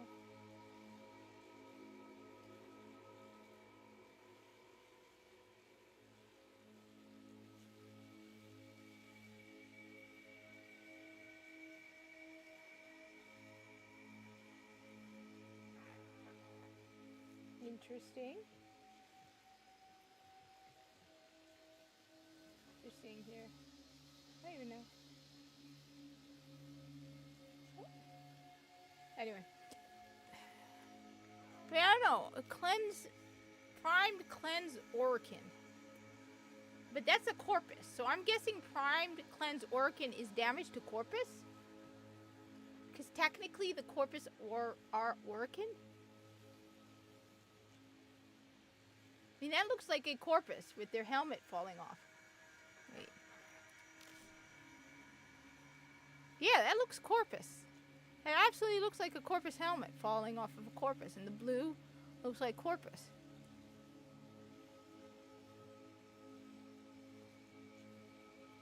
But anyway, that's just...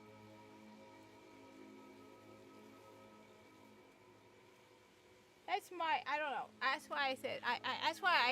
That's one of the reasons why I find the whole New War thing so frustrating. Come again. It could have just been so interesting and just so fascinating and just...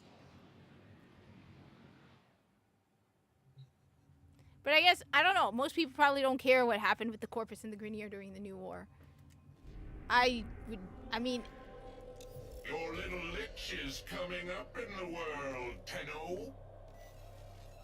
I love the fact that my lich, the other one, joins me now.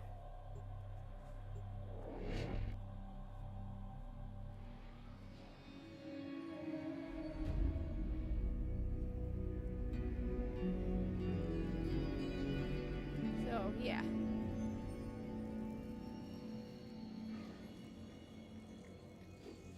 I think I'm going to finish this up and then...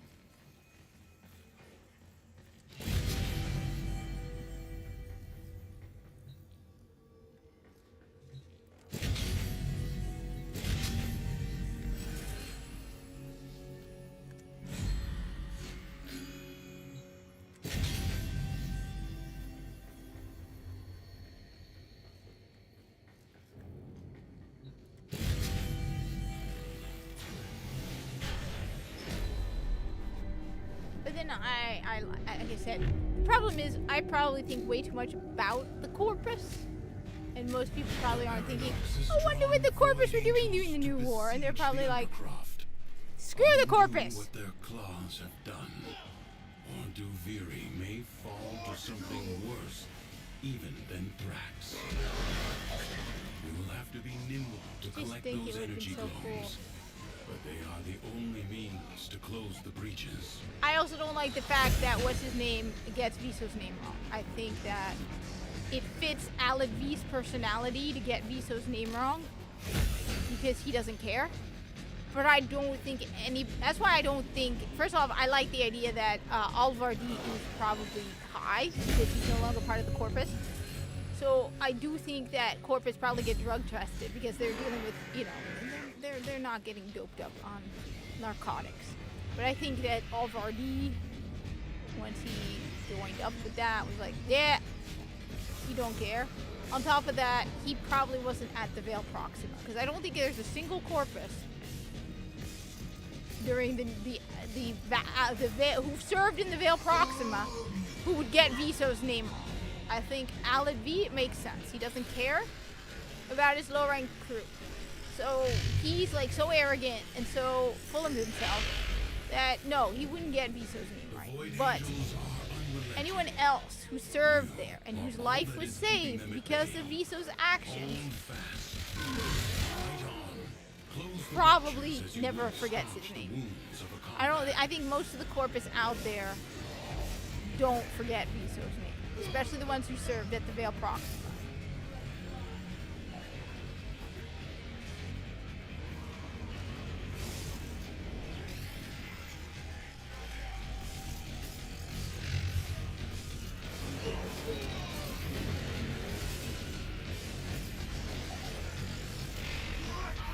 breach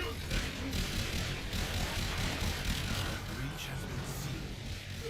Excellent work.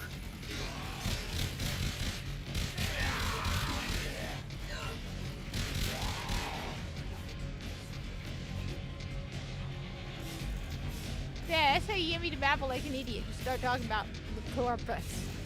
I'll keep going on and on and on and on about the corpus.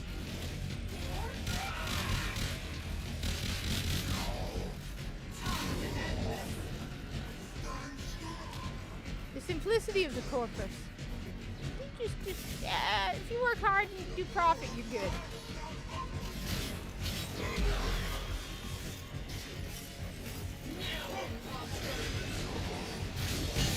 Their ships just are awesome.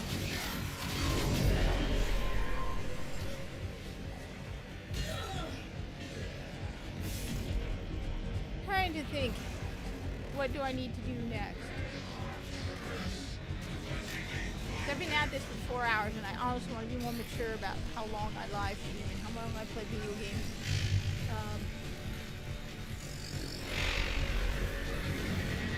The rupture is closed.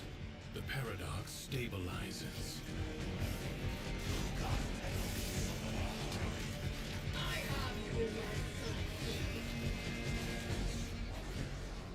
Come on, DE! Come on! I'm your biggest Corpus fan! I like the Corpus. No, I love the Corpus. I value everything about the Corpus. I want to be Corpus.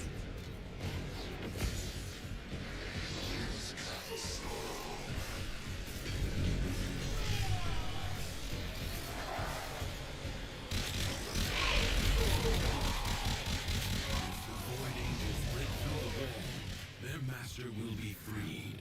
Do not allow that to happen. Corpus is the only sanity left in the world.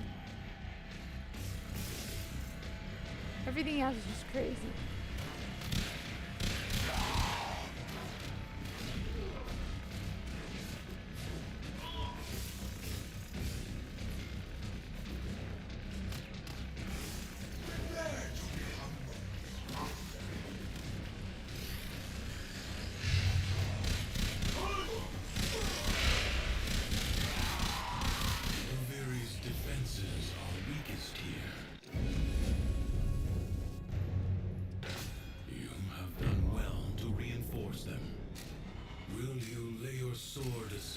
No. And rest. Dude, you know I won't. No, come on.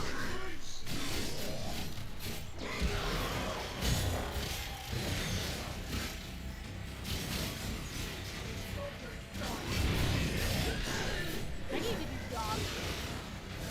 So I can get all the mods, because I need all those, because I don't have most of them.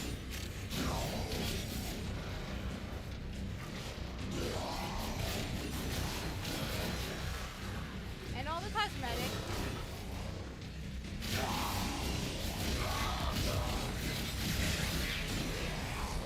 I wish there was a way to see if there's anybody saying anything on Twitter.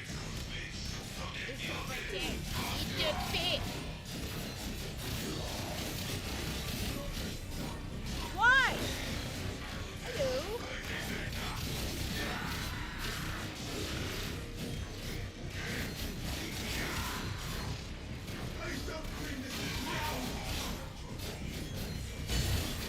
Basically what you're saying is I shouldn't learn how to figure out how to use Caliban.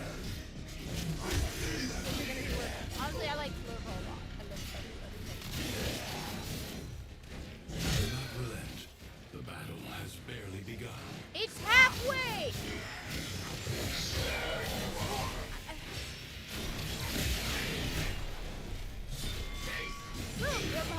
What kind of games do you like?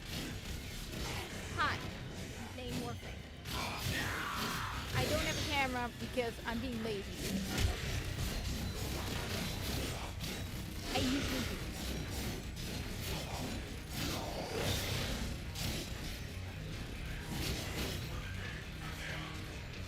I was thinking of switching Destiny or actually doing something constructive and smart.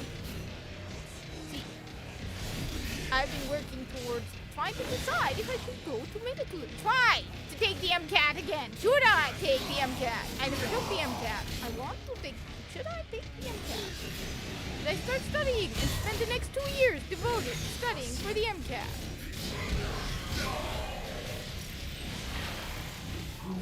Hello, Vor. Not the speech. See, you make me want to end you faster, Vor. Battle is won. The Yes. paradox tamed. This struggle goes on for as long as you can stand. Habibi, I know. Secrets lie buried deep within the Undercroft. So, I just wondering, these secrets. All right, I'm gonna guess here. I'm not sure, but I'm gonna guess here that the secrets that are buried deep within the Undercroft is chaotic. I'm guessing it, but I'm guessing it's chaotic. I mean, maybe I'm wrong, but I'm thinking I'm gonna get 100 chaotic from this.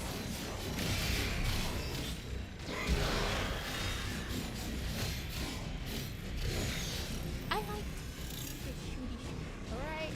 I know I can use the power. Extractor charges. Smart Corpus Man. Dead Corpus Man.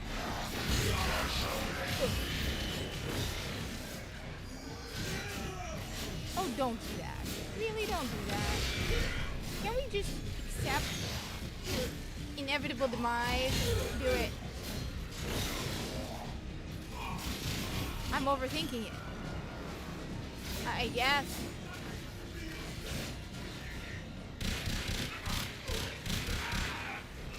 Because, I mean, you're saying their secrets lie buried below, so I'm going with chaotic. Marking void treasure extraction. I mean, he's like, it's a void treasure. He's gonna give me a treasure. I'm gonna find a treasure, he's saying.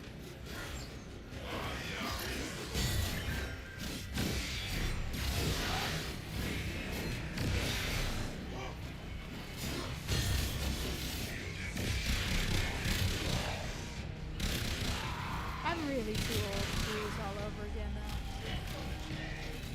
though. 2 years to start the MCAT. Then apply for medical school. Then...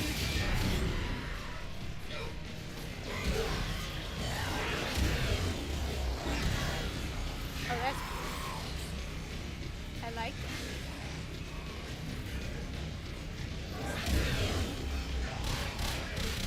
An extractor requires power. No!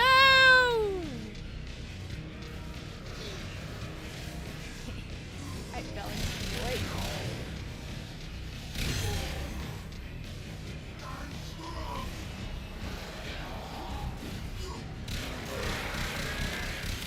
And another 4 years as a resident minimum. For what?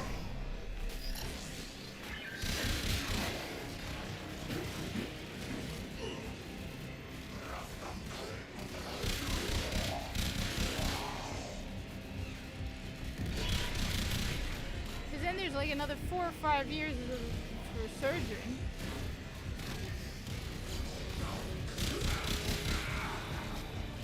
See? I got 100 chaotic. So I was right.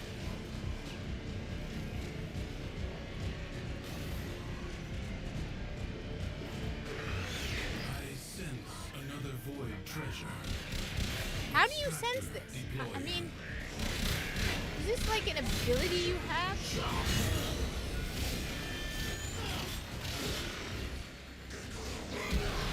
Duh. Ooh, cat pictures are cool. Cat pictures, I have a cat. He's really pissed at me right now. Oh, Jesus. Hi, Flicky. What is that?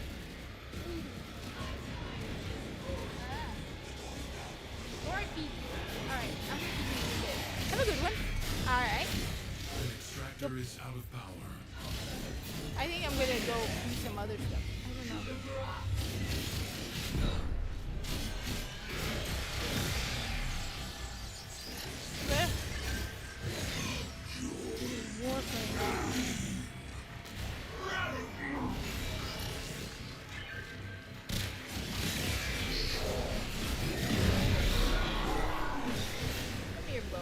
Check on something on the cat, right? Let me just check on something. Come here, you. Come here, I want to check you.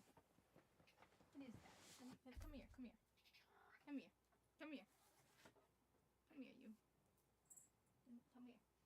Oh, come here. All right. All right. Well, there. Hey, wait. I want to check.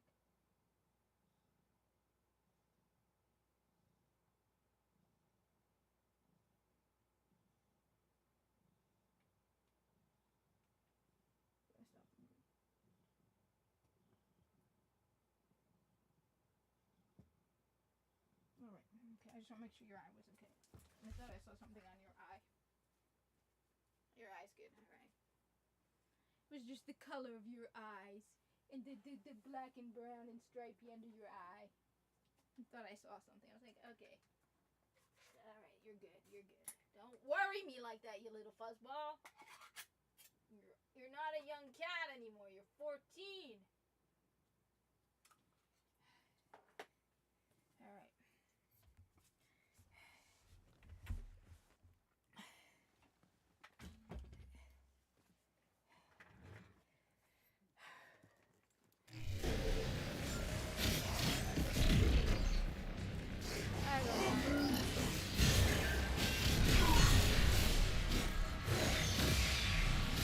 One thing I like to change, I like to throw things on there.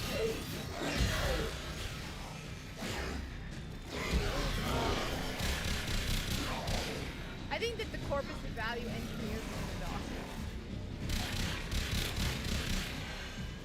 They also probably have a lot less doctors because they have the auto doc. Extractor deploying. A new void treasure may now be extracted.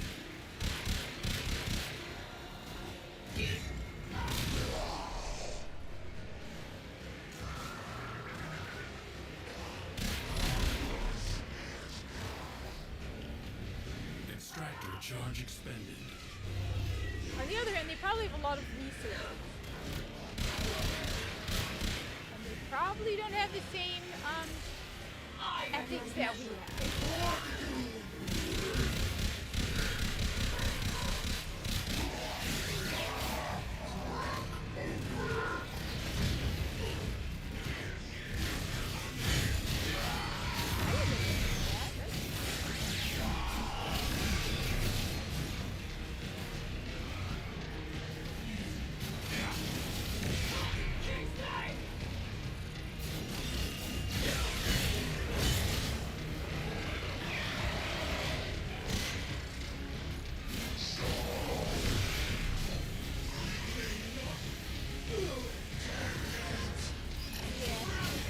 My cat,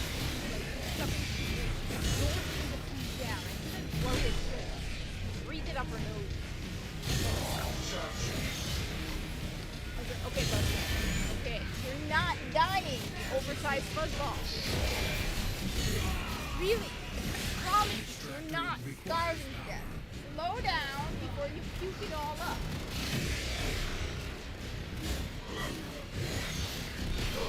Yes, I'm starving.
fun.